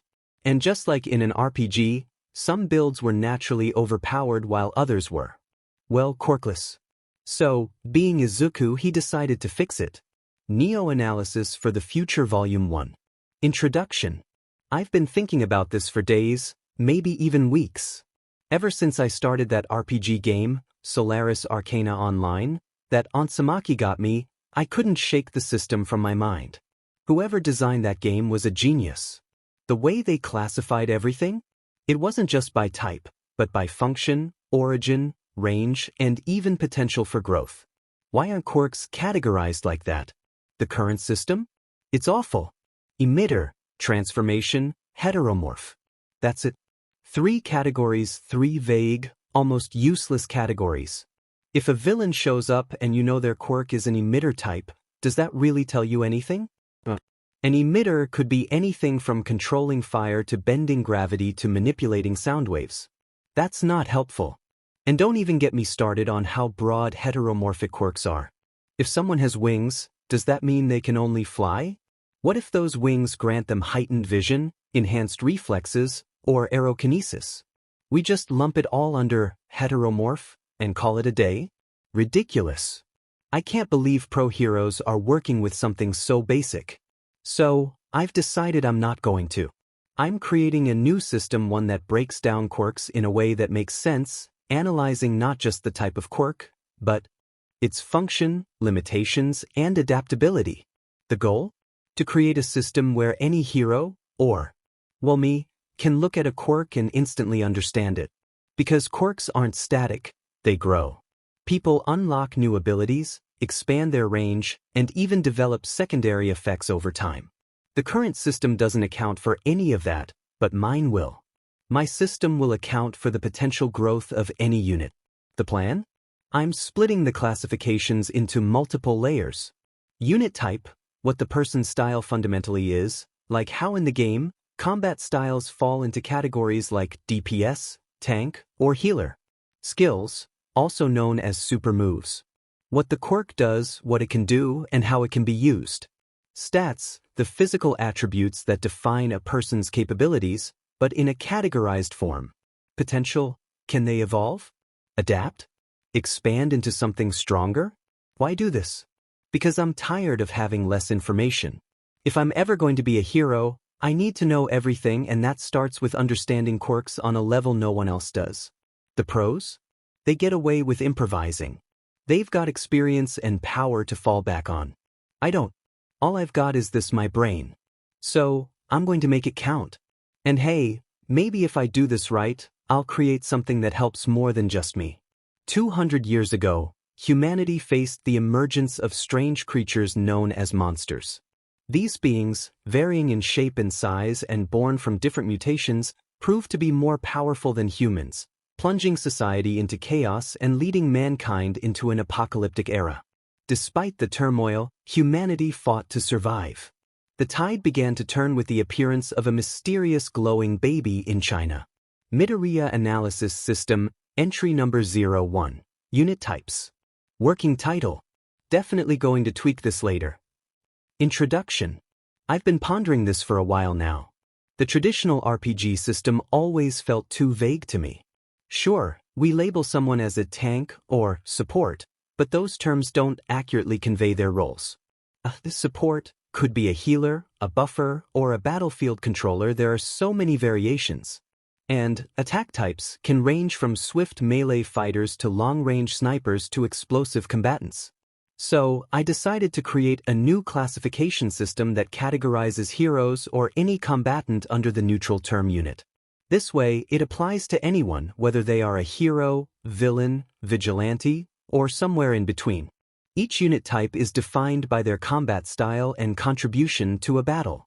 I will analyze a specific hero for each category, but for now, here's a basic breakdown of the types I've developed so far.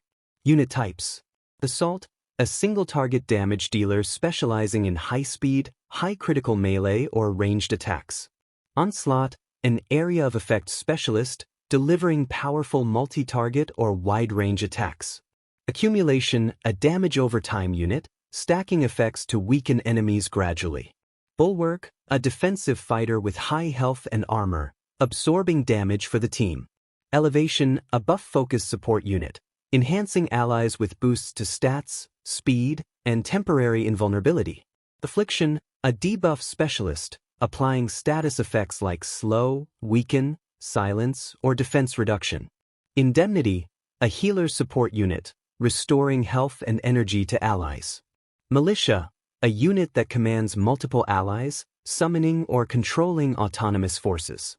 Fabrication, a utility unit that generates resources, creates items, or summons units. Assault units excel in delivering quick bursts of damage. They aim to take down opponents swiftly, mastering both melee and ranged combat, with some focusing on critical hits while others rely on their speed to overwhelm. Example, Class S Rank 8, Silverfang, Master of the Water Stream, Rock Smashing Fist. Onslaught units are area of effect specialists, capable of hitting multiple enemies simultaneously.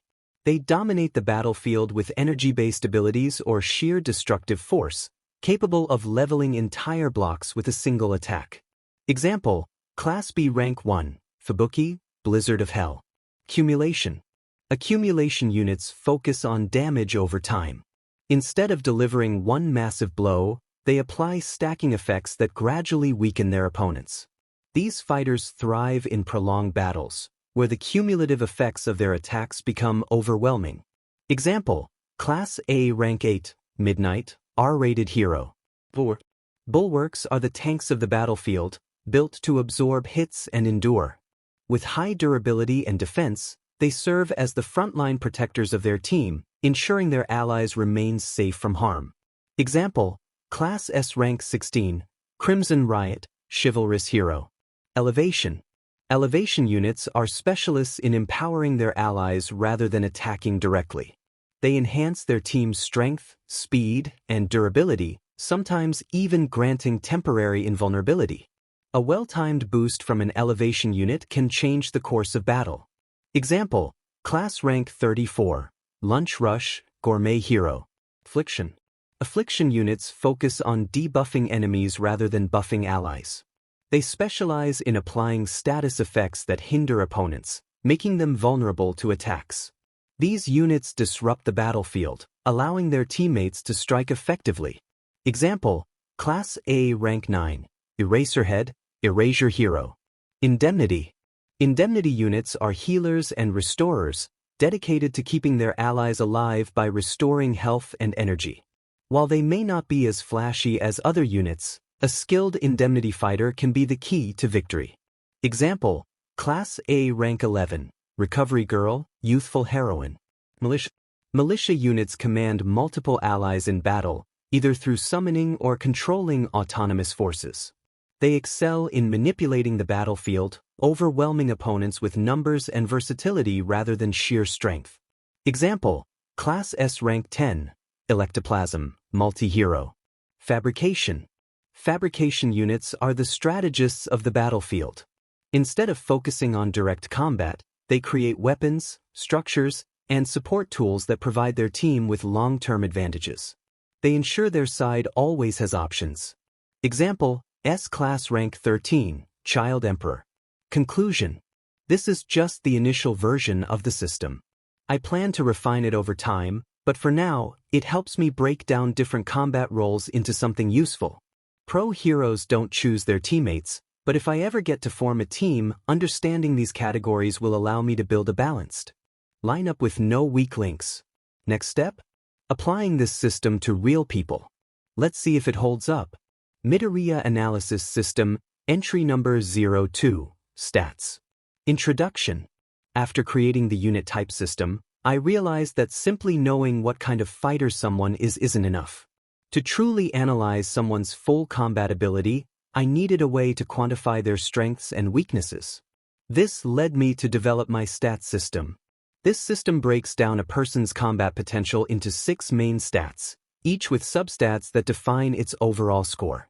Instead of just saying, wow, they're strong, I can examine why they're strong and how they function in battle.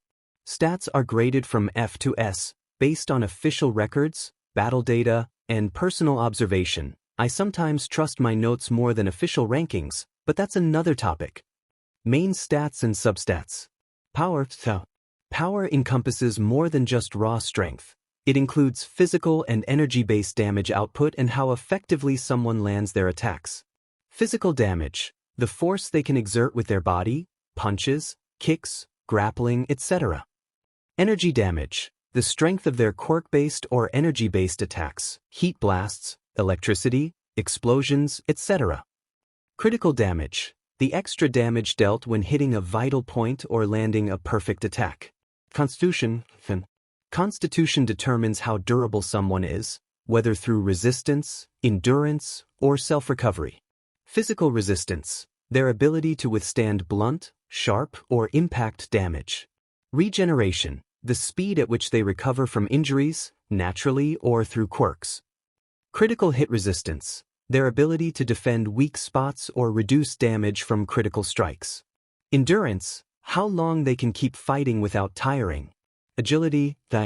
Agility includes not just travel speed but also reaction time, attack speed, and how quickly someone processes stimuli.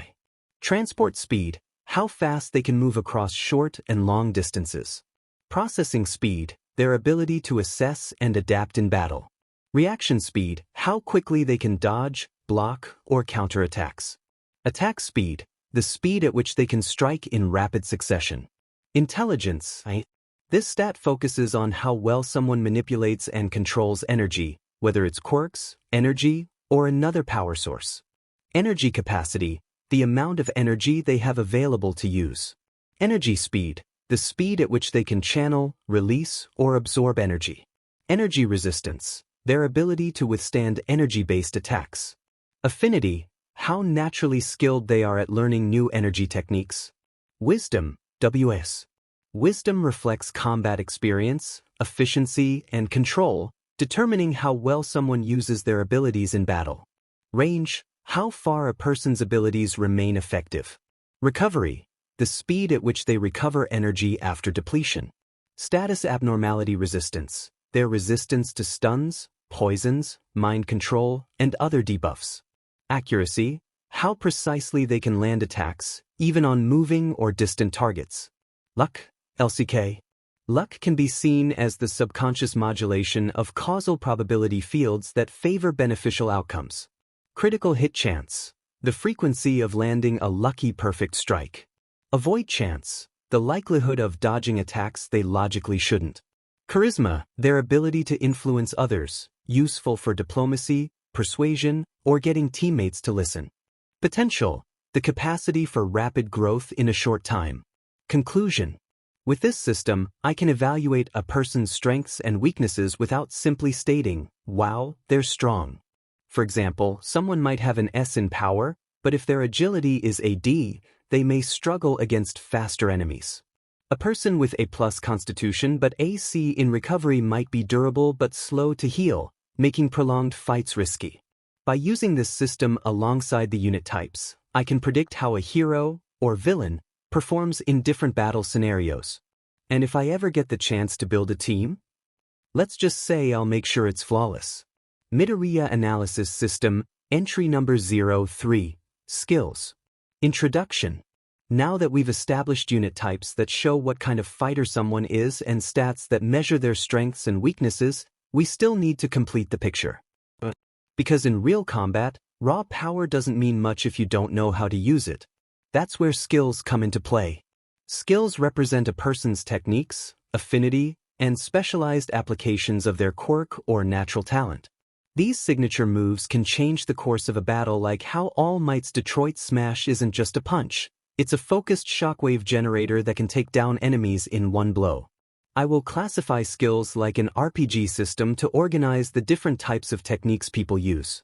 This way, I can analyze what makes someone truly dangerous not just in strength, but in creativity as well. Skill categories. Offensive skills, direct combat techniques focused on damage output, precision, and effectiveness. Defensive skills, techniques that dictate the flow of the fight, not just evading or mitigating damage. Mobility skills, skills that define how someone moves in battle, emphasizing the importance of movement. Utility skills, techniques that focus on battlefield control, adaptability, and tactical advantage. Enhancement skills, skills that temporarily boost stats. Debuff skills, techniques that suppress an opponent's performance. Skill rating system. Like the stats system, skills are ranked from E to S based on proficiency level. E. Basic, untrained, or impractical. D. Somewhat useful but inconsistent. C. Solid, functional technique. B. Highly refined, effective in most situations. A. Master level, defining feature of a fighter's combat style. S. Near unstoppable. Perfect execution, overwhelming effectiveness. Conclusion. Skills are what separate amateurs from experts. A person with high stats but poor skills, like a brute force fighter lacking technique, can still be defeated by someone who knows how to use what they have effectively. That's why I take skills just as seriously as stats when analyzing heroes and villains. Sometimes, the right move at the right moment? It can make all the difference between winning and losing. Midoria Analysis System, Entry Number 04. Threat Assessment. Introduction. I've broken down white heavy checkmark unit types to categorize combat roles. White heavy checkmark stats to measure raw potential. White heavy checkmark skills to assess combat applications. But even with all that information, something's missing. What's the point of all this if I can't accurately determine how dangerous someone actually is? That's where my threat assessment protocol comes in. By averaging a person's stats and skill rankings, I can calculate their overall threat level and categorize them into distinct tiers. How it works. Each rank is assigned a numerical value. E 1.0 to 2.0, E plus 2.1 to 2.9, D 3.0 to 3.9, D plus 4.0 to 4.9, C 5.0 to 5.9, C plus 6.0 to 6.9, B 7.0 to 7.9, B plus 8.0 to 8.9. A 9.0 to 9.9. A plus 10.0 to 10.9. S11. To calculate the overall threat level, sum up all 6 main stat ranks: power, agility, constitution, intelligence, wisdom, luck, and divide by then, sum all skill ranks, basic, intermediate, advanced, ultimate, passive, and divide by the total number of skills assessed. Combine the two averages and divide by 2 for the final threat level. Convert the numerical value back to the lettered rank scale. 1.0 to 2.9e, 3.0 to 4.9d, 5.0 to 6.9c, 7.0 to 8.9b, 9.0 to 9.9, 10.0 to 10.9s, greater than 11s plus 26. Each rank corresponds to a threat classification, providing a more detailed understanding of a person's overall danger level. Threat potential classification. This system classifies a unit's potential and how strong they may be in the future, if not now. Rank low threat. Level 1.0 to 1.9. Details: basic quirk control, minimal danger. Threat mostly to untrained civilians. E plus rank, strong low threat. Level 2.0 to 2.9. Details: basic quirk control, minimal danger. Threat to untrained civilians and heroes in training. D rank moderate threat. Level 3.0 to 3.9. Details: decent control and some combat skill. Tough for sidekicks or rookies. D plus rank, decent moderate threat. Level 4.0 to 4.9. Details: decent control and combatability. Tough for beginner heroes. C rank, competent threat. Level 5.0 to 5.9. Details: solid understanding of abilities, can take on multiple untrained opponents. C plus rank, highly competent threat. Level 6.0 to 6.9. Details: solid understanding of abilities, can take on multiple heroes. B rank high threat. Level 7.0 to 7.9. Details: low-ranked pro-level threat. Dangerous in extended engagements. B plus rank, extremely high threat. Level 8.0 to 8.9. Details: mid-ranked pro-level threat. Dangerous in short and extended engagements. Rank severe threat. Level 9.0 to 9.9.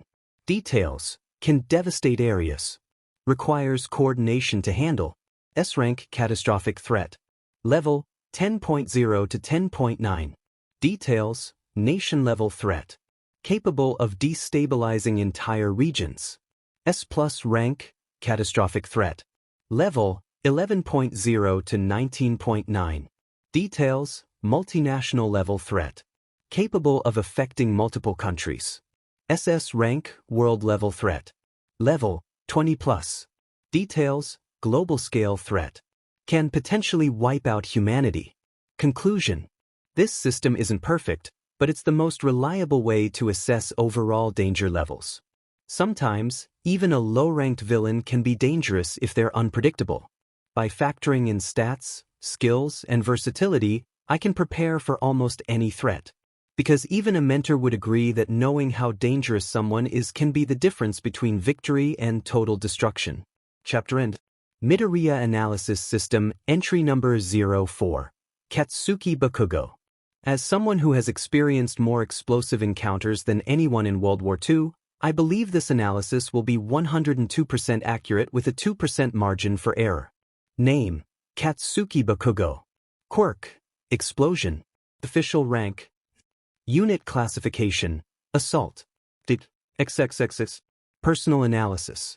Katsuki Bakugo's quirk, explosion, is truly formidable when you analyze it closely. At first glance, it may seem like a simple explosive ability, but it is far more complex. His explosions are not fueled by traditional explosive materials or external sources like oxygen. Instead, he generates raw volatile energy internally, which he can release in concentrated bursts. The longer he charges, the more powerful the explosion becomes. Katsuki doesn't merely explode things. He stores and amplifies pure concussive force before releasing it. By absorbing kinetic energy from his surroundings during the charging process, he enhances the size, range, and impact of his explosions. His palms glow when he charges energy, serving as both an indicator and a warning. Says, Pow, Skun, B.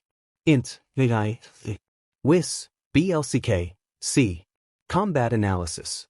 With his S-tier power and A-tier agility, Bakugo excels at high-speed tactics, which is expected from an assault unit. His base strength is sufficient for delivering solid punches and kicks, even without extensive training. His explosions serve not only for offense, they also allow him to propel himself mid-air, redirect at impossible angles to confuse opponents, and accelerate instantly, giving him an edge over even the most agile foes. His reaction time is exceptional. Bakugo's combat style revolves around aggressive, high-pressure tactics. He overwhelms opponents by closing the distance, and his barrage of explosions makes it nearly impossible for them to find openings. The most daunting aspect? His range is extraordinary. The longer he charges, the further his blasts remain dangerous. Katsuki lacks the typical weaknesses of an assault unit, elevating his capabilities to S-class. His constitution deserves a solid B. Katsuki can endure significant hits, especially blunt force. His natural resistance to blasts enables him to withstand high-impact stress. His body is biologically designed to endure the recoil and heat from repeated detonations. While he is adept at guarding his weak spots, a well-placed strike can still stagger him. Unfortunately, he does not heal quickly, but his endurance and sheer willpower keep him fighting.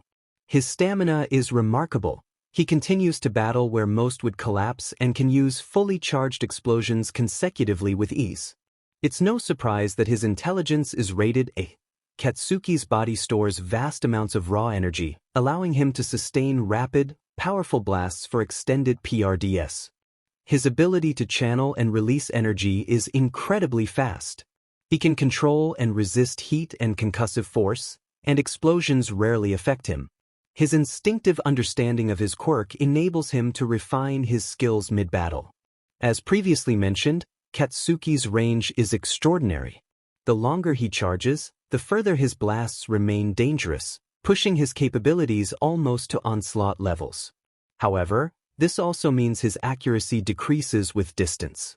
His quirk does drain him after prolonged use, but his natural stamina compensates. Unfortunately, I do not believe Katsuki has strong resistance to mental pressures. He is easily provoked by the slightest challenge and is highly competitive, eager to prove his superiority. This could lead him to make rash decisions if his competence is questioned. His wisdom reaches B+ class. Surprisingly, Katsuki is not particularly lucky. His instincts allow him to land devastating critical hits, especially under pressure, but he doesn't rely on luck to dodge. His reflexes handle that. However, there are times when he narrowly escapes danger. Kaken's charisma is questionable. He commands respect through strength, but he is not exactly a people person. Luck receives a hard C.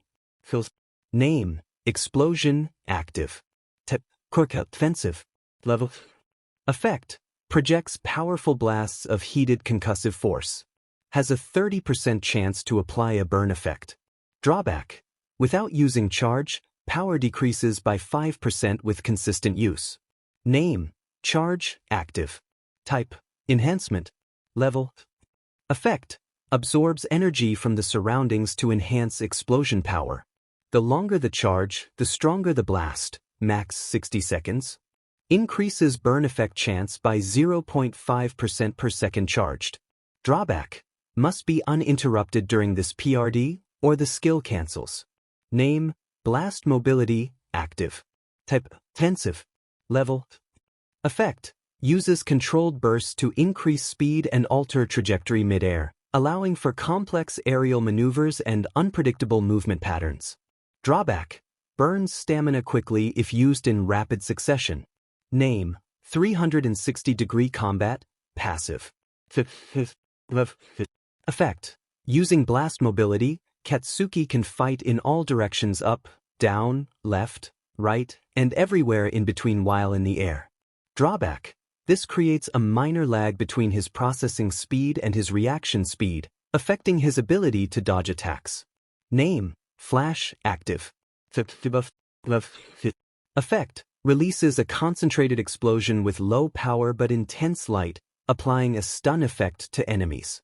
Drawback: less effective against those with higher status abnormality resistance, WIS. Name: Impact Resistance, Passive.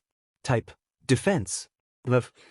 Effect: with a body designed to handle blasts and high-impact stress, Katsuki can shrug off 50% of blunt force damage. Drawback: this only applies to blunt force. Name: Heat Resistance, Passive. Type: Defense. Effect: with a body designed to handle explosions, Katsuki can tolerate a decent amount of heat, reducing heat-related damage by 33%. Drawback: this only applies to short bursts of heat. Prolonged exposure, like Shoto's flames, can still affect him. Threat Assessment Protocol. POW 11.9 Con 7.3. Int 9.3 AGI 9.7. WIS 7 LCK 5.1. Explosion 11. Charge 9.7. Blast Mobility 9.3. 360-degree Combat 7.5. Flash 5.9. Heat Resistance 6.9. Threat Assessment B+. Concluding Analysis. Based on the overall analysis of his current abilities, Katsuki Bakugo can be considered a high-level threat. He possesses a diverse range of skills that demonstrate his versatility with his quirk. His natural instincts and high affinity suggest that he will likely develop more skills in the future and discover new applications of his quirk, even without my analysis. Katsuki's most significant weakness lies in his mental state. His temper and ego can be easily exploited. He is highly competitive and always eager to prove his superiority, which often blinds him to tactical opportunities or traps.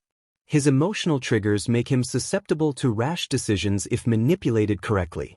While his brute force often carries him through most fights, a patient, strategic opponent could potentially take advantage of this flaw.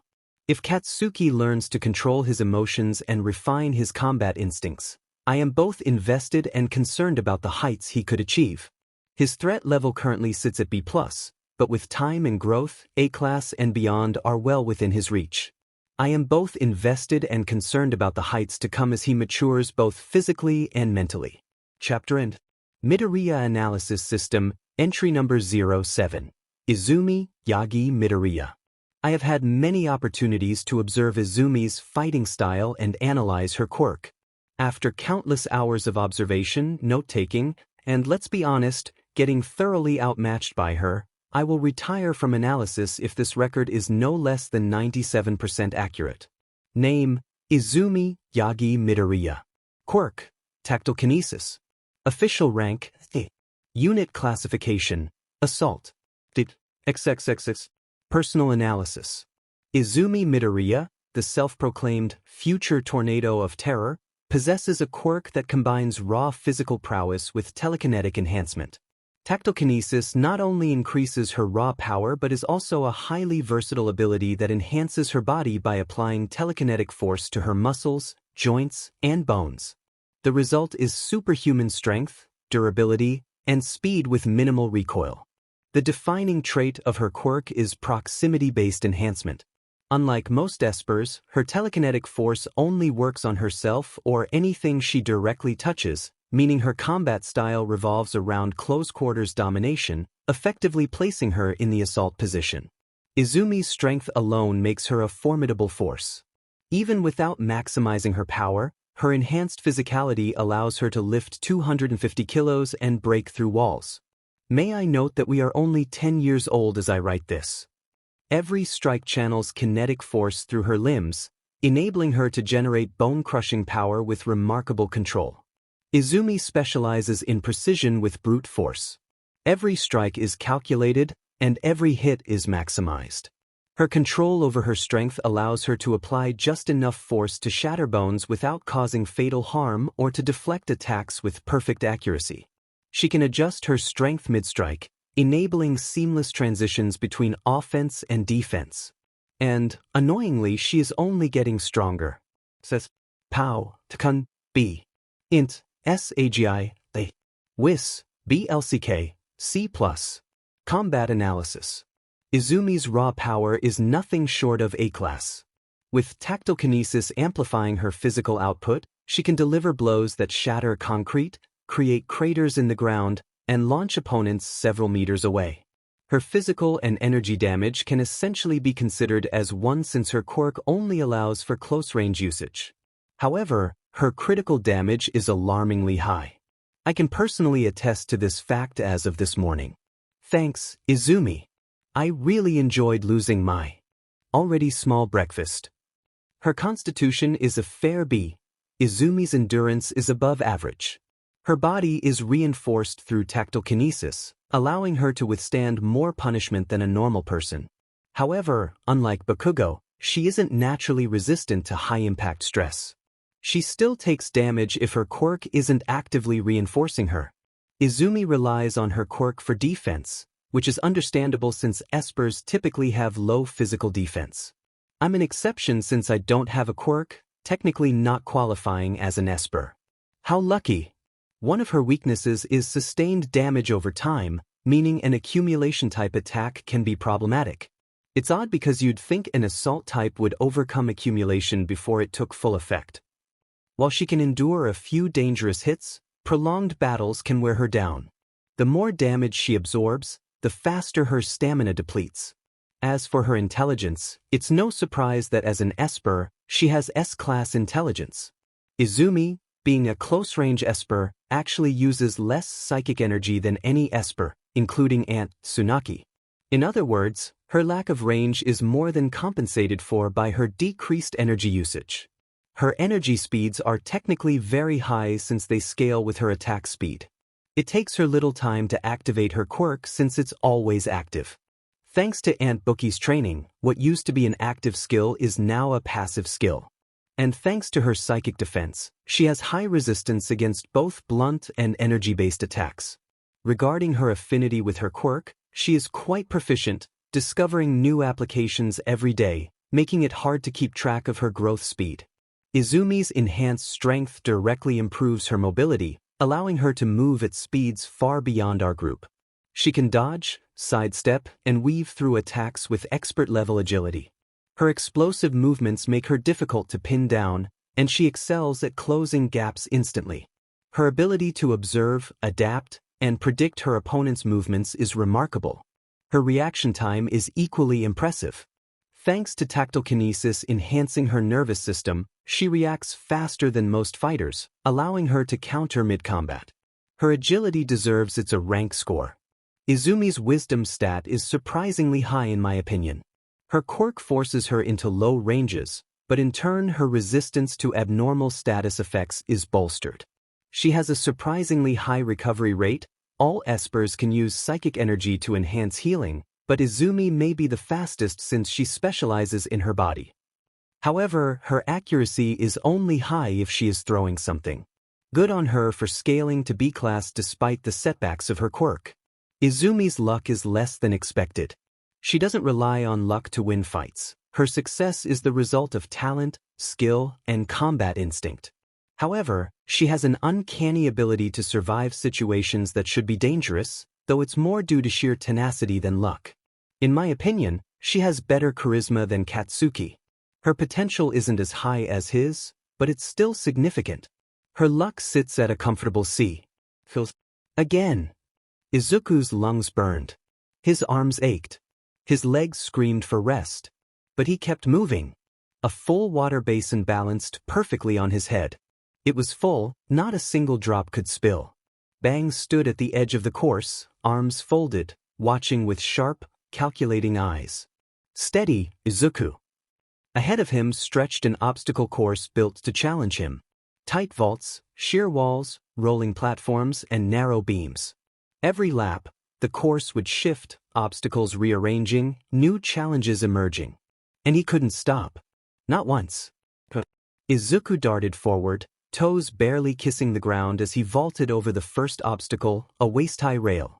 Hands down, knees tucked, A smooth safety vault that barely disturbed the basin's surface. He landed. Fluid. Effortless. Landing, he hit a sprint, adjusting his weight, keeping his body upright even as the ground beneath him changed. A seesaw beam threatened to throw him off, but he adjusted in an instant. Light steps, careful footing, no sudden shifts. The first major obstacle appeared. A gap about 4 meters wide, no solid footing. Only hanging rings swaying in midair. Izuku didn't hesitate. A step, a leap. His hands caught the first ring, his momentum carrying him forward. The basin wobbled but stayed steady. Swing. Transfer. Swing. Transfer. Move like water. A low platform too low for a vault. Izuku dropped, planting his hands, legs sweeping through with a perfect cash vault that had him gliding through and landing. The basin stayed level. Focus. Don't think about the water. Move with it. Feel it. Izuku didn't slow. A vertical wall. Not high enough for a wall run, but too high for a simple vault. Think fast. Izuku angled his approach, foot planting against the wall at just the right angle. A split-second push, redirecting his momentum as he spun into a wall spin, body twisting midair, and landed gracefully on the other side. The water barely rippled. Lap 1. Done. He ran not far off before a wall was ahead of him. Rather than simply stop and return, he ran at it full speed, kicked off it, and ran back into the next lap. Ahead, a series of uneven platforms threatened to trip him, some tilting under pressure. Izuku's eyes scanned the path ahead, analyzing each surface, calculating pressure, balance, and timing. He sprinted forward, hitting the first platform, feet rolling through as he propelled himself to the next with a precision jump. Diagonal. His feet barely touched down before he was airborne again. Each landing controlled. Each step measured. The water in the basin. Still unspilled. Breathe. Flow. A rope bridge now dangled where the planks had been. Unstable. Swaying. Slow down? Izuku charged forward, light on his feet, finding a rhythm in the sway. He kept his movements fluid, matching the bridge's oscillation. Glide, don't force. Each step fell into harmony with the bridge's movement, his core engaged, stabilizing the basin with minor adjustments. Next, a cat pass. He dove forward, arms shooting between his legs, pushing off the walls, flowing through the gap like a breeze through a keyhole. Still no spills. His next step barely landed before he had to react again, a rolling log. It spun wildly, water slicking the surface. His mind calculating quickly. Move fast, keep light. A tic-tac off the side, a quick dash across, and then a wall was ahead again. No stops. No pauses. He ran. Again full speed and jumped off the vertical wall to the next lap. The obstacles changed again. Now there were pendulum blades. Wide, swinging arcs designed to force him to time his movements to the second. The basin couldn't tilt. The blades couldn't touch him. He ducked, slid, vaulted. His breathing was even, his body moved on instinct. Then a tilted wall. Slippery. No handholds. But Izuku had trained for this. He hit the ground, palms forward, skimming the surface in a Kong vault. He didn't fight the angle, he let it carry him, sliding over the edge at the last moment. The next segment was brutal. Angled poles at unpredictable intervals. Too fast and he'd slip. Too slow, and the basin would wobble. Izuku's eyes scanned ahead, instinct taking over. Plant. Pivot. Push. He moved into another Kong vault over a low wall, tucking his knees and passing through smoothly without jarring the basin. But Bang wasn't done testing him. The final stretch. A narrow corridor. Walls closing in. Pipes and beams crisscrossing the path like a challenging jungle gym. Tight spaces. Quick decisions. Izuku didn't hesitate. Hands. Feet. Elbows. Knees. Every limb moved with purpose, threading through gaps, pivoting on angles, shifting his weight with precision. Dash vault. Spin. Safety vault. Wall tap. He saw the wall again at the end of the hall and kicked off it to the next part of the course. Last lap. A tilted slope leading up to the finish. Izuku hit a final burst of speed as he approached the ending. He lightened his steps. He let his body read the movement, adjusting with each landing. He reached the final platform. One last vault. He dove, tucked, rolled, and stopped. The basin was still full. Not a single drop spilled. Mph. Bang stood at the end, a small smirk on his face. Izuku looked to see Bang standing a few feet away, arms crossed, a satisfied gleam in his eye. Not bad, kid. You've come a long way. Bang's tone was gruff, but the nod of approval that followed wasn't lost on Izuku. Your balance is sharp.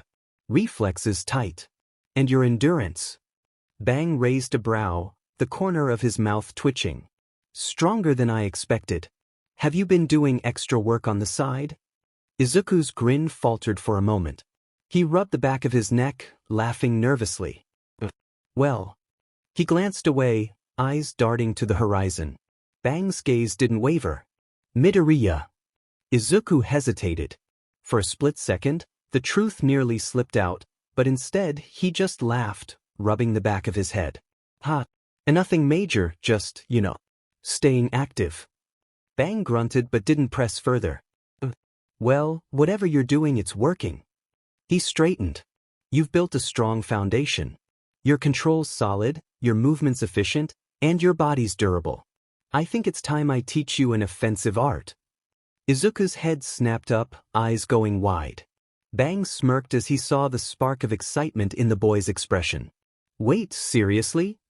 His voice was barely a whisper, but he was already on his feet, eyes shining with anticipation. You're teaching me an offensive art? Bang chuckled softly, watching the fire light up in Izuku's eyes. Eager, huh? Izuku didn't even try to hide his excitement. Of course. I've been waiting for this. Good. Bang stepped forward, his posture shifting, grounded, steady, and commanding. We're starting with something basic. Izuku's eyes locked onto Bang's movements, hyper-focused. The palm strike. It's just as strong, if not stronger, than a punch with far less risk. A punch, when thrown poorly, can break your own knuckles. A palm strike allows you to deliver force without the risk of injury. Izuku absorbed the information instantly, already thinking of applications. Bang continued, Now, there are 3 primary targets I want you to focus on when using this strike. He raised a finger. 1. The solar plexus. A well-placed hit here can completely knock the wind out of someone. Another finger. 2. The nose. The fragile bone and sharp pain can stun an opponent, buying you precious seconds. A third. 3. The jaw. Boxers know this one well. Strike it hard enough, and the shock can disorient someone. His eyes narrowed. Concussion. Lights out. Izuku swallowed, his pulse quickening. Solar plexus. Nose. Jaw. He etched the words into his mind, repeating them over and over. Now watch closely. Bang stepped back, lowering into a stance. His movements were smooth, deceptively relaxed. I'll demonstrate. Izuku barely had time to react before Bang's palm shot forward like a bullet. The strike landed directly into his solar plexus. Air vanished from his lungs. Izuku hit the ground hard, gasping soundlessly, eyes wide as his body locked up. Not from the pain, but from the memory. He froze. For a split second, he wasn't in Bang's training ground anymore. He was back there. Back then. Shoto's fist slamming into his solar plexus. Shoko's back getting smaller as she left. His fingers twitching against the dirt. A second passed. Then another. And another. Bang's eyes flickered with understanding. He saw the hesitation, the shadow that crossed Izuku's face. Before he could speak, Izuku moved. I won't allow myself to be that weak ever again. He forced his body up, pushing through the weight in his chest, inhaling deeply until oxygen rushed back. He looked Bang in the eye, resolve burning away the hesitation. I'm fine. His voice was firm. I'm ready to learn. Bang studied him for a moment longer. Then he nodded. Good. He extended a hand. Izuku took it, standing tall once more. Bang smirked. Let's begin. Bang cracked his knuckles, stepping back as Izuku stood at attention, waiting for instruction. The old master crossed his arms. A palm strike, Bang lowered his hand, is not just about the hand. It's about the entire body moving as one. The entire body as one? Izuku's analytical mind immediately kicked in. Bang walked around Izuku slowly, his hands clasped behind his back.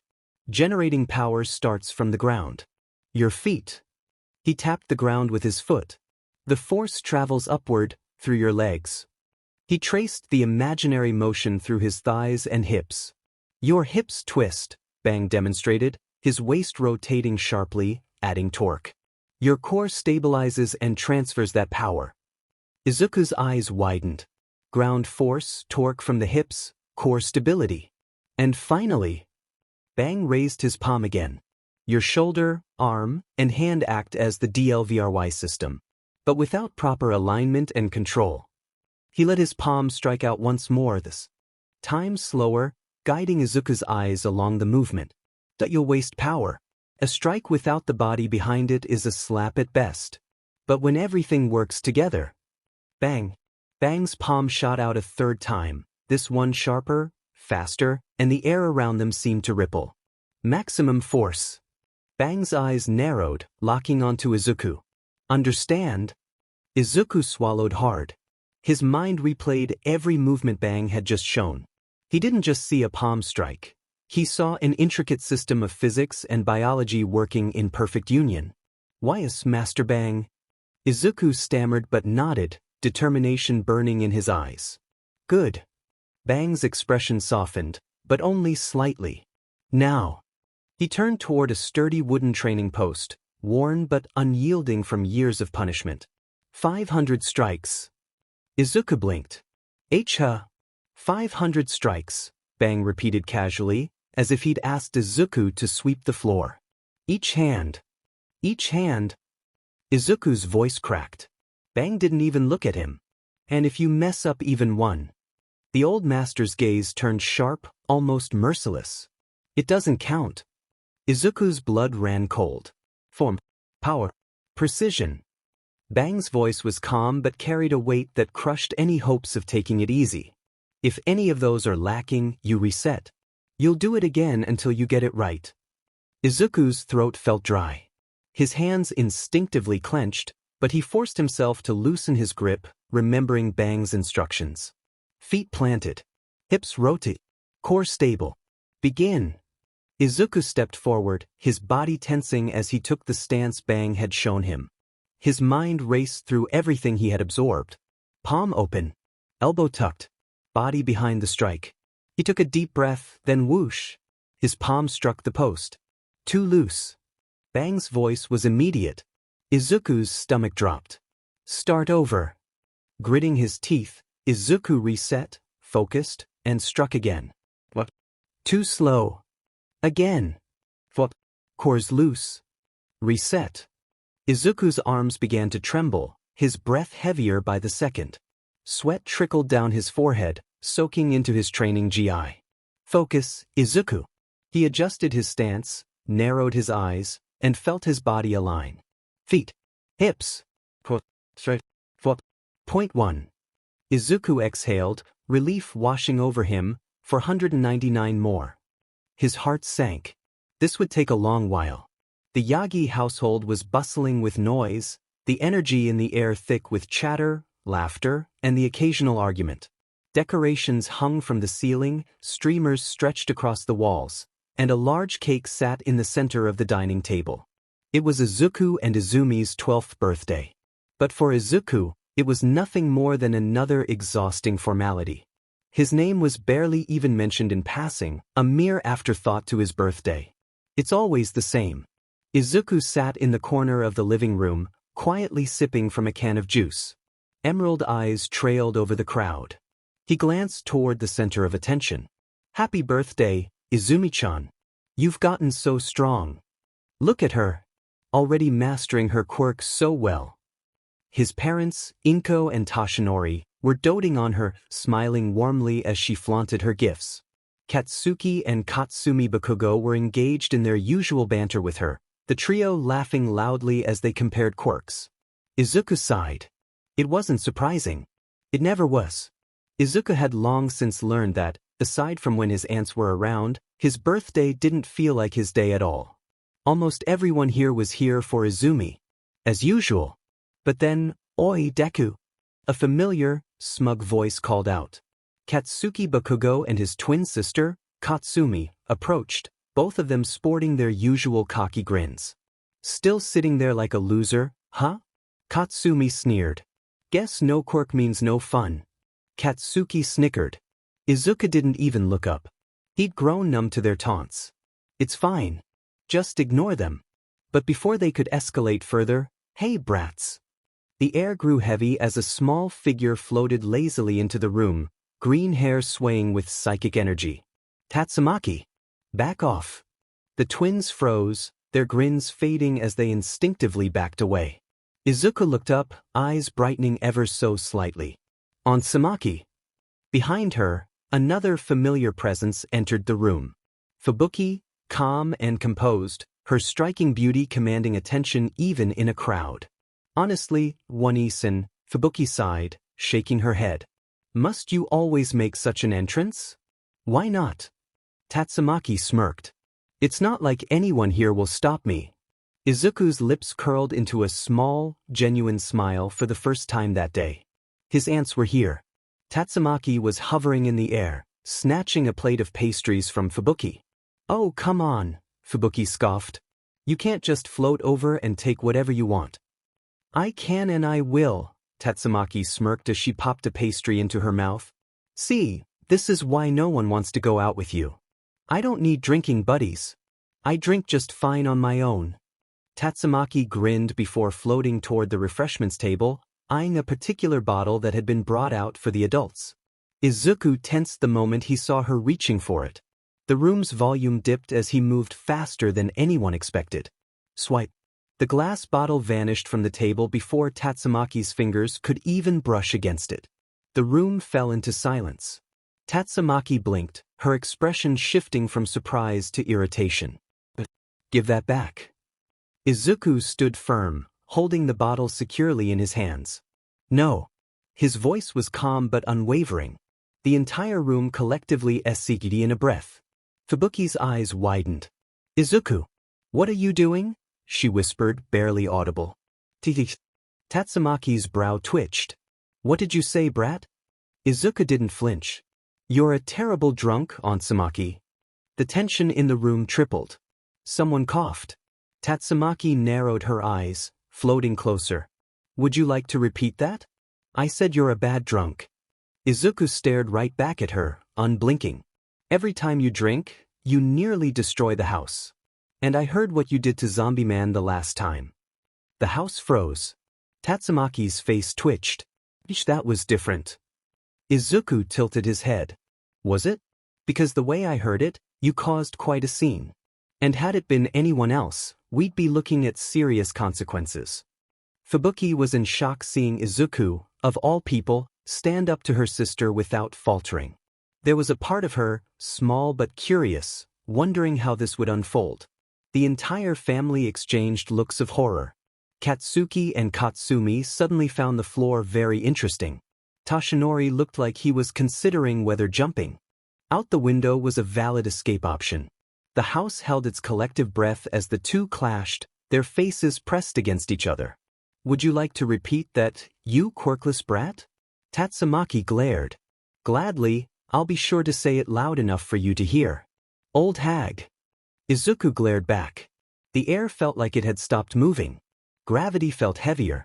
The sheer weight of Tatsumaki's psychic pressure started to push against the furniture, making the glasses tremble. The room itself felt like it might collapse from the force of her fury. Yet Izuku didn't back down. His grip on the bottle remained firm, his gaze never wavering. Tatsumaki's fingers curled into a fist. "You're getting cocky, brat. What can I say? I learned from the best." Izuku shot back with a smile. "Give back." "No." A shiver ran through the entire house. Even Fubuki took a step back. "He's really challenging her." "Kid." Toshinori's voice wavered from across the room. "Just give it back." "Yeah, Izuku." Inko's voice was barely above a whisper. "It's not worth it." But Izuku didn't flinch. His grip on the bottle remained firm. "Not happening."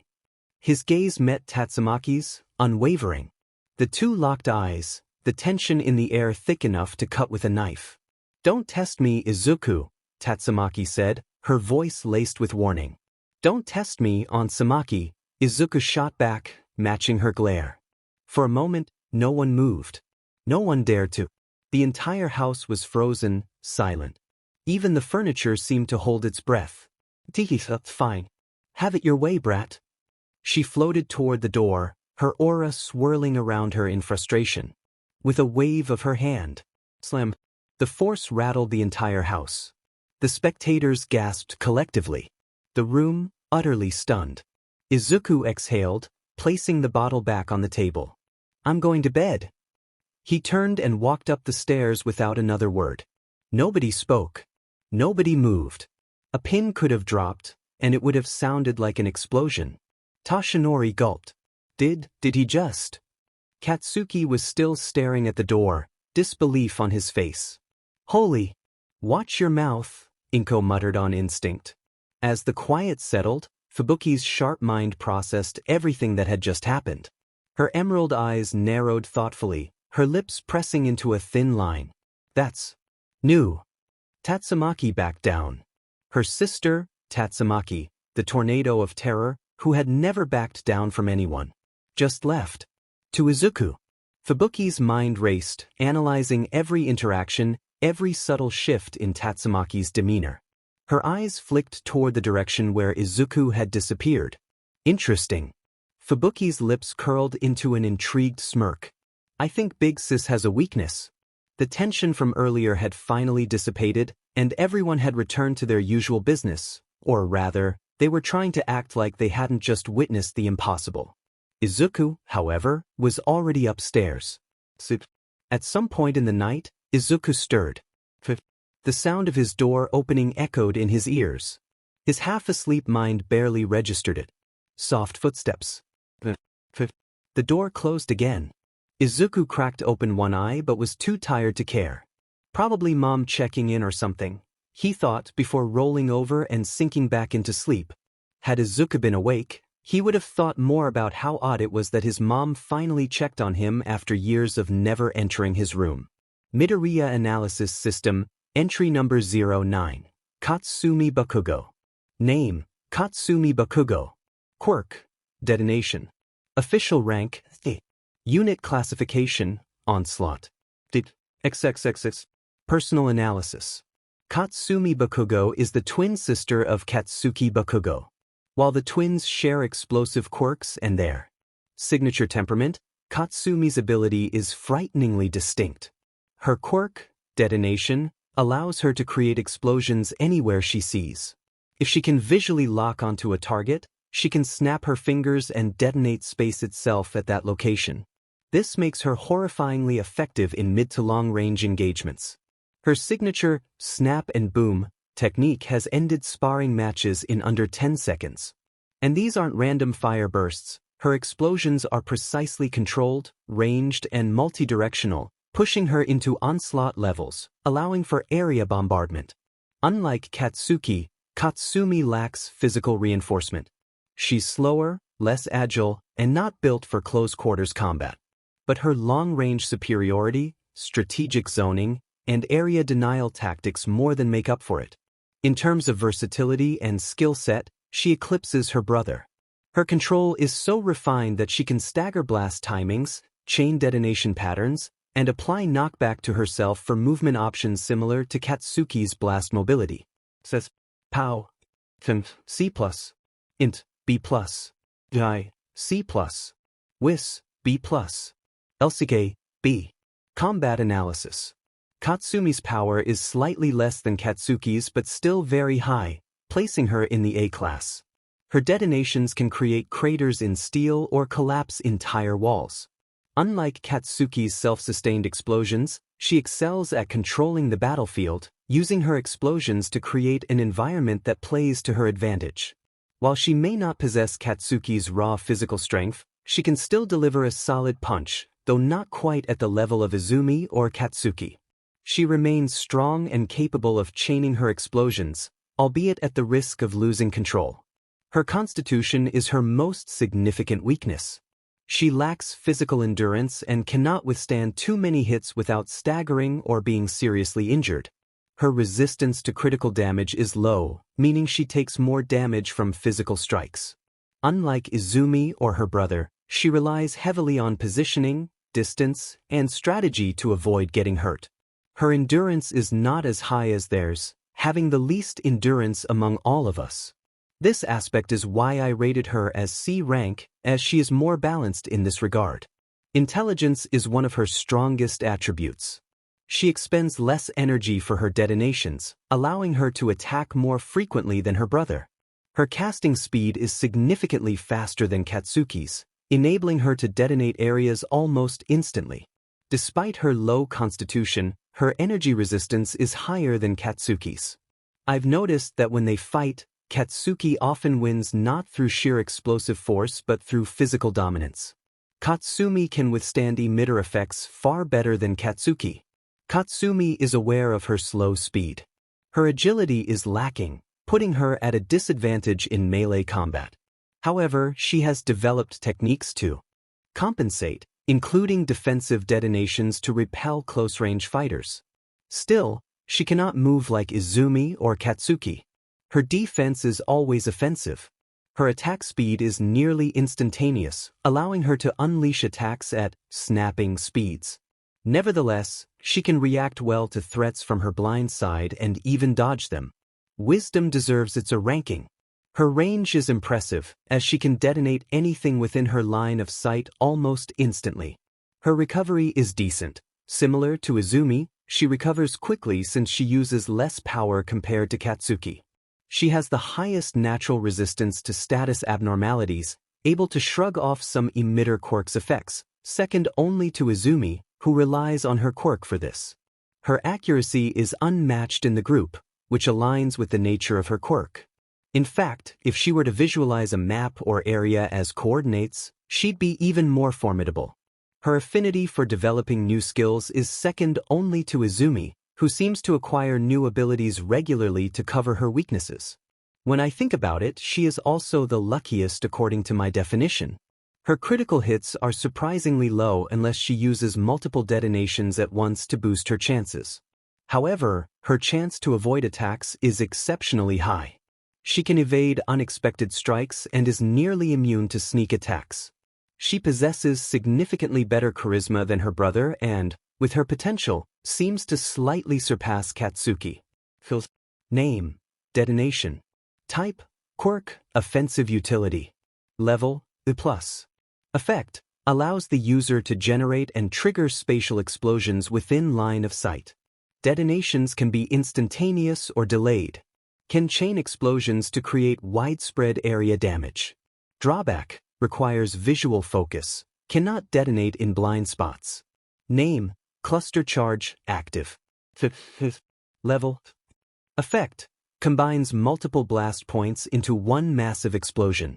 Area of effect increases by 100%. Guaranteed knockback and burn status. Drawback: long cooldown.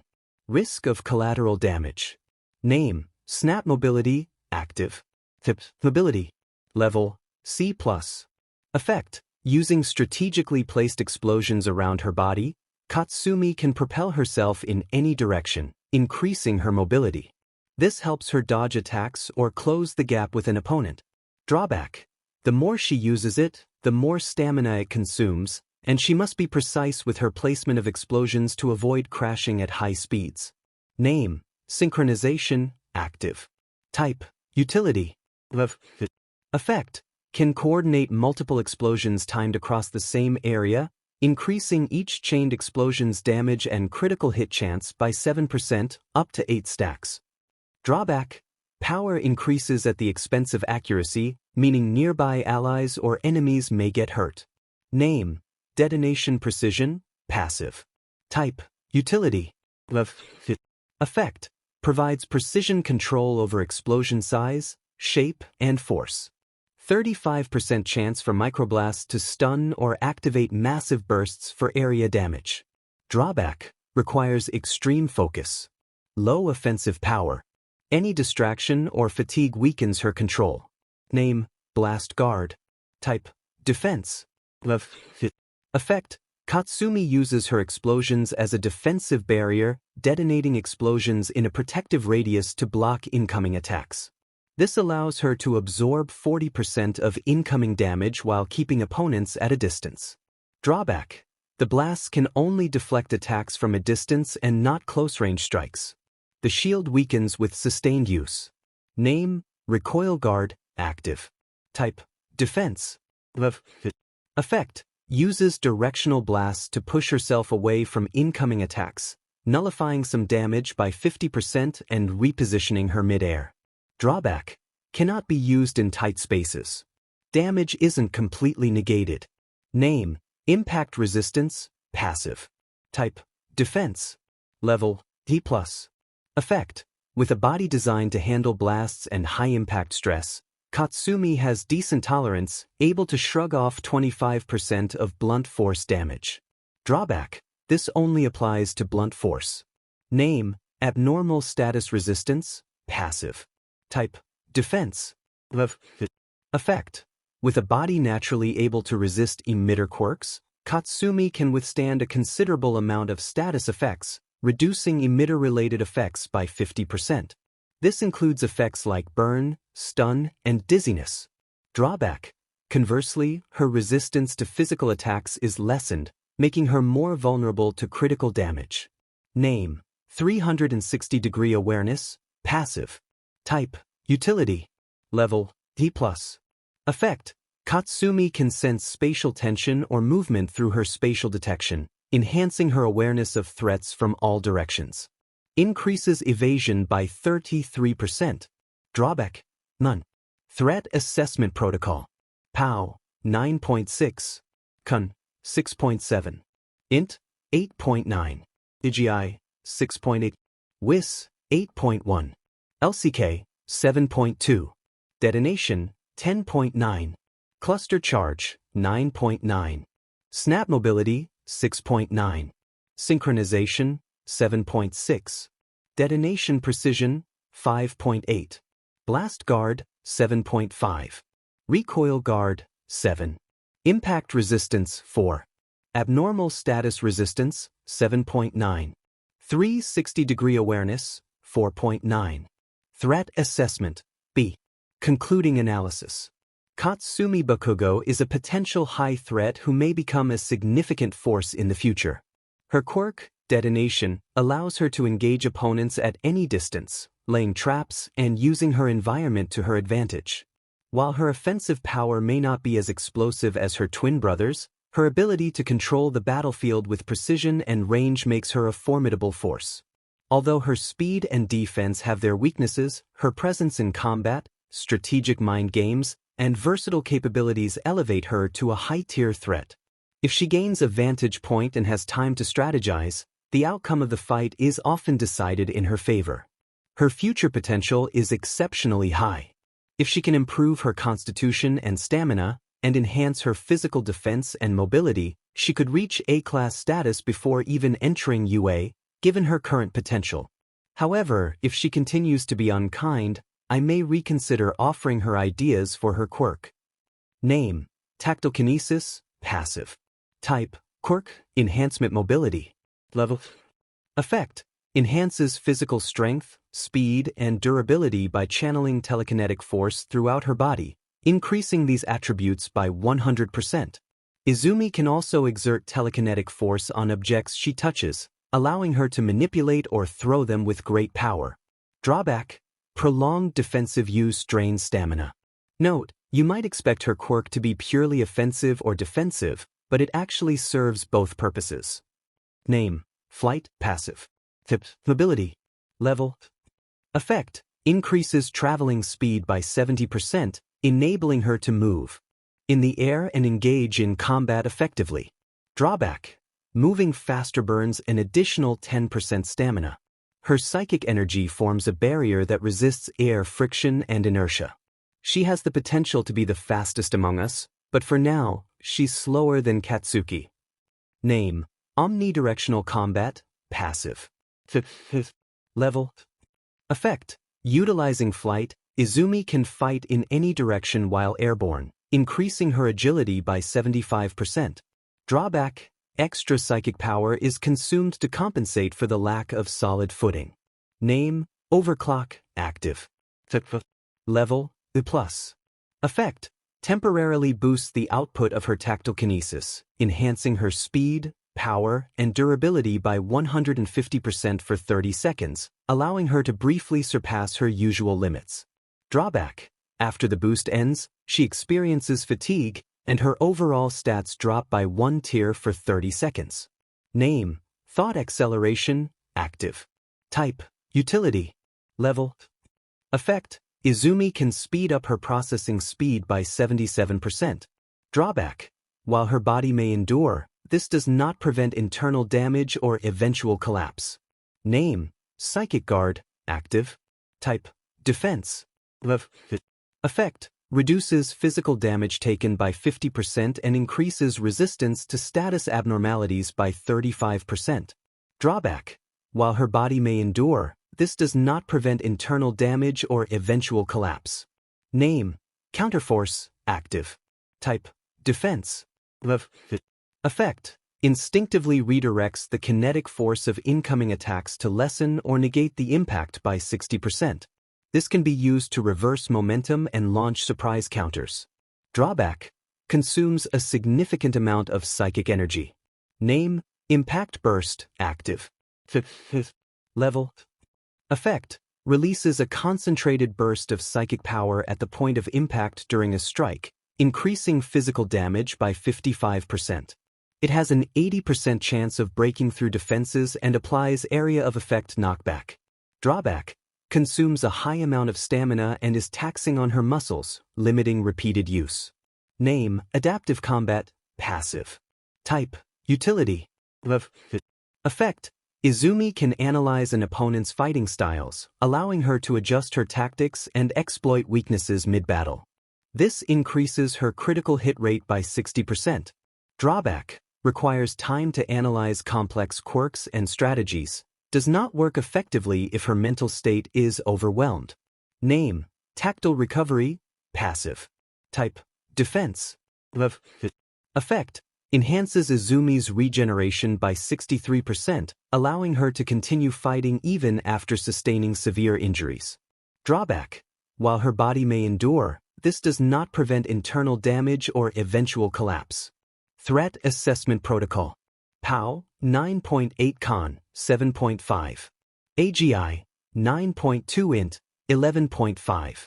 WIS, 7.9 LCK, 6.9. Tactile Kinesis, 11. Flight, 9.8. Omnidirectional Combat, 9.7. Overclock, 10.9. Process, 9.5. Thought Acceleration, 9.0. Psychic Guard, 8.5. Counterforce, 8.8. Impact Burst, 9.6. Adaptive Combat, 8.6. Tactile Recovery, 7.3. Threat Assessment. Concluding Analysis. Izumi Yagi Midoria is a significant threat whose tactical mind and raw power make her exceptional in close combat. While her quirk provides incredible offensive and defensive potential, her reliance on it currently limits her overall threat level. Izumi's biggest weaknesses are her range and defense. If pressured into a defensive stance long enough, she can be worn out fairly quickly, but this only works against opponents with power comparable to Bakugo. However, given her rapid growth and adaptability, it is only a matter of time before her threat level solidifies at A+ or even approaches S-class. Future potential high. Izumi possesses the affinity and determination to refine her quirk further, and with time, her threat level could easily rise beyond its current standing. Her adaptability and natural combat instincts make her a dangerous opponent for anyone who underestimates her. Chapter End. Izuku. A voice broke through his dreams. Izuku. Someone's calling me? Izuku. He blinked awake, rubbing the sleep from his eyes. Standing beside his bed was Tashinori Yagi. Tosh, Dad. Izuku mumbled, still groggy. Tashinori rarely entered his room. Actually, he never comes in unless he needs something. And judging by the way he was shifting his weight uncomfortably and scratching the back of his neck. He needs something. Come on, get up, Tashinori said, his tone less commanding and more awkward. Izuku yawned. What's going on? Tashinori looked away. I need you to do something. Izuku's eyebrow quirked. What? I need you to go get your aunt. Izuku blinked. What? Tashinori cleared his throat. I need you to get your aunt. Izuku stared at him, completely deadpan. Why can't you go? Tashinori's expression tensed ever so slightly, the corners of his mouth twitching. I have other things to handle. Liar. Tashinori looked away, lips pressing into a thin line. The hesitation told Izuku everything. He doesn't want to admit it. You're scared of her, aren't you? Tashinori immediately bristled. That's not it. Izuku gave him an unimpressed look. Then what is it? There was a long pause. I just think she'll listen to you more. It was as close to the truth as Tashinori was willing to admit. Everyone knew Tatsumaki was impossible when she was upset. If she didn't want to be found, she wouldn't be. If she didn't want to listen, no one could make her. No one except. Izuku sighed, running a hand down his face. You're serious? You sent her out, Tashinori pointed out quickly, clinging to the sliver of logic he could. You should be the one to. Fine, Izuku grumbled, swinging his legs off the bed. Tashinori blinked in surprise. You'll go. Yeah, Izuku waved him off. Not like anyone else can do it, right? Tashinori looked immensely relieved. Thank you, son. Hearing that gave Izuku an uncomfortable feeling. Don't call me that. Sorry, mumbled a confused Tashinori. Izuku moved to grab his phone from his desk. He frowned. It's not here. His desk was empty. I could have sworn I left it right here. Whatever. He shook his head. I'll have time to look for it later. Right now, he had a job to do. He sighed as he stepped out of the house. Izuku didn't need to think too hard about where Tatsumaki had gone. She had stormed out wanting to drink, which meant she probably went to a bar. He knew a handful of places she might have gone. Of course, she'd make me look for her, Izuku muttered, stuffing his hands into his pockets. She better not be causing a scene. The cool night air brushed against his skin as he walked down the quiet street. He couldn't help but wonder, does someone like her even need looking out for? Tatsumaki was the strongest esper in Japan. There wasn't a single person who could truly challenge her, save All Might, maybe Endeavor. So why was everyone so worried? He continued to walk along the dimly lit street, hands in his pockets, as his mind wandered, theorizing where Tatsumaki might have gone. Likely that place on 3rd Avenue, he thought. The cool night air brushed against his face, and for a moment, everything felt quiet. A sharp chill ran down his spine. The hairs on his arms and neck stood on end. Izuku's body stiffened as he passed by a concrete wall in an alleyway, his gut churning violently. For a split second, everything seemed frozen in time. He leapt backward, pure reflex guiding him. Boom. The wall exploded outward, debris flying in all directions. From the cloud of dust, a hulking shape emerged. A grotesque, massive creature stepped into the street. Arrgh! It let out a guttural roar, bits of concrete crumbling from its body.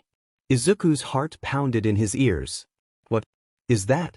But as the dust cleared and Izuku's mind caught up with the situation, he immediately calmed down. It's just a monster. He thought, absolutely unbothered. Monster encounters weren't exactly rare. If anything, they were so common that people had stopped being shocked by them. There were entire memes dedicated to the sheer absurdity of how normal world-ending events had become. A random car enthusiast mutating into a car monster? The rumbling in Shibuya? Common Thursday. A furious Godzilla seeking revenge on humanity? Average Saturday. A city getting mysteriously wiped off the map, only to reappear a week later like nothing happened? Every second week. An invasion or a sudden appearance of a monster army. Once a month. It was so bad that governments had protocols in place for even the most ridiculous scenarios. Protocol 77, What to do if a reality-warping eldritch entity accidentally turns the sun into a disco ball. Protocol 109. Guidelines for dealing with sentient skyscrapers that suddenly demand equal rights. Protocol 256. How to handle a kaiju-level threat that just wants to join a talent show. It was a miracle that Izuku had managed to avoid getting involved in something like this until now. Honestly, that was the real surprise. But there was no time to dwell on that. The monster was already locking onto him, its glowing red eye narrowing. It loomed over Izuku, its grotesque form glistening under the streetlights. Its body was twisted and jagged, like someone had taken a praying mantis and merged it with a human. But worse. Its long, serrated forelegs gleamed like polished steel, bladed edges razor-sharp and poised for a strike. "Freedom!" it screeched, its voice raspy and layered. "Finally! Fresh air! The upper world!" Its voice echoed with an unsettling mix of madness and triumph. A human? Ha! A snack? No, a witness? The creature's red eyes locked onto Izuku. "Die!" With a blinding flash, the mantis monster lunged. Fush! Its blade carved a streak of silver through the dark, slicing forward so fast the sound reached Izuku a heartbeat late. But before the monster's blade could reach, Izuku vanished. What? Where did it? Too slow. The mantis froze mid-breath. The voice came from behind. Its head turned with mechanical stiffness, its instincts trying to catch up with reality. There stood Izuku, unscathed, unbothered, hands casually tucked into his pockets. His gaze, sharp and uninterested, looked up at the monster with something close to disappointment. The monster's glowing eyes twitched. "Ha?" Izuku lazily glanced over his shoulder, as if someone had just tapped his name at the back of a class. The mantis couldn't understand. One second, it was sure of the kill. The next, its prey had disappeared like a shadow under lightning. How did he? Impossible, I'm the fastest. Hey! Izuku's calm voice interrupted the monster's thoughts. You gonna try again or just stand there all night? I have places to be. The monster snarled, rage bubbling up as its pride was wounded. Insolent brat. Its bladed arms sliced through the air with a metallic screech, a strike sharp enough to carve through moving cars. But Izuku just leaned down. Casually. Effortlessly. Like he was avoiding a low-hanging sign on a familiar street. What? The creature couldn't believe what it was seeing. It lunged again. Izuku stepped aside, as if he were walking around a spilled drink on the sidewalk. The monster twitched. Why you? Fury replaced its shock. It lunged again, and Izuku sidestepped like he was walking past a puddle. "RH!" The monster roared as it made another attempt, swinging again. Izuku leaned back, hands still in his pockets. The monster growled louder, every movement faster, more erratic. "Stay still, you rat!" Another lunge, another furious swipe. This is painfully slow, Izuku thought. And again it did nothing. Izuku moved as if he had rehearsed the choreography 10 minutes ago. Clean motion, like he was dodging someone handing out flyers. The monster couldn't understand. But why can't I hit you? Why? I'm the fastest, faster than any car on the planet. I am speed incarnate. To the monster, Izuku was like a ghost. To Izuku, time felt like it crawled. The monster's movements were sluggish, as if it were moving through water. Its attacks were at the level of a child who had just awakened their quirk. Izuku blinked, his mind calmly analyzing everything in real time. Blade angle? Quirk? Clumsy. Openings? Everywhere. Izuku's mind raced with confusion, mostly because, despite the monster's grand declarations of speed, it was embarrassingly slow. This is boring, he thought aloud. Fine, it hissed. You want real speed? Crimson light surged from its joints. Blades extended. Its whole form began to blur a double image, like reality couldn't keep up. Razor stride, thousand/maelstrom. It vanished. With a shriek, it blurred into motion. To the average eye, it disappeared. To the air, it shredded. To the sound barrier, it screamed. To Izuku, it was cringe. Are you a Chuyuni or something? Those were Izuku's last words before two slashes tore through the space he occupied. One cut sliced a vending machine in half. Another carved a pillar like a hot knife. The monster reappeared, whirling, eyes wide, mouth foaming. Izuku stood there, 2 steps to the side. Hands still in his pockets, as if he had just taken a stroll to avoid the breeze. The monster shook, it couldn't understand the anomaly before it. What? Izuku blinked. You done? No. The monster screeched. Its form blurred again, moving 10 times faster than before. A storm of slashes exploded around Izuku like a whirlwind of blades. The monster moved in dozens of directions at once, too fast to track. Steel screeched. Wind howled. The pavement tore itself apart as shockwaves shredded the air. The world blurred into chaos. If anyone were watching, Izuku would have looked like he had been swallowed alive. But he was still there, in the eye of the storm, untouched. Izuku's foot slid half an inch to the side. A blade missed his cheek by a hair. Another cut down toward his ribs. He leaned. A whisper of steel brushed past his sleeve. Blade left telegraphed. Avoid 3 degrees tilt. Right leg overextended. Sidestep and rotate. Momentum locked. He can't stop in time. He didn't need to see each attack. He felt them. The displacement of air. The vibrations in space. The gaps between strikes that no trained fighter would concede. Is this really as fast as it gets? Izuku thought. He would swear Katsuki was faster than this. And just like that, the storm ended.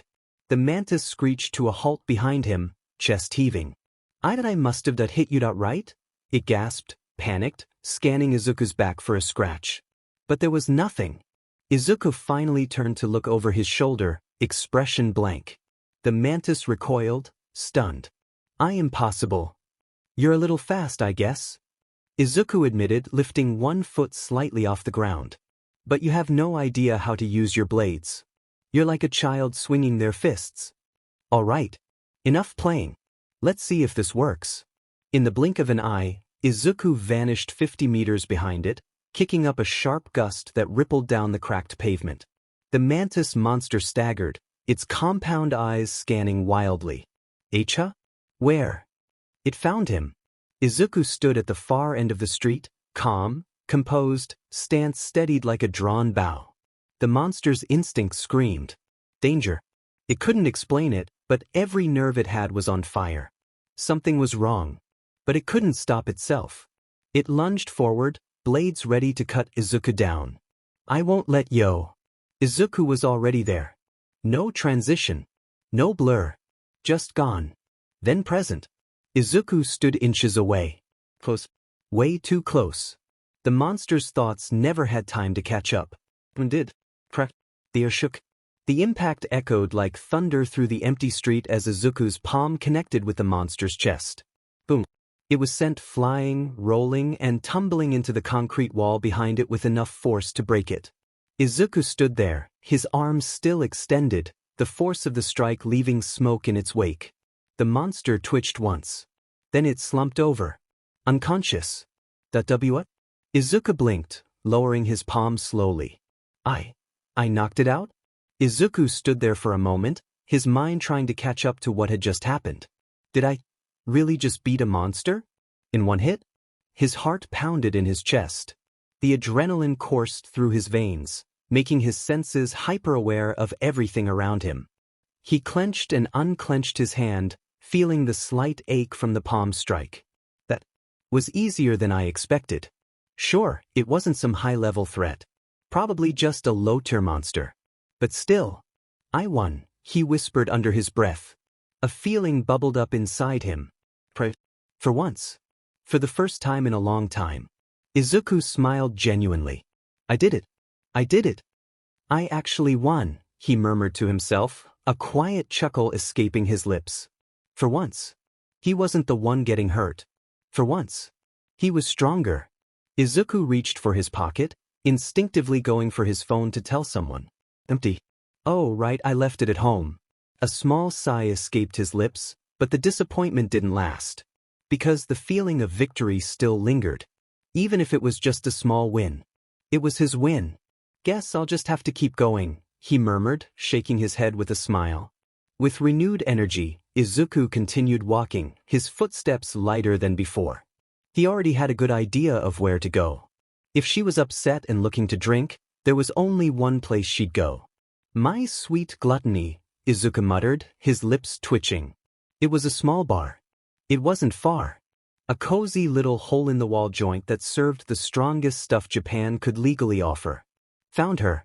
It was time to fetch a terrible tornado. Ha! Can you believe that?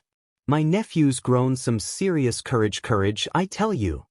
The infamous, feared, and notorious headache of the Hero Association, Tatsumaki the Tornado of Terror, was on her 7th barrel of wine. She floated lazily in the air, cheeks flushed crimson, legs swinging above her seat like a smug child with divine power and absolutely zero accountability. Her laughter echoed through the bar like a war siren. He actually stood up to me.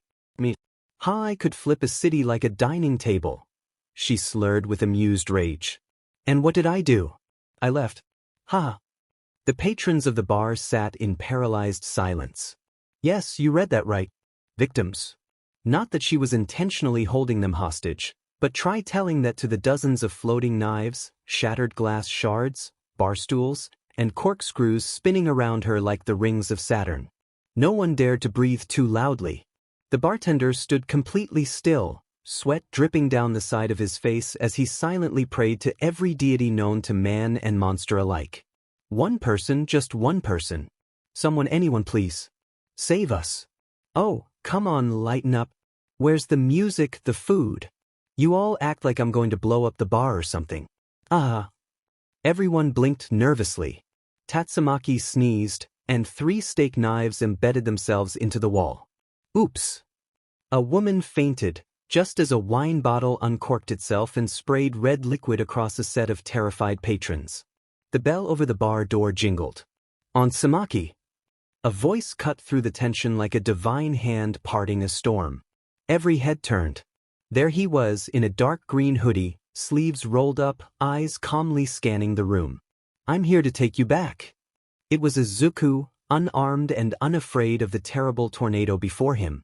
The patrons around him prayed for his safety as he fearlessly walked over to the lethal orbit before him. Tatsumaki looked up, cheeks flushed, still floating lazily above the bar stool. Oh, it's the brave little brat himself. Come to tell me off again? Come here and say something smart again. I dare ya. I'm just here to get you. Everyone's worried, for some reason, and apparently it's my problem. Hence, you're done here. The room tensed. Everyone thought, oh no, he's gonna die. Her face scrunched like a child about to throw a tantrum. I'm not done until I say I'm done. I still have 3 more. Yeah, I don't have time for this. Izuku sighed, scratching his head like a worn-out babysitter about to deal with a sugar-high toddler. Tatsumaki glared. What did you just? Izuku vanished. A breeze swept the bar. Glasses rattled. A napkin fluttered off the counter. By the time anyone noticed the shift, Izuku was already behind her, hand raised. Apologies. His hand came down, a swift but harmless chop, just as Bang taught, quick enough to bypass her barrier and target a nerve cluster. Tatsumaki slumped forward like a rag doll, her drink hovering in the air for a moment before falling and shattering on the floor. Clang, clink, thump, think, thud. The orbit of knives, barrels, utensils, chairs, coasters, and one very scared dog dropped instantly to the floor, crashing in a mess of glass and cutlery. Silence. All eyes were on the 12-year-old as he exhaled slowly, scanning the battlefield of broken glass, dented walls, spilled wine, and shell-shocked patrons trembling in the corners like survivors of a kaiju attack.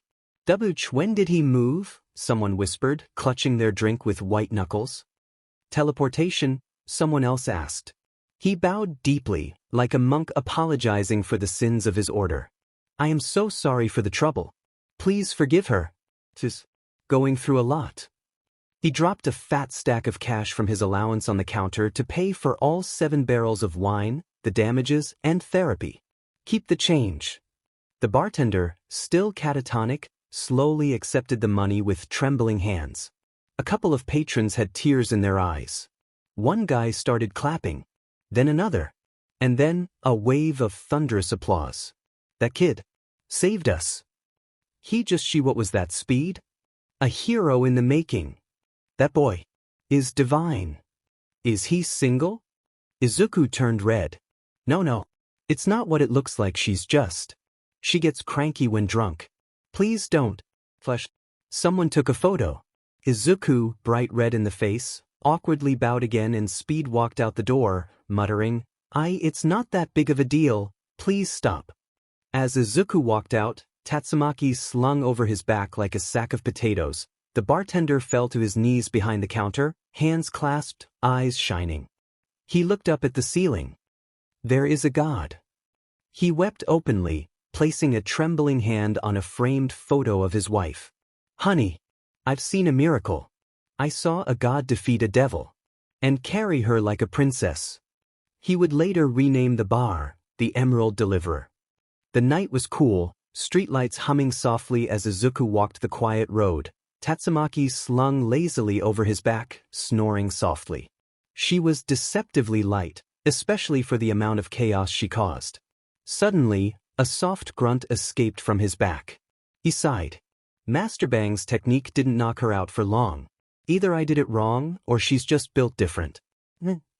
Izuku, she mumbled, eyes barely open. Good job, my favorite ride home. Izuku blinked. Ride.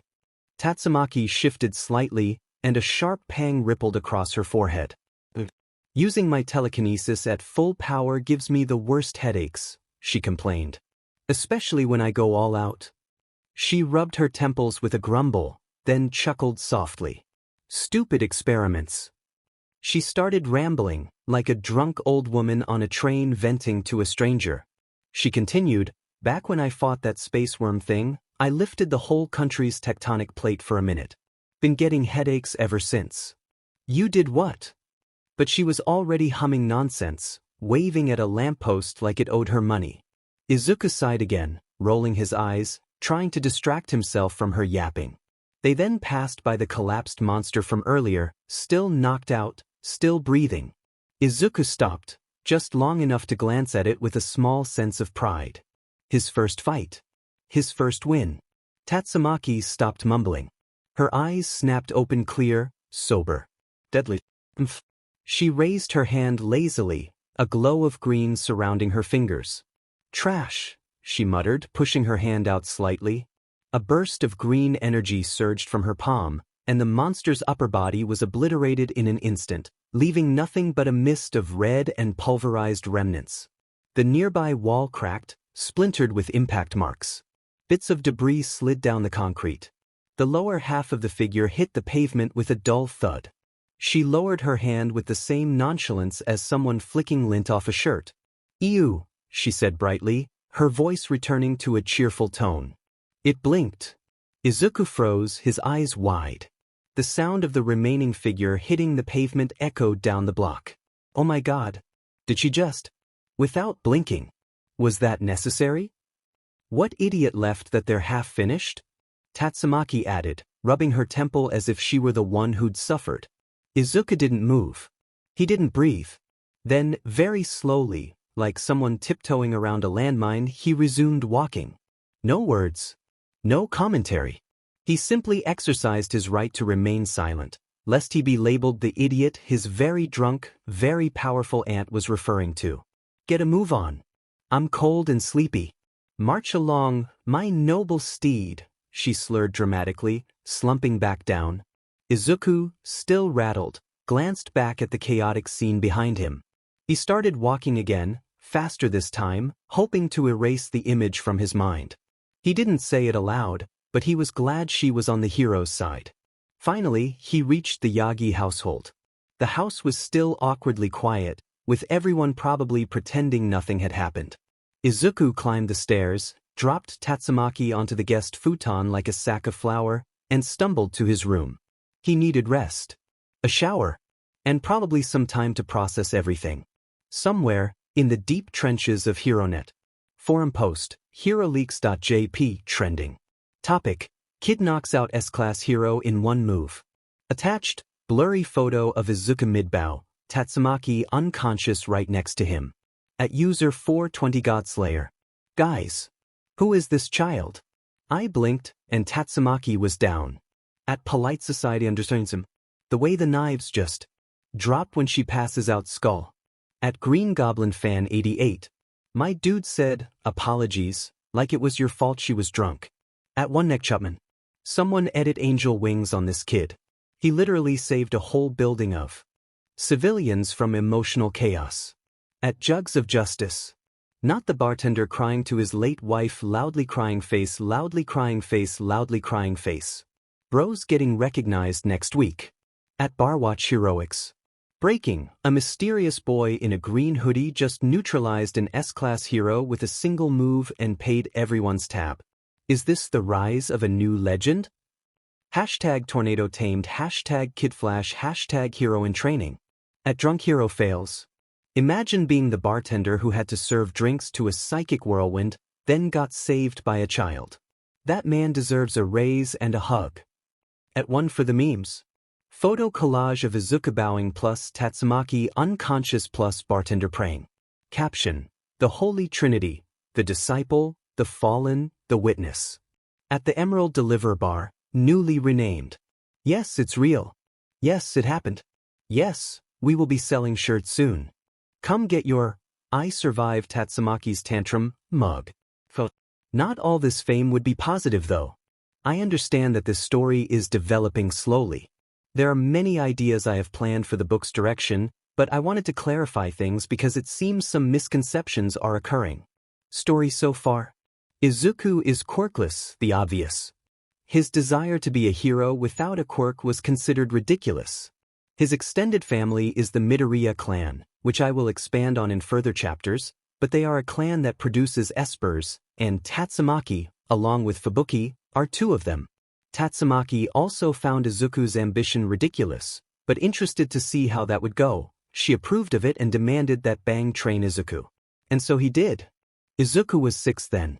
He turns 8 when we first hear of the nickname he gave his aunts and the gifts they give the twins. Feeling insecure seeing his friends spar, he leaves the house where he first meets May, his friend, on the beach. They bond quickly, hiding their last names from each other but still retaining high levels of trust. We then see Izuku graduate to physical training after 2 years of sensory training, focused on dodging, or defense is the best offense, style. Following this, we know May plans to make gear for Izuku, showcasing the closeness in their friendship. Izuku hits 10, to another disappointing birthday, where his aunt and May give him gifts, and we finally see Izuku's bullying in The Average Day. Then we get a flashback of why the Todoroki twins are no longer mentioned for now in flashback, and see how bad the neglect from his family is in No Place Like Home. We see more of Izuku and May's friendship and more neglect from Toshinori, who seems benevolent but very distant. The chapter ends with Izuku playing the game that Tatsumaki got him. I then decided to add some filler and redesign Izuku's analysis notebooks. They are not randomly placed, though they have a purpose in the distant future that justifies why Izuku will be able to do things that most people can't do. I'm not a fan of plot armor. If a character can do something, I want there to be a reason and explanation, not just a "it happened" and move on. So I guess you could say they foreshadow something distant for now. Izuku graduates from his physical training after 4 years and is allowed to learn some offense. After this, Izuku is 12, which is 2 years since the last, and they are having another birthday. We see Izuku stand up for himself, even against Tatsumaki. She calls him a quirkless brat, and he responds without tears, calling her a lowly hag before she leaves. Not only is the house stunned, but Fubuki is impressed by Izuku's boldness. Before he dramatically declares he's going to sleep, he is awakened again in the chapter 12th, The Run-In, where we see how Izuku measures up in this world with his training.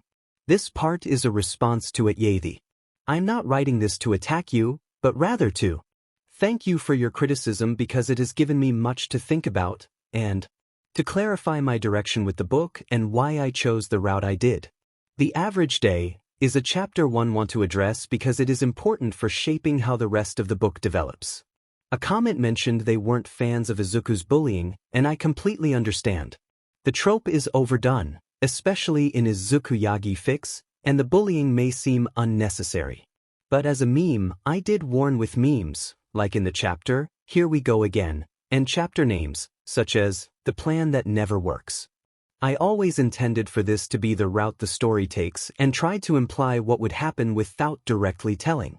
As for Izuku's bullying, I had mentioned it in many places like the 8th, Rust. Izuku often reflects on the relentless bullying he faced throughout his school years, a theme that has been present in many chapters. In the chapter titled The Average Day, I aimed to capture the severity of Izuku's daily experiences at school, illustrating just how challenging his life has been for the past few years. The bullying he endured was intense, to the point where it could be considered a serious issue. Some readers have questioned the teacher's responses to the situation. Their reactions vary widely. Some choose to ignore or downplay the bullying, while others turn a blind eye or in some cases even seem to encourage it, whether overtly or subtly. While there are a few concerned staff members, most teachers do not take a stand against the bullying. This aspect of Izuku's life is crucial to the plot, as painful as it may be, because it sets the stage for what is to come. For those wondering when the revenge will take place, I assure you it is on the horizon. It will not be a simple act. I plan for it to be significant and impactful. Izuku's middle school experience is filled with hardships, and these challenges will ultimately lead to his growth and transformation. Like Subaru, Izuku will face trials before he finds his path to success. If you felt anger or frustration at the portrayal of the bullying, I appreciate your emotional response. It means I effectively conveyed the gravity of the situation. I understand that not everyone is comfortable with the theme of bullying, and that's perfectly valid. Bullying is not intended to be a subject anyone enjoys. I acknowledge that the portrayal may be excessive for some, and I recognize that this type of story may not resonate with everyone. Nonetheless, I am committed to telling the story and hope to clarify any confusion it may cause. Izuku blinked awake to the blinding morning sun, feeling groggy and sore, still in the clothes from the previous night. He had fought a monster and won, not just survived, but truly held his own. The feeling lingered with him, and a faint smile crept onto his face as he sat up and rubbed his eyes. But then he noticed something was off. He heard a knock. Then his door opened without waiting. "Come downstairs." His mother's voice was firm, lacking warmth. It was not a request. Izuku's stomach churned. He recognized this feeling. He had been in trouble before. He stepped into the living room and instantly felt the temperature drop. Tashinori stood stiffly, arms crossed. His mom sat in the center of the couch, and there was Izumi, smiling like a predator. Aunt Samaki and Aunt Buki weren't home. They must have left after yesterday's events. His mother held up his phone. "We need to talk about some things we found on here." Izuku's expression turned serious. "Why were you even going through my phone?" "Watch your tone, young man," Tashinori said, firm but without anger. Izuku sighed to calm his frustration. "How did you even get into it?" Izumi smiled innocently. "You're not exactly a puzzle, little bro. You used All Might's birthday. It wasn't hard to figure out." Izuku's fists clenched at his sides. Of course, it was her. He gritted his teeth. "You had no right." Izumi waved cheerfully, sipping juice. "I was just being helpful. I saw your phone was dying and helped it charge." That was a lie. Izumi didn't have an Android, and none of his family did. There was no reason she needed his phone. This only fueled his anger further. "You little..." "Anyway," his mom interrupted, "who's this May girl? You've never mentioned her." Izuku froze. Her words stung because he had mentioned her before. Back when he was 8, telling his parents about making a new friend, they had backed away from him because he smelled like garbage from the beach. They never listened to him after he mentioned her. They brushed him off. And when he told Izumi and her friends, he was beaten up further for not being allowed to have any friends. So he kept her a secret. This was one of the last things he wanted to happen, that anyone, especially Izumi and her group, knew of May. "She's a friend," he said reluctantly. "An engineer. And she helps me with what? Getting in trouble?" Inko snapped. "She's not a good influence. The way she talks to you, what kind of girl uses that kind of language? You don't even know her," Izuku shouted. Silence filled the room. Izumi looked like she was enjoying this, munching on popcorn while texting, likely updating her friends about the situation. Tashinori interjected, disappointment evident in his voice. Izuku, what are you involved with her? Are you hiding things from us? There's all this talk about baby making and lubing it up to. Izuku choked, turning red. It's not what it sounds like. May just. She talks in engineering metaphors. So you didn't get her tea? Inko asked. No. Izuku shouted, his face burning even more. Then why hide her from us? Tashinori sighed, looking away. There was. The one thing he had kept hidden, now laid bare before everyone. All because Izumi couldn't stand him having something that was his. He looked at her, and suddenly it all clicked. The missing phone. The deliberate timing. The screenshots taken out of context.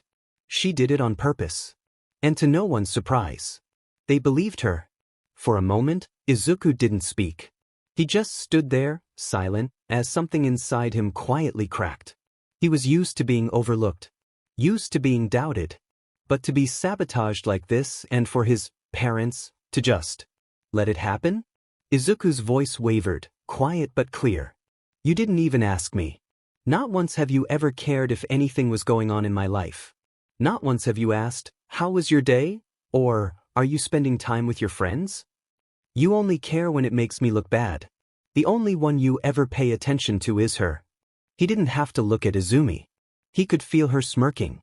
Stop being entitled, Inko cut in coldly. Izuku blinked. She said it so casually, as if it were just the truth. He stared at her, bewildered, trying to process whether what he heard was truly what he heard. You get free meals, a roof over your head, money for games, which you play constantly, and you have a good relationship with your extended family. And you're still complaining? She asked, genuinely perplexed. You're a Midoria. Even without a quirk, you've got it better than most. So what exactly do you think it is you're owed? Izuku stared at her, his mouth parted, but no sound came out. He couldn't believe what he was hearing. You're 12, Izuku, Inko continued. You need to grow up. I understand you were born without a quirk, but you need to stop playing the victim. Izumi had the audacity to giggle at that. Not everything is going to be handed to you, you have to earn it. Izuku was baffled. Did she even hear herself? She was talking to the kid who dragged himself through a junkyard beach for months, in the dark, alone, lifting and training until his hands bled. The kid who had an S-class hero hammer physical training into his body so he could stand against those with quirks. The kid who never once asked for praise or help. Who taught himself to survive in a house that barely acknowledged him. You need to stop being childish, she added, folding her arms. And take accountability if you want to be a man. Take accountability? For being sabotaged? He thought. I am working, Izuku said, more to himself than to her. I've been working harder than anyone else in this house. It was almost funny. Almost. But instead, it just made him tired. Because this wasn't new. This was the same old song. He was always the problem. Never the victim. Never the hurt one. Just the winner. The screw-up. The lesser child. It started with paper. No, shreds of paper. Izuku stopped at his locker, instincts already feeling a dull pressure before he even turned the handle. He opened the door and sighed. Textbooks ruined. Notebooks slashed into ribbons. His science binder looked as if it had been through a lawnmower. He sighed, already pulling out the remnants with the dull, exhausted precision of someone who had seen this before. The cut pattern was reckless, jagged, and clean through thick material. Only one person matched this method. Sayomara Akaguro. Quirk, imaginary blade. He muttered under his breath. The troublemaker had a quirk that allowed him to cut anything within his line of sight. All he had to do was draw a slicing motion through the air, and whatever fell along that imaginary line would be severed, no matter how far or inconvenient. Sayomara had a knack for marking territory by casually damaging books, locker shelves, and desks, as if he were the star of a low-budget samurai anime with no consequences. And of course, Izuku's belongings were always fair game. It was a predictable routine. You shouldn't leave your locker in such a state, Yagi. School property, young man. You'll have to pay to replace those. If this behavior continues, we'll need to review your conduct record. The only miracle about the quirk was that, since it was imaginary, it couldn't harm living beings. But it still hurt immensely. What was meant to be a weakness turned into a source of torment. There were times when Izuku wished for it to end his suffering, just to escape the pain. Izuku closed the locker with a quiet click, pressing his forehead against the cold metal for a moment longer than necessary. Just get through the day. Suddenly, a blur of motion. A student rushed past him, shoulder-checking him hard against his locker door. His face hit the dented surface with a loud clang that echoed through the hall. A few students laughed, while others remained oblivious. The runner didn't stop or look back. Izuku stood there, breathing slowly, one hand resting on the locker while the other clutched his bag. His cheek throbbed, and he could feel a bruise forming around his eye. But he didn't say a word, didn't shout, didn't chase after the student. He simply pulled his hoodie down further and began picking up the torn pieces of his notes. Today was surprisingly mild. Only 7 pranks, at his expense so far. No flying erasers, no pencils aimed at him, no sudden bursts of someone's quirk lighting up behind him. Just the usual snickering and whispered insults. Look at him. Still writing like he's going to be a real hero. I can't believe he's still this clueless. Bet he'll cry in the bathroom again today. He was called Deku only 20 times, a significant drop from Friday's 47, an all-time low. He had even learned to catalog the abuse like weather patterns. Today's forecast. Mild torment scattered with physical mischief later in the afternoon, possible thunderstorm of humiliation by 4th PRD. It was his way of coping. It still felt better than usual. But he knew it wouldn't last. It never did. This calm? It wasn't mercy, it was a setup. Izuku had been in this jungle long enough to recognize the predator's patience. If the pack wasn't biting, it was because they were waiting for the perfect moment.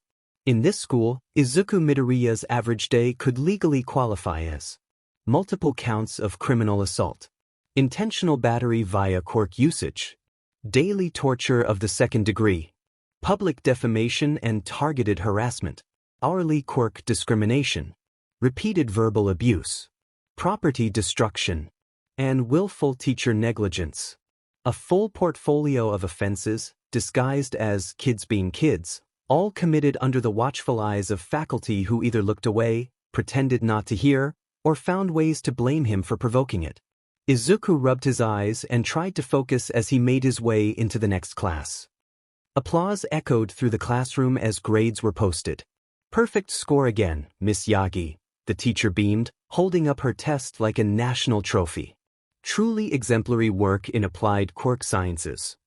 Izumi smiled sweetly, folding her hands on her desk like royalty addressing loyal subjects. She reveled in the moment, basking in every whisper of envy and smile of admiration.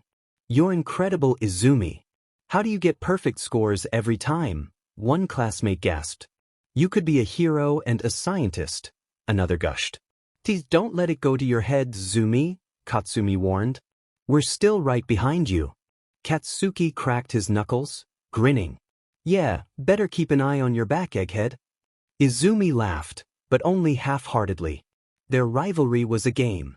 They were strong, talented, and worthy competitors, scoring between 91%, Katsuki, and 97%, Katsumi. Not perfect, but good enough to challenge her. They were the kind of competition that made her sharper, and she respected that. And as for your sibling, Izuku Yagi. Izumi's smile stiffened. Even the teacher chuckled awkwardly. Let's just say we're still waiting for him to catch up. The class erupted into scattered snickers.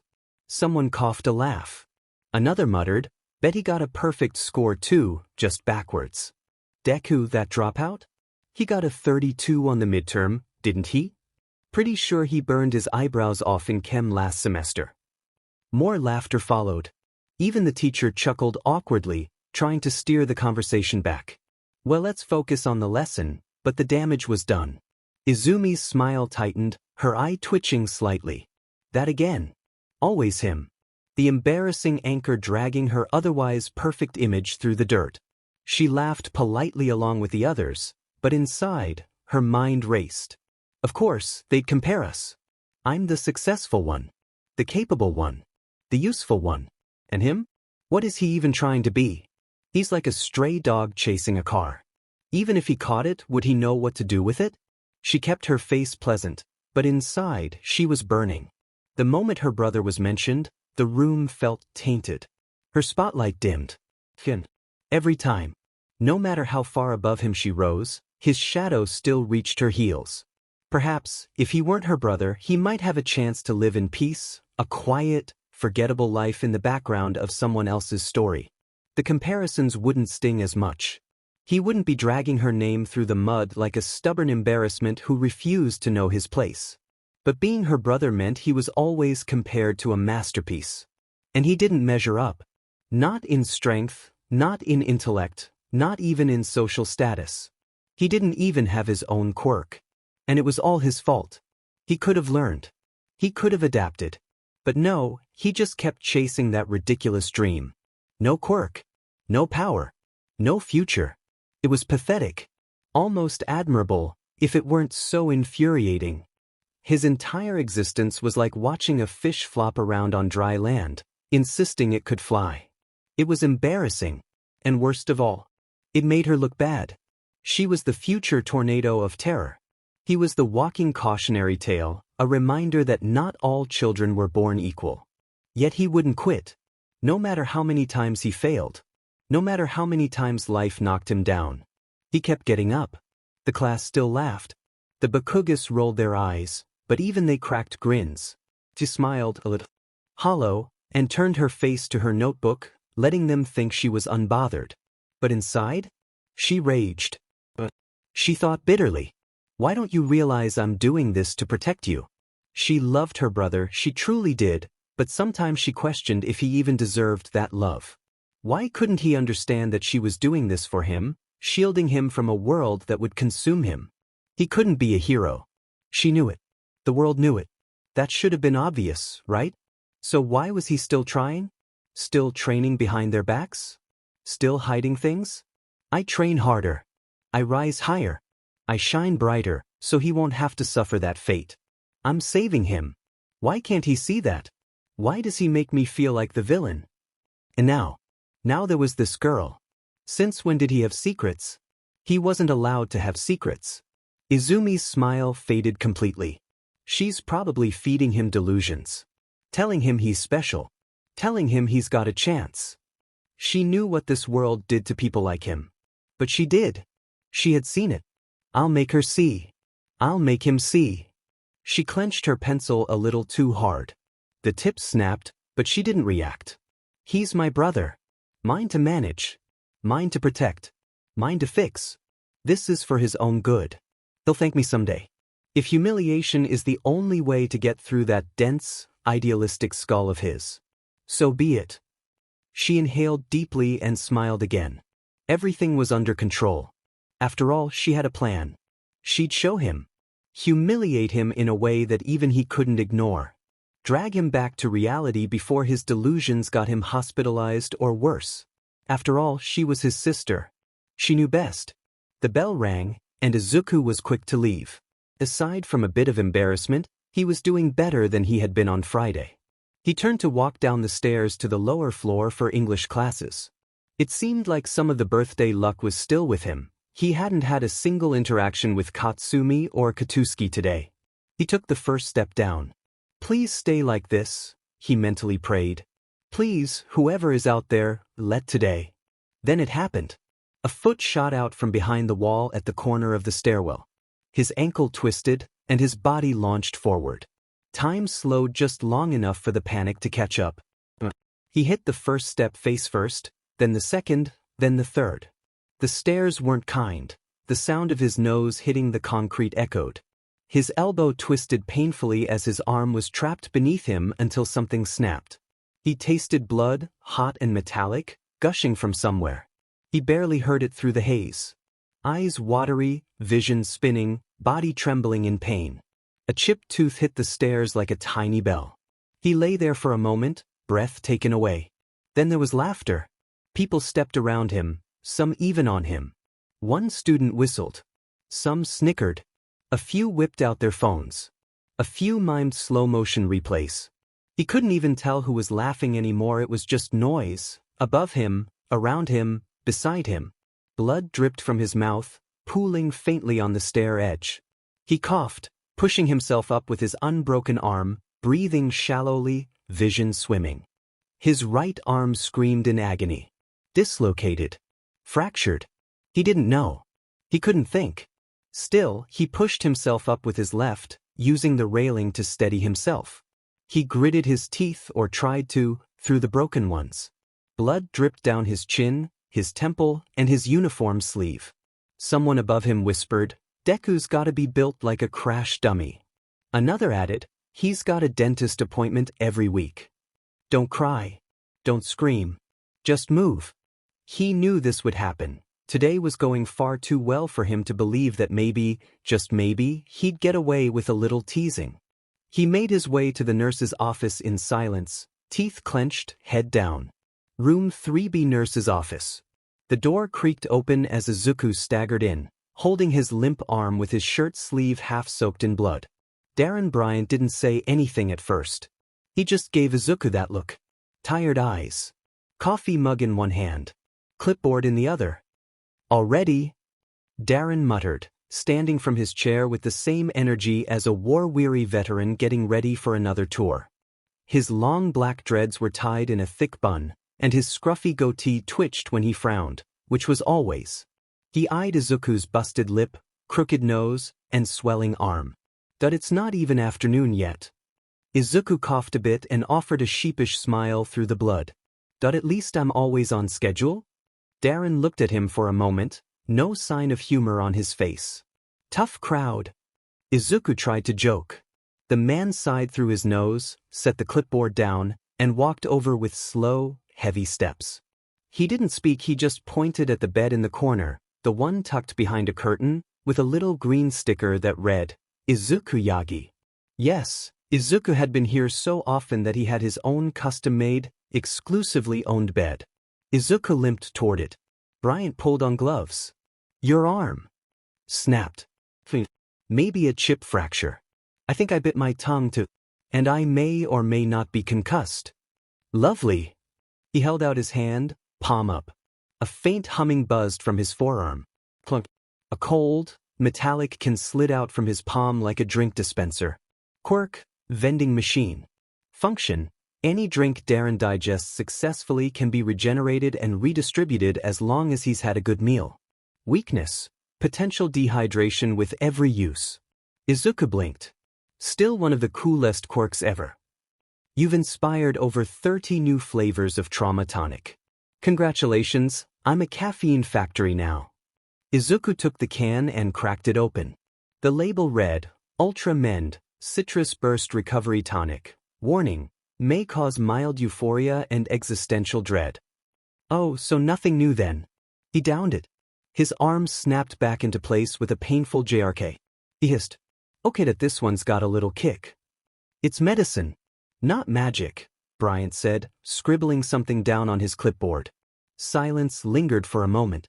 Bryant sat on the stool across from him, folded his arms, and leaned forward. You gonna report it this time? Izuku looked away. No point, he muttered. They'll think I threw myself down the stairs for attention. Bryant's brow twitched. Idiots. Izuku smiled. You said that out loud. I'm old. I can't be fired. What are they gonna do? Hire someone who cries at the sight of blood again? Izuku chuckled softly, wiping at his nose. Bryant looked at him again. Really looked. Look, kid, I'll have to write this up. Izuku gave him a look of shock. But, you drew blood every step. Someone could have fractured their spine just walking behind you. Izuku muttered, it was just a trip. I'll be fine. Kid. Darren's tone changed. Sharper. Don't. I've seen you in here every week for years. You come in looking like a crash test dummy and still have the nerve to stand up for them. I'm not standing up for them. You're not standing up for yourself either. Izuku glanced down at the can, rolling it between his hands. Why do you keep trying? especially in a world where all your efforts are met with rejection after rejection. Izuku froze, a solemn expression on his face. That I can't stop. Why not? Because if I stop, they win. If I stop, they're right. Bryant leaned back in his chair with a sigh. You've got guts, I'll give you that. Izuku smirked. It's mostly scar tissue now. Bryant grunted. You ever think of fighting back? Every day. So why don't you? Izuku leaned forward, his tone quieter, sharper. Because my chances of getting into UA depend on it. They've stacked charges against me: vandalism, disruption, even causing a disturbance. Disturbing the peace. Look into my eyes. Now tell me the things you've been saying behind my back. Just kidding. They've stacked charges on me: vandalism, disruption, even disturbing the peace. But the one thing they've never been able to pin on me? Assault, Bryant finished, nodding slowly. Izuku nodded. Bullying, specifically. That label sticks harder than anything. If they manage to frame me as a threat to their students, it's over. UA won't even look at my file. I'd be done before the exam even started. Bryant rubbed his jaw, brow tense. And God forbid someone finds out they were all scared of a quirkless kid. Exactly. They don't want questions. So long as I don't crack first, I stay inconvenient. Not dangerous. Bryant exhaled through his nose. You're surprisingly calculating. Izuku laughed. Being kind hasn't worked. This is just the best strategy for now. But can you handle it? Bryant's voice grew quiet. The pain, the isolation, the waiting. Izuku straightened up, brushing his hands off on his pants. As long as they can't say I was a bully, I can handle anything they throw at me. Bryant smirked, half impressed, half concerned. You're hopelessly optimistic. Well, Izuku said, standing up again, a wide smile on his face, what else can I do?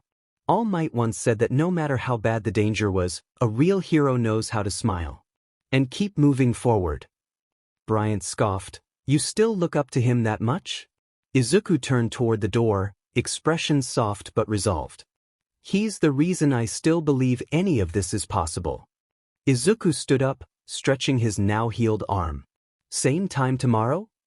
For the love of God, let me have a break, Darren groaned. Izuku walked to the door with a cheeky smile. Sorry, I'm atheist. Then he left, the door closing with a click. Darren sat there for a moment, coffee in one hand, pen in the other. "DM kid," he muttered. He admired him, no doubt. That ironclad will. That razor-sharp control over his emotions. Darren would admit before everyone that Izuku had his respect. Most kids his age would have cracked weeks ago. Hell, adults did less and snapped faster. But that kid? He kept walking bruised but still smiling like hope wasn't extinct. But I've seen that look before, Darren murmured to himself. On survivors. Kids who carried the weight too long, the ones who said, I can take it. The ones who never asked for help until they broke. He'd spent years prior as a therapist for reforming villains. He'd heard the stories, the breakdowns, the final straws. He exhaled, slow and heavy. Izuku was holding out. Holding strong. But for how long? Darren looked toward the door again, the ghost of a frown curling his lips. I've patched up monsters and martyrs, he whispered. Still can't always tell which one I'm talking to until it's too late.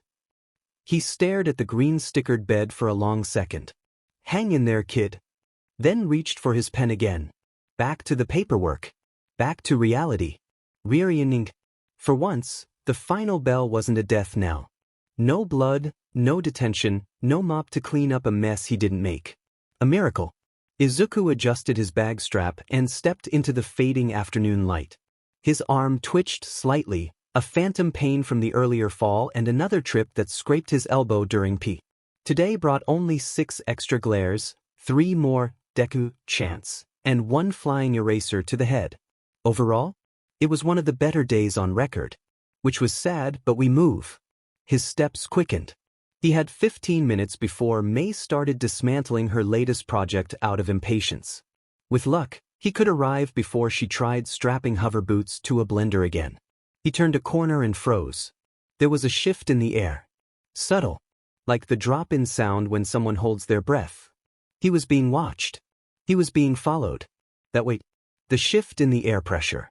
And something brushing just outside the range of sound. It wasn't loud. It wasn't obvious. But he felt it. A half step behind and to the left. The pace was quiet. Intentionally so. But they were just close enough that the rustle of fabric gave them away. Their breath was controlled, but still there. Shallow, too light to be an adult. Too calm to be someone random. A faint floral scent trailed off their clothes. Something fruity. Artificial. Perfume. The scrape of rubber soles. Clean shoes. School-issued. Women's size. Step weight, approximately 42 kilograms. Forward tilt suggested irritation, not curiosity. Slight sway in rhythm. Izuku sighed internally. Of course, it's you. He never looked back. Instead, he took a slow, measured turn down a different street. An alley detour he knew had a wide-angle mirror hanging near the exit. A subtle trick he picked up. The mirror confirmed it. Shadow under the hood. A step just a little too forceful. Yup. Izumi. Trying to be sneaky again. Still trying to be stealthy like she hadn't stomped around their house for 12 years straight. Did she really think his analysis was for nothing? He didn't react outwardly. Just adjusted his hoodie and kept walking, letting his pace slow half a beat, a deliberate trap. As expected, her steps matched. Predictable. He exhaled through his nose, amused more than annoyed. All right. So she's following me. Probably wants to know where I'm going. Probably thinks I'm hiding something. Which, to be fair, he was. He walked a little longer, then casually slowed to a stop at the next vending machine. He inserted a coin with deliberate slowness. And waited. And then spoke, still facing forward. You lost. The figure jolted, whirling around, and Izuku blinked. He smiled slightly. Pineapple-scented perfume, 20,000 yen a bottle. You changed soaps. Guess you didn't expect me to smell it through that synthetic scarf Tatsumaki got you. Silence. He cracked the drink open and took a long sip. By the way, your tailing form is lacking. Left heel drags every fourth step. You always did have a lazy stride. Still no answer. He sighed. What do you want, Izumi? What are you sneaking around for? She stuttered, trying to sound defiant. That's my question to you, Izuku said firmly. Since when do you have secrets worth hiding? Since someone entered my phone and invaded my privacy like a rat. Izumi's eye twitched. What? I can't be a concerned sibling? If you're a concerned sibling, Izuku scoffed, I must be all might. She narrowed her gaze. You're hiding something, I know it. He smiled thinly. I hide a lot of things. Courtesy of you. She stepped closer, her tone sharp. You don't usually come this way. And you've been suspiciously happy as of recently. Apologies. I'll schedule more trauma to meet your standards. Izumi narrowed her eyes. It's that May girl, isn't it? Izuku glared, then barged past her. If you're finished wasting your time, I have an appointment with someone who doesn't engage in pointless conversations, he said coolly. Don't make me follow you, she warned, her voice steady. You already did, he replied without looking back. And I'd still leave you behind. Izumi froze, her teeth clenched in frustration. Somehow, he had led her in circles without her even realizing it. By the time she turned the next corner, he was gone. The wind rustled through the empty street, amplifying the silence. Izumi's hand formed a tight fist. She despised how he constantly challenged her. She loathed his relentless determination. But more than anything, she couldn't shake the unsettling thought of who he might be meeting next. I'll separate you, and that may if it's the last thing I do. You'll thank me one day.